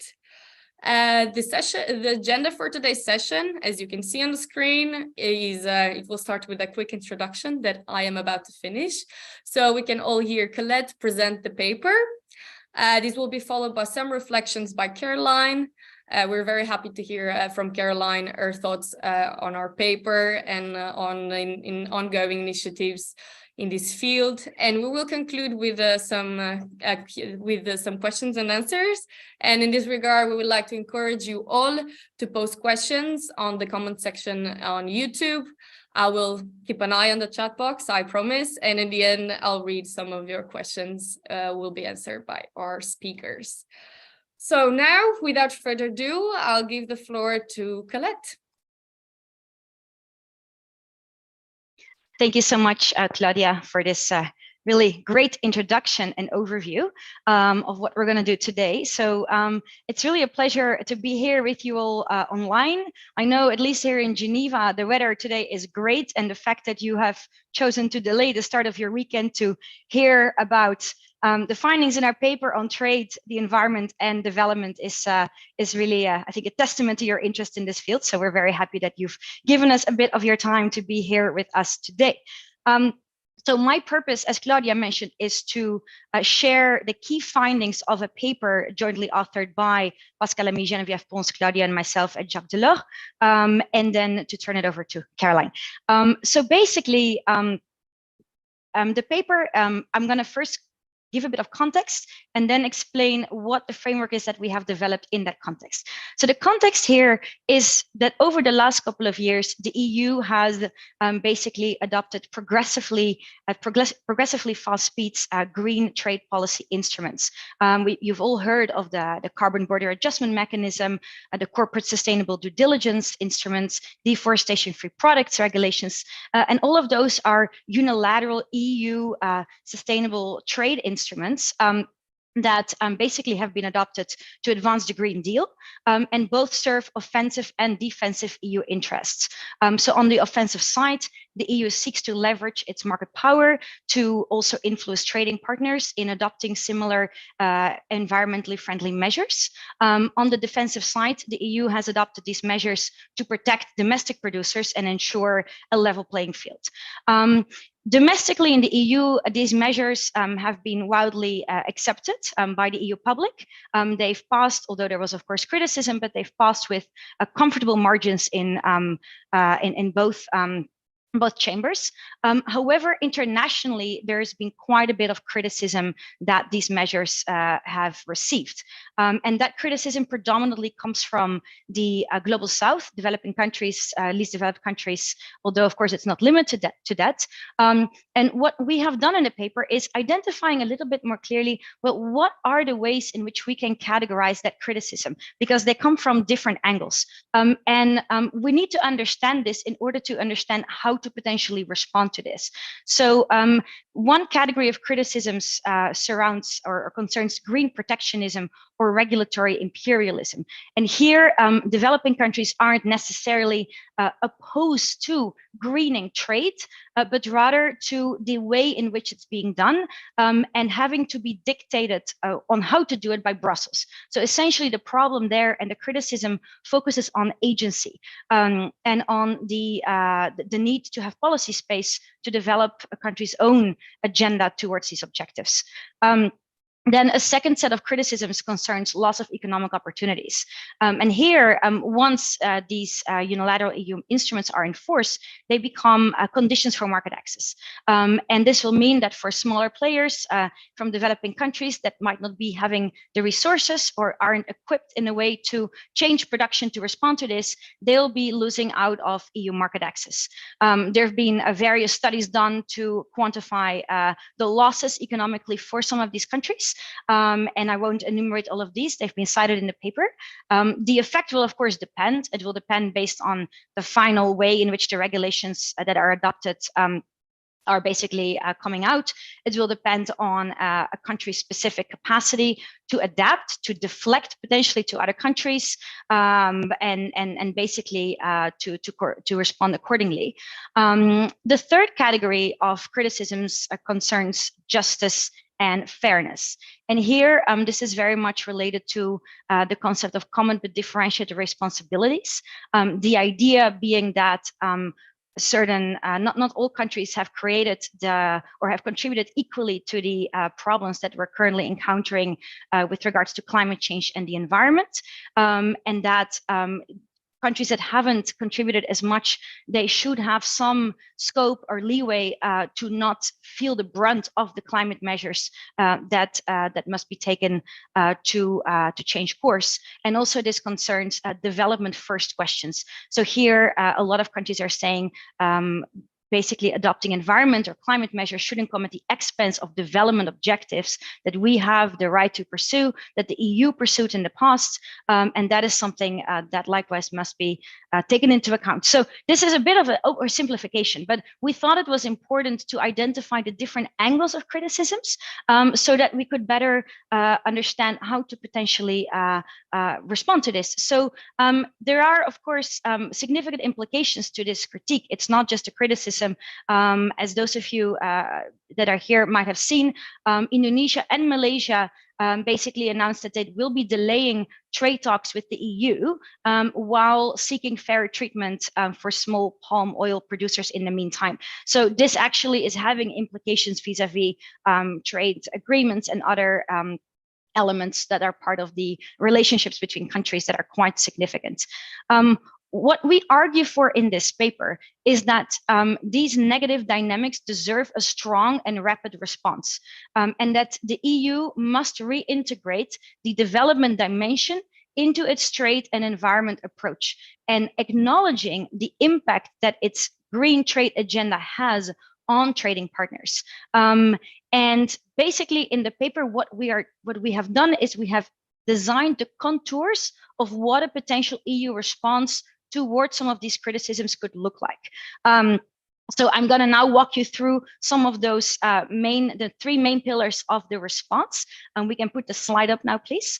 So basically, the first pillar of the EU's response to these issues should focus on developing an improved narrative.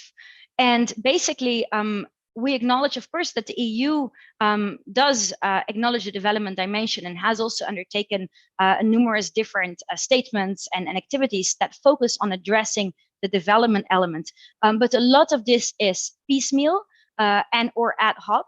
And what we're advocating for is the development of a comprehensive doctrine articulating the different shaping factors of the EU stance with regards to leadership, responsibility, and justice. And those three elements must be integrated and mutually reinforcing in that new narrative. On the responsibility side, it's really critical that the EU addresses and takes, of course, its position of responsibility, which is connected to environmental degradation that it has historically incurred as a result of being a large carbon dioxide emitter.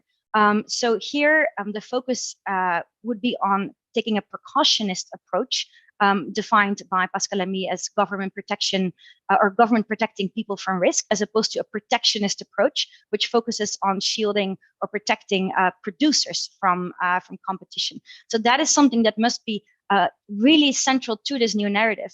And that leads into the second element of this, which is leadership.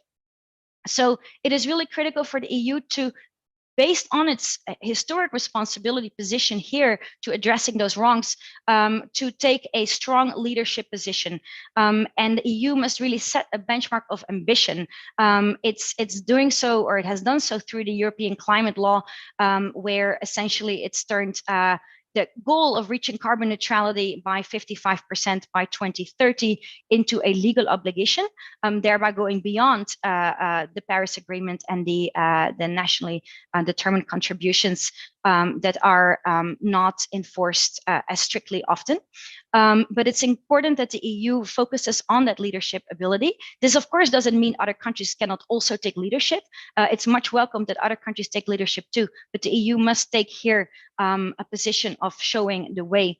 And then thirdly, it is really critical in this enhanced and improved narrative to integrate as a central component of this, the justice dimension. And that is currently not as strongly represented. And with the justice dimension, what we mean with that is acknowledging the fact that some EU trading partners, developing countries, least developed countries, are dependent on the EU market, and that some of these green trade instruments might actually negatively impact market access in that regard.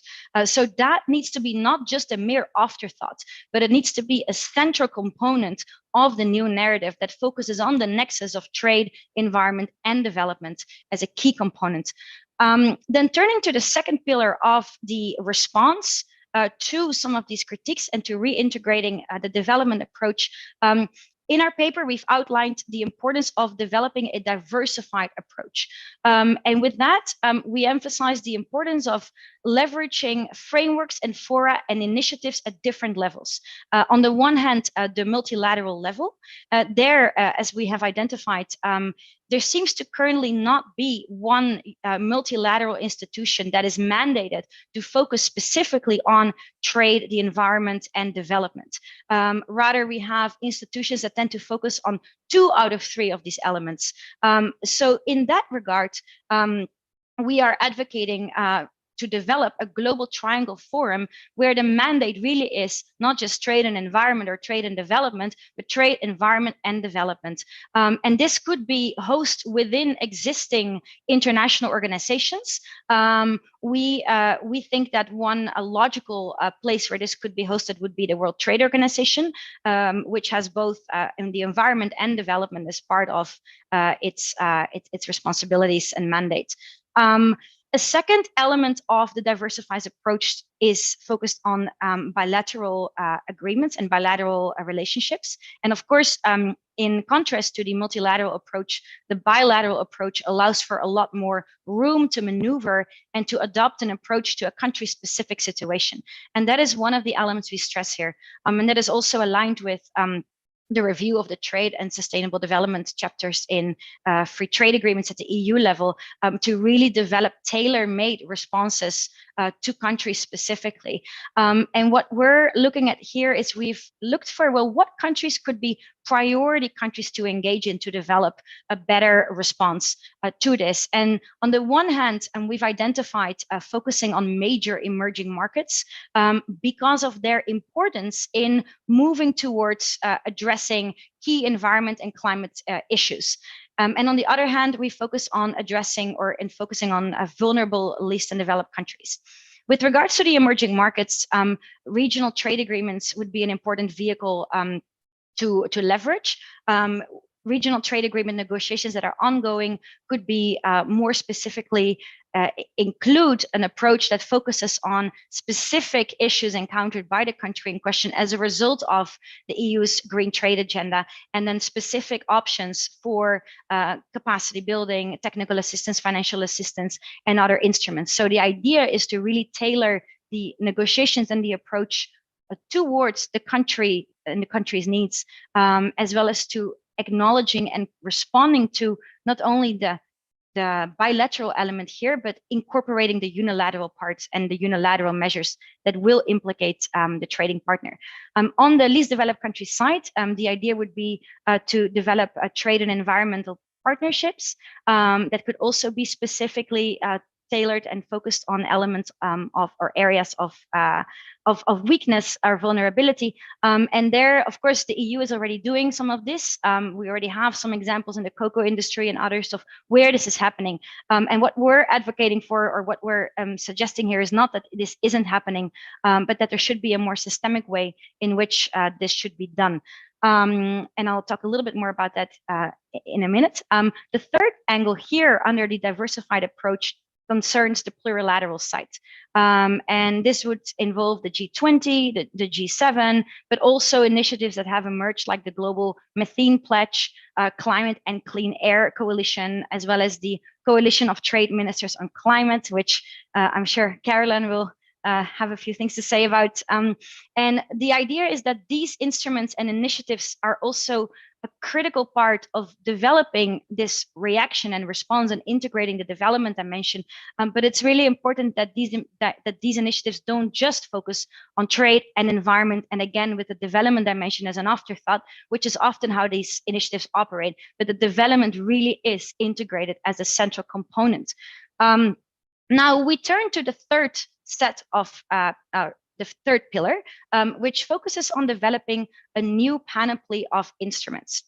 And basically the idea here is, again, not to reinvent the wheel, because the EU has a long-standing commitment to providing preferential treatment to developing countries. It's been doing that for a long time through generalized system of preferences, which provide tariff-free market access to LDCs and a subset of developing countries. And it's been doing that through different types of capacity building and other elements. And the idea, however, is to take these instruments and tailor them to also see how they can be applied to, for example, regulatory preferential treatment. So we have three different ways in which we're looking at this. So the first one is the special and differential treatment angle.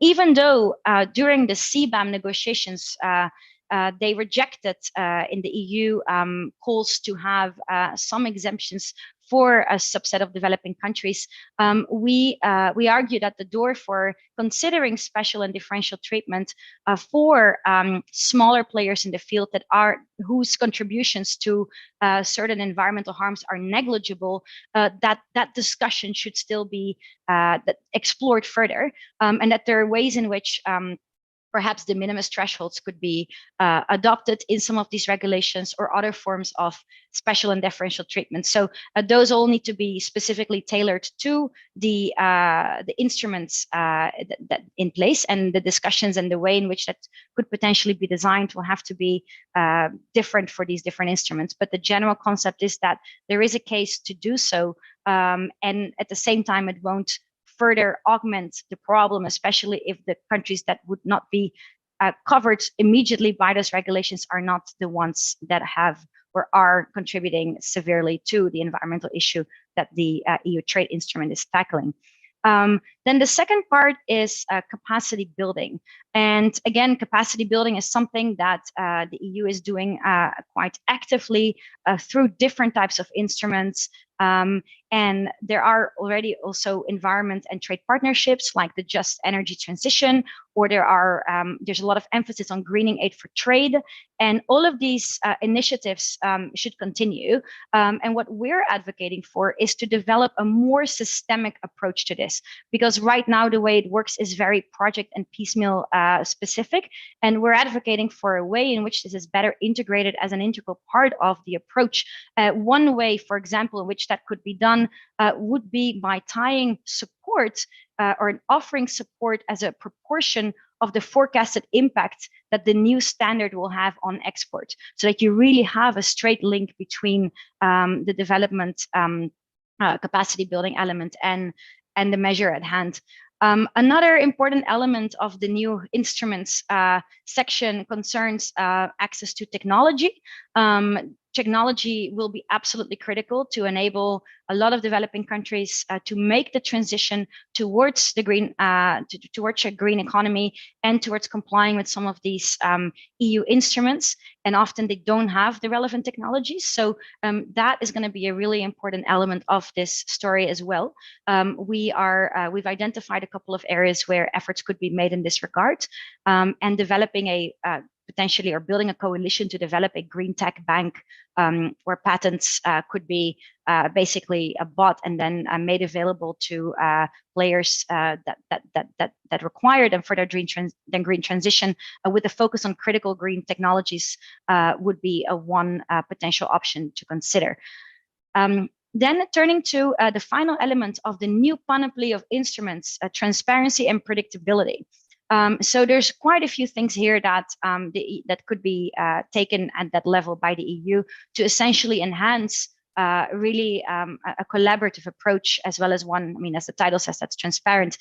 So this ranges from conducting more research about the impact of the EU's measures on developing countries, or enhancing dialogue and cooperation. And when having the dialogue, actually taking into account some of the concerns raised by the developing country trading partner in the design of the measure, as opposed to just having a dialogue for dialogue's sake. Regulatory impact assessments could be focusing much more on the implications of a new regulation for developing countries. That's currently not always the main, or very often not the main focus of these regulatory impact assessments.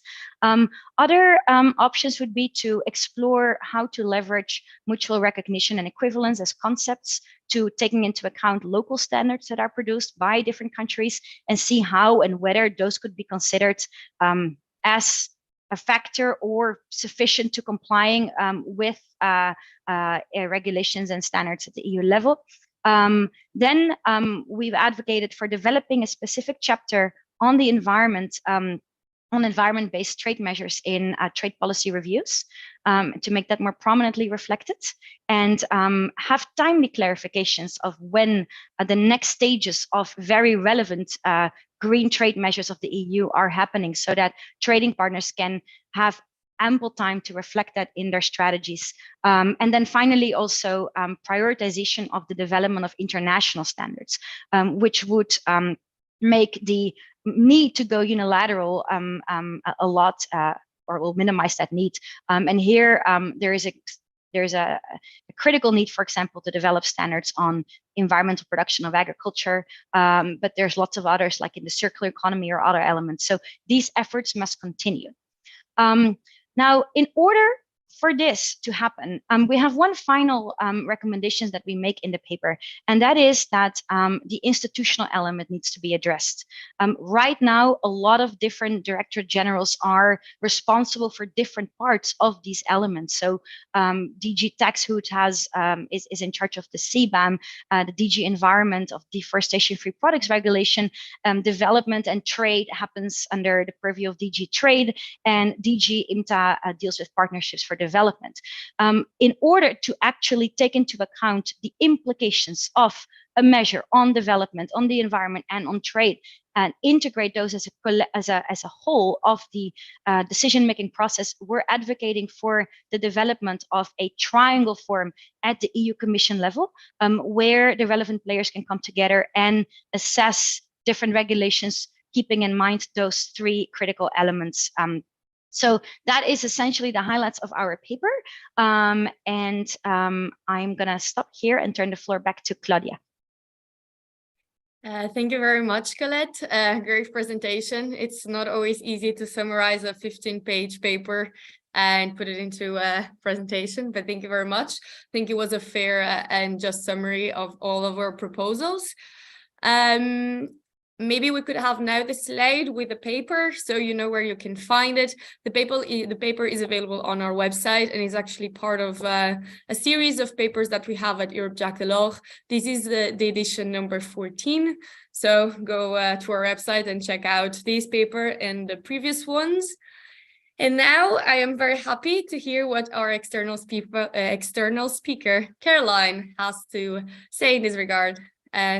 Go ahead, Caroline, the floor is yours. Thank you so much for the introduction, and thank you also, Colette, for inviting me today. Firstly, I wanted to congratulate you and your colleagues for preparing this paper. I think it's great that you are spurring discussion of the development dimension in the EU context and taking leadership on that. So I think many different stakeholders and governments will see that as a really welcome development. There's going to be many different perspectives on how that should happen, but I think getting that discussion rolling is really, really key. So from my side, I work here in International Geneva, and so much of my perspective on this will be trying to bring a little of what I hear in the multilateral context. So the starting point of your paper is somewhat on this idea that there's a lot of concern from developing countries about the direction of green trade policy in the EU. And I think a first point I wanted just to start with is I think that all countries, including developing countries, recognize that we have a huge transformation that needs to be taken. I don't think there's any countries who don't believe that we have environmental crises on multiple fronts. And I think there's some recognition that all countries face some challenging domestic political economy in how they make that transformation and transition have. The EU obviously faces significant public pressure, as it should, to lead. EU agencies are trying to pave the way, take leadership on environmental legislation and policy. In some areas, they need to do much more, and we should be encouraged by this action. So I think the question more is, how do we think about that action in the context of a global economy where many, where many of the goods that we produce and consume are part of global supply chains. Many countries rely deeply on trade in order to generate the economic welfare that they need in their economies. And we will need trade to be part of the solution for much of the climate and environmental challenges that we face. So we have to, we can't do this environmental policy as though we're an island. We have to work with other countries. So for me, that's kind of an overriding starting point. And the second thing I wanted to say as a starting point, I think in thinking through how the EU can integrate a development dimension more, I'm going to sort of state the obvious, but the key thing is to talk directly with developing countries and their stakeholders. I don't presume to speak on behalf of the great diversity of developing countries that there are or to have the answers, but I will try and provide a few insights from where I sit. So the first one is, I think, because of this enormous shift in production and consumption that we need to have, we need to recognize that it will really change the composition, geography, and intensity of trade and investment. And so the question is how to manage that adjustment while addressing the urgency, particularly for developing countries, recognizing that they have a diversity of national circumstances, that they have economic and social dimensions of sustainable development that they're also trying to balance. And the question for the EU is, how can you do it consistent with international commitments in other international fora and with wider sustainable development goals to which the EU is also committed? So I think the EU as a first mover has a particular role to play, but also a particular responsibility to make sure that the transition is fair and also that it brings countries on board that are vital to solving the climate crisis. So from a developing country perspective, I think, there are many perspectives, but I think some of the concerns that I hear from countries are that the EU in advancing an environmental agenda may promote exports where the EU has a comparative advantage. It may restrict imports in sectors where the EU also has a comparative advantage.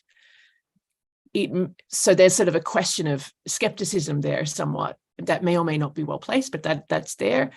The other thing is that they see some inconsistency. So whilst we're trying to advance a strong global environmental agenda, the EU is not doing enough to undertake reforms at the national level, such as on agricultural subsidies, on fossil fuel subsidies, and so on. There's also a view that if they cared that much, they will be providing more financial support, more access to technologies, addressing debt relief. And I think here it's a critical issue to know that for many of the countries of the world, they're facing debt crises, massive macroeconomic problems, huge rates of unemployment, and so on. This is the context within which governments are thinking about their trade, where they're desperately trying to generate export revenues in order to pay back debt, finance their economies, have the fiscal space to implement all of these policies that we want them to implement on the environment and so on. So I think that one has to bear in mind that sort of fundamental asymmetry, that it's a backdrop, including an overhang of frustration with the failure of the Doha Development Agenda.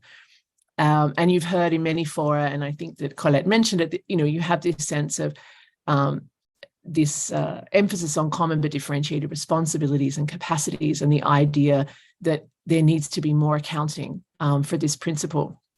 So I think the other thing that we hear a lot is a sort of a mismatch of priorities. So whereas I think few developing countries would dispute the environmental urgency, they also have an urgent, wider sustainable development challenges. They're interested in financing and investment to diversify their economies, build economic opportunities, secure livelihoods, and also to address the extraordinary environmental impacts on their economies. These are the economies who are suffering the most, sometimes suffering massive economic consequences of the climate crisis and so on. So I think for them, addressing what's already impacting their economies and trade is something that is also important. We tend to focus a lot, for instance, on the climate mitigation agenda. For them, the adaptation and the loss agenda are really important also in the trade arena. So they're very focused on issues of technology affordability, of access and transfer, so that they can compete in these new green markets, so that they have access to the technologies needed to meet evolving sustainability standards and so on. I think they also want to participate in this green economy. They don't want to be left behind. They don't want to be in a two-tier global economy where just the most powerful countries continue to dominate the green economy as well. They want to be part of that transition. They have businesses that are keen to be part of sustainable supply chains and so on. So I think that's that's the sort of context that I hear. So in that context, I think just the key thing I would underline is that we need to focus within the EU, I think, on policy coherence. The EU often describes its measures as environmental or climate measures, and that they're trade-related environment and climate measures. Now, if this is the case, which I think in many instances that is the intention, then we need to make sure that domestically it's not only linking together environment and trade people, but also development people and development expertise within Europe, because they will know most about the economic circumstances of many of the countries that these measures will and policies will impact. I think there's efforts to do that, but to me that's key, is building a more integrated policy approach within the EU. And as I said, addressing some of these, with people who have experience working with developing countries. It shouldn't be only environment people deciding, nor just trade people. And I think that there's willingness to do that. But if you can, through your work, Colette and others, be trying to foster that integrated approach, that will be really important. And I think also looking for ways to be consistent and coherent, so that at the same time as we're talking about trade-related climate measures, there's an equal emphasis on climate finance, on development support and debt relief. And I think this needs to come from those who are advocating those measures as well. You don't just leave that to your NGO colleagues working with development or the development ministry. It has to be an integrated approach. On the international front, I think talking is also key. The only way to integrate development dimension is to consult and work at the national level in developing countries with government officials responsible for environment, trade, and development. We need to recognize that these countries are highly heterogeneous, and we need to make sure that EU colleagues also from the development side are involved in that outreach with developing countries. That outreach to developing countries should also involve consultation with stakeholders, with businesses and MSMEs, civil society, and critically also with their parliaments. And I think this idea of dialogue among parliaments is also really important, including with the EU Parliament, so that there's better understanding of the kind of constraints and political economy challenges that developing countries face, and including with their parliamentarians who are advocating environmental action. They may find that they have far more allies in these countries than they realize if we spent more time communicating with them. So finally, I also think we just need to acknowledge good work where it's being done. I mean, the EU is the world's largest donor for development aid in the world, collectively, EU and its member states. There is tremendous support. We need more, but I think that, but that's a key message we need to sustain, but we need those who are talking about environment and trade policy to really speak forcefully of the importance of meeting international commitments on climate finance and development and so on, and to be honest about the kinds of access and to technology and the economic priorities, the sustainable development priorities of the countries that we're trying to engage with. So that's, and there's people in the EU who are well qualified to help take that agenda forward. So we need them to champion this more integrated agenda as well. And the final positive vibe that I would like to leave with, I think the EU is doing a fantastic job with the Trade Ministers' Coalition on Climate, where I think in the paper it's highlighted more as an EU initiative. And I think the brilliant thing about this initiative is it's actually 4 countries who are co-leading. The EU made a tremendous effort has been making a tremendous effort to work with Ecuador, New Zealand, Kenya, as the 4 joint co-leads of this coalition. And the brilliant thing also is that it engages 57 ministers in total from all regions of the world and levels of development, including LDCs and small island developing states. And its agenda or narrative is really explicitly about trying to find ways to foster more inclusive international cooperation and include a sustainable development dimension front and center when we're talking about trade and climate issues. I think that sort of high-level political dialogue and commitment is really key to opening up some of the space for more effective cooperation on these topics going forward. So I would really commend the EU, the European Commission for making that effort. I'll stop there. I hope that's useful, Colette. Yeah, thank you very much, Caroline. Very interesting presentation. I was particularly interested in the part of like when you emphasize the context. I think it's very important to always bear in mind where this criticism is coming from and what is the context of these countries. The fact that they tend to prioritize climate adaptation over mitigation. They have different priorities from ours. So yeah, thank you very much, Caroline. I don't know if Colette has any questions or if we should jump to the Q&A and the questions we received from the audience. Anything from your side, Colette? Just to say thank you, Caroline. Those are really helpful points, and I'm kind of having the tendency now to wanting to revise the paper to include some of them. But this was really helpful, especially in the way that you fleshed out a little bit more the developing country criticisms and the different layers to that. And also with regards to how to address some of this, the granularity of the approach, but then specifically the depth issue, I think, and the coordinated approach with the fiscal space element, the debt relief, the financing. I think that is really another really critical part that needs to be part and parcel of the response. So thank you for filling in some of these gaps.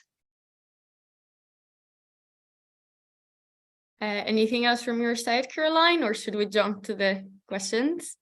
No, nothing from me, thanks. Okay, so we did receive a very interesting question in the chat box, and I will read it from Sebastian Schmidt. Sorry in advance for mispronouncing it. So the question is, the bulk of support of developing countries and LDCs is still coming not from the EU, but mostly from the EU member states. It seems that many of the building blocks the report identifies seems to already been there. So to some extent, is it a question of taking a more holistic communication strategy or improved coordination between the EU and its member states? Who wants to take the floor? Thank you, Claudia. I'm happy to address that question. Thank you to Sebastian. So essentially what the main argument is in the paper is it's not that we're not arguing for something entirely novel, right? A lot of the elements of the response that the paper argues the EU could consider in response of developing country criticisms, a lot of these elements are already there, including responses with regards to capacity building, special and differential treatment, transparency, etc. But what we argue for is that the way in which it currently affects the the development agenda is not sufficiently coordinated and integrated. And it's not just a matter of more coordination, but it's a matter of being more proactive and more systemic about how to make the development considerations a central part of the approach, because currently the way in which development assistance seems to be delivered, and of course Caroline also pointed out that the EU is the largest donor, and there is quite a few things that are being done, like we also said in our paper, but the way in which that's currently being delivered is very piecemeal, project-based, responsive, but it isn't integrated as a holistic part of a top-down agenda, essentially, that governs how this can be done. So one of the elements that we propose on how to better link, for example, capacity building, aid for trade, etc., to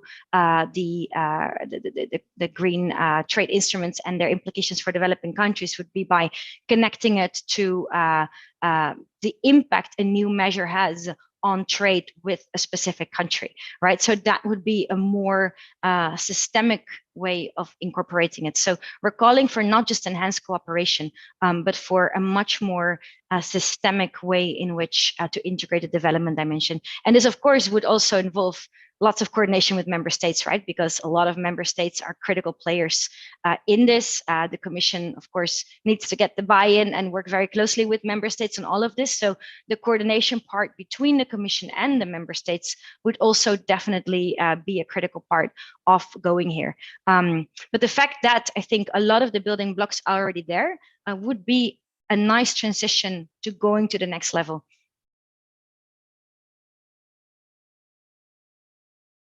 Thank you very much, Colette.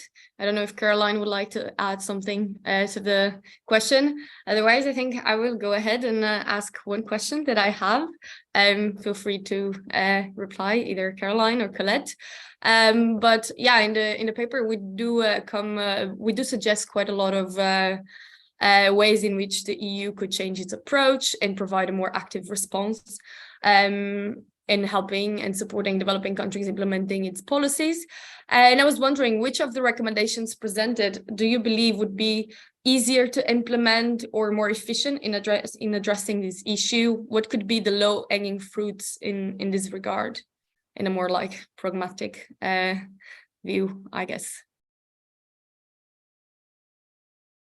I'll say a few things and then pass the floor to Caroline if she likes. But well, I think one of the low-hanging fruits would be enhancing transparency, because that is something that won't require all that much of a change, but really putting an effort on, and Caroline also mentioned this in her remarks, but in enhancing cooperation, in listening to what the problems are from a developing country perspective, and not in dismissing that, but being open to understanding that, and then finding a way where relevant to addressing that or reflecting that back in the regulation at hand. I think that is really critical. I think likewise, doing more research on the impact of some of the EU's green trade measures on respective developing countries.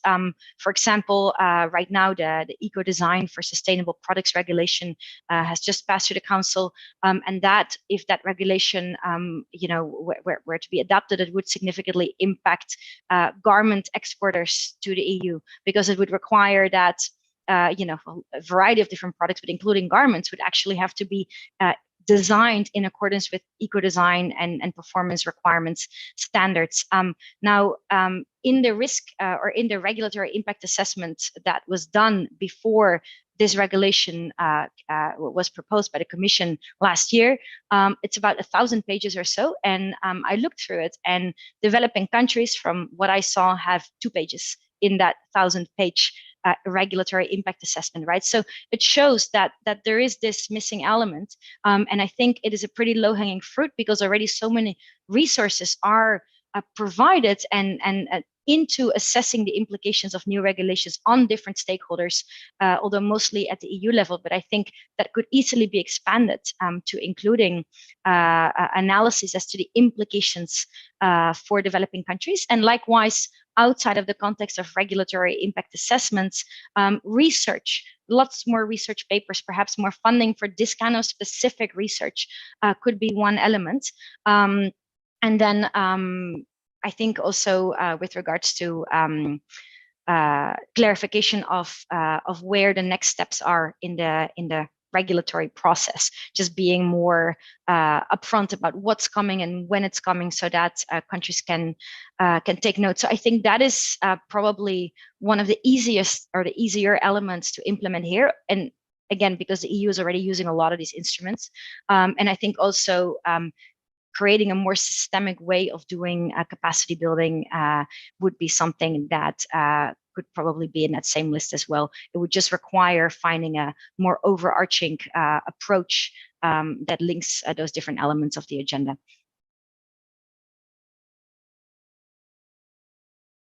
Claudia, could I jump in on that one? Go ahead. Yes? Go ahead. Sure. No, I mean, I agree with what Colette has said there. I mean, I think impact assessment is obviously key. You know, sort of these principles of consultation, of transparency, of cooperation in international affairs. So they provide some sort of underpinning for what needs to happen. But I mean, one thing I think we have to realize, it's not easy. I mean, it can't be easy for the EU to do this domestically with all these countries and all these agencies anyway. So I don't think one wants to underestimate how challenging that is. And it's sort of sobering, as Colette said, that if you've got 2 pages in a $1,000-page document, then we're not doing enough. Especially when you consider that from the developing country perspective, there's regulations on circularity, on eco-design, on climate, on this, on that, like any number of different areas of environmental legislation, which is exciting if you care about the environment, but it's also quite overwhelming, right? And that's not aside from what other jurisdictions might be doing in this space, or what voluntary standards different companies and supply chain leaders or investors might be requiring as well. So it's intensely complex, and it also makes it intensely complex to drive investment where it needs to be in order to shift that. So the more coherence we have, the more we're sending consistent signals to investors around the world. So the 2 things, I mean, I think I would say there is that we have to try and find a way, despite the fact that it's complex domestically, to be less inward facing. And because in reality, the big picture is that we don't want to just change EU markets. We want to help transform markets everywhere, that they're more sustainable.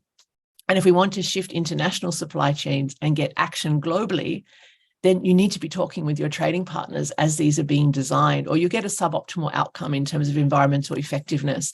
And this is particularly important when the EU doesn't have the market share that it used to. Some of the key markets are shifting. South-South trade is growing. Rising population and consumption will be in some of the major emerging economies. So you have to try and work with those other markets to make sure that you're creating a pathway towards change that others can also emulate or input into, or do in their own ways that make more sense in their national context and markets, but with the same end goal, maybe with a different phasing, maybe with a different emphasis, but it's the same end goal. So I think to me, that's just a key thing, that we can't afford to not try and bring the rest of the world with us more. And being out in front is a way of doing that, but it's not the only way of doing that. So that somehow, and I don't underestimate how complex that is from a regulatory point of view doing that, but I think that's what we have to do in order to make progress on these, but is to listen and to realize that there may be different ways of doing things in different countries with the same end goal in mind. And part of that will also be asking those who are designing these measures to spend more time talking to their trade colleagues and talking to their development colleagues in the process of development, and impact assessments are a hook for that, I guess, among other tools. Thank you very much, both. Very extensive and very enriching answers to the question. I have one question more specifically to Caroline, since I kind of know Colette's view on this. But I was wondering, surely there's a need for more a more like integrated approach and more dialogue within the EU and within the EU institutions as well. But one of our propositions is a diversified approach that would also include strengthening the dialogue at the multilateral level. And in this regard, we're wondering, what do you think, what do you see, what is the role that you see the WTO playing in this regard? How do you see, the cooperation at the WTO level could like move this more integrated approach forward, not only at the EU level, but like cooperation between developed and developing countries?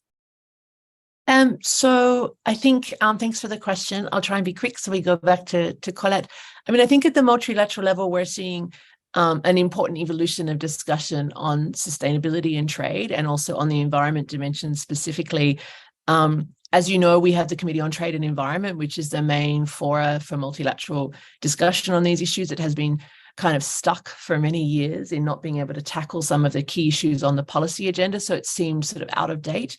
I think that's really changing. I think there's more and more countries that recognize that there are environment issues that are affecting their economies and trade, and also that this growth of environmental regulation and trade-related environmental measures are impacting their trade as well. I think there's countries who are keen to explore the opportunities, to find out how they can harness this in order to attract investment, to diversify their economies and so on. So you have a mixed picture of countries, and developing countries, as I said before, are very diverse in their approaches.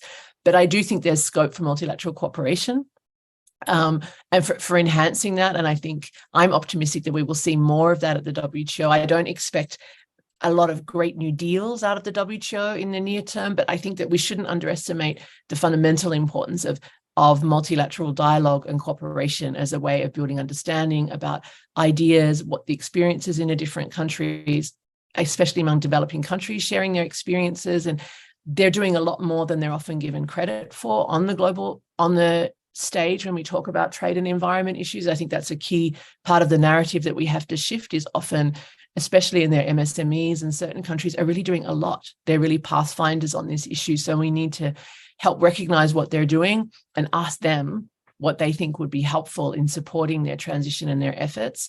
But just three quick things at the WTO. I mean, you're all aware of the structured discussions on trade and environmental sustainability, the Fossil Fuel Subsidies Reform Initiative, and the dialogue on plastic pollution.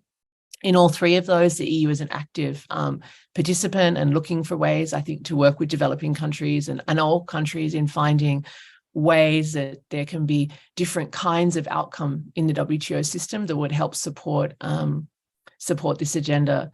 I'm not sure that I've answered your question well, sorry. No, you certainly have. Thank you very much. It was a complex question, so it demanded a complex answer. Colette? Claudia, yes, if I may.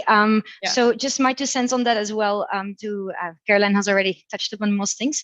But I also think that in addition to the WTO being a convening forum and really stimulating discussion on different complicated issues at the trade, environment, and development nexus, the WTO could also play a role on the technical side, because a lot of these, the trade, development, environment nexus creates a lot of technical problems and issues and questions that haven't necessarily been there from the very start, because it was a different world and there were different the design of the WTO and the rules reflects the world at that time. So I think there is scope for technical studies. For example, take something like special and differential treatment that tends to focus on, the enabling clause, differential treatment on tariffs. But now, because of this environmental element, we're talking about regulatory measures. And what does this look like under the enabling clause if one were to provide differential treatment there? Questions of that nature, I think, in terms of non-binding guiding documents, just discussion papers, to kind of get discussions going and understand better how, where the world is going, the trade, environment, development nexus can be integrated within the existing structure or can be aligned. And there also, I think, yeah, there could be also a role for part of the under the new panoply of instruments we highlighted, the international standards. And of course, the WTO is not a standard setting organization, but because of the technical barriers to trade annex and other elements in a variety of different covered agreements, it does have the ability to stimulate the development of international standards. So some sort of support on that sense in the context of relevant standards that are being developed would, I think, be really interesting. So yes, on the cooperation side, the dialogue, and I think also on the technical side, without having a new agreement of binding nature, but something where members can also exchange best practices, questions they have, etc. So they can use that information to develop a more proactive approach to leveraging green trade and trade instruments towards sustainable development objectives. Thank you very much, both. We're approaching 5, so we have 5 minutes left. And I was wondering if there are anything else you would like to add, either Caroline or Colette, any concluding remarks from your side? I might just add that I agree with Colette's point on international standards. And I mean, I think you're right that there's a role for the WTO in helping to identify where fragmentation of standards and criteria and regulations are not helping, or they're generating challenges. And that can provide an impetus for more cooperation and coordination among standards, recognize either generating new international standards or finding ways to recognize equivalences of standards and measures and so on. So that's a key role the WTO can play in this space. I don't want to end without sort of saying that I do think that we need to applaud the fact that there are stakeholders and policymakers in Europe who are doing a tremendous job of trying to promote environmental agendas and sustainable trade. I think, we have to find ways of embracing that ambition, but also finding ways to ensure that we do so in ways that are fair and really recognize that all economies of the world want to thrive. They all have a shared interest and a shared responsibility in making sure that we don't worsen the environmental crises and we clean up what is there. But we also need to recognize that we need differentiated and fair strategies that account for the differences among countries and their capacities, and really support those that are most vulnerable to these environmental impacts. And try and do so in a way, if we care about development issues, to do so in a way that thinks hard about where are the opportunities for these countries in these green supply chains in a more sustainable global economy. And it's hard work, but that's the agenda for the future, I think. I agree with that, Caroline, with everything you said, and also about applauding those that are working really hard to addressing these critical challenges of enormous proportion. I would like to end with a note by saying that this paper that was the basis of this this panel, that is. We hope for that paper, this is a response that we've created, but as Caroline also mentioned, there's a lot of work that's going to have to go into finding the optimal way to bridge the environment, the trade and development agendas. And we'd really like for you all to take this as an invitation to further develop some of the points that we've set out there, to agree, to disagree, to come up with something completely different, or if there is something that you find of particular interest, please don't hesitate to let us know, and we'll be happy to further think about some of these issues, because it really is going to be a collective effort if we're going to find an approach that's more fine-tuned to also addressing and being mindful of the development dimension. So please, to all of you that are listening to this, don't hesitate to reach out and to take this work forward. And on that note, I would like to thank you both very much. It was a very, very interesting discussion, and I wouldn't dare to ruin your incredible concluding remarks. I would like to emphasize what Colette said. Just feel free to reach out anytime to Jacques Delors, and I assume also to Caroline and her team in TESS with any questions or any suggestions. And yeah, let's keep the discussion for another time, to continue the discussion another time, hopefully. And yeah, I would like to end the session like that. Thank you both very, very much. Thank you, Claudia. And thank you. And thank you everyone for joining us online as well. Enjoy your weekend.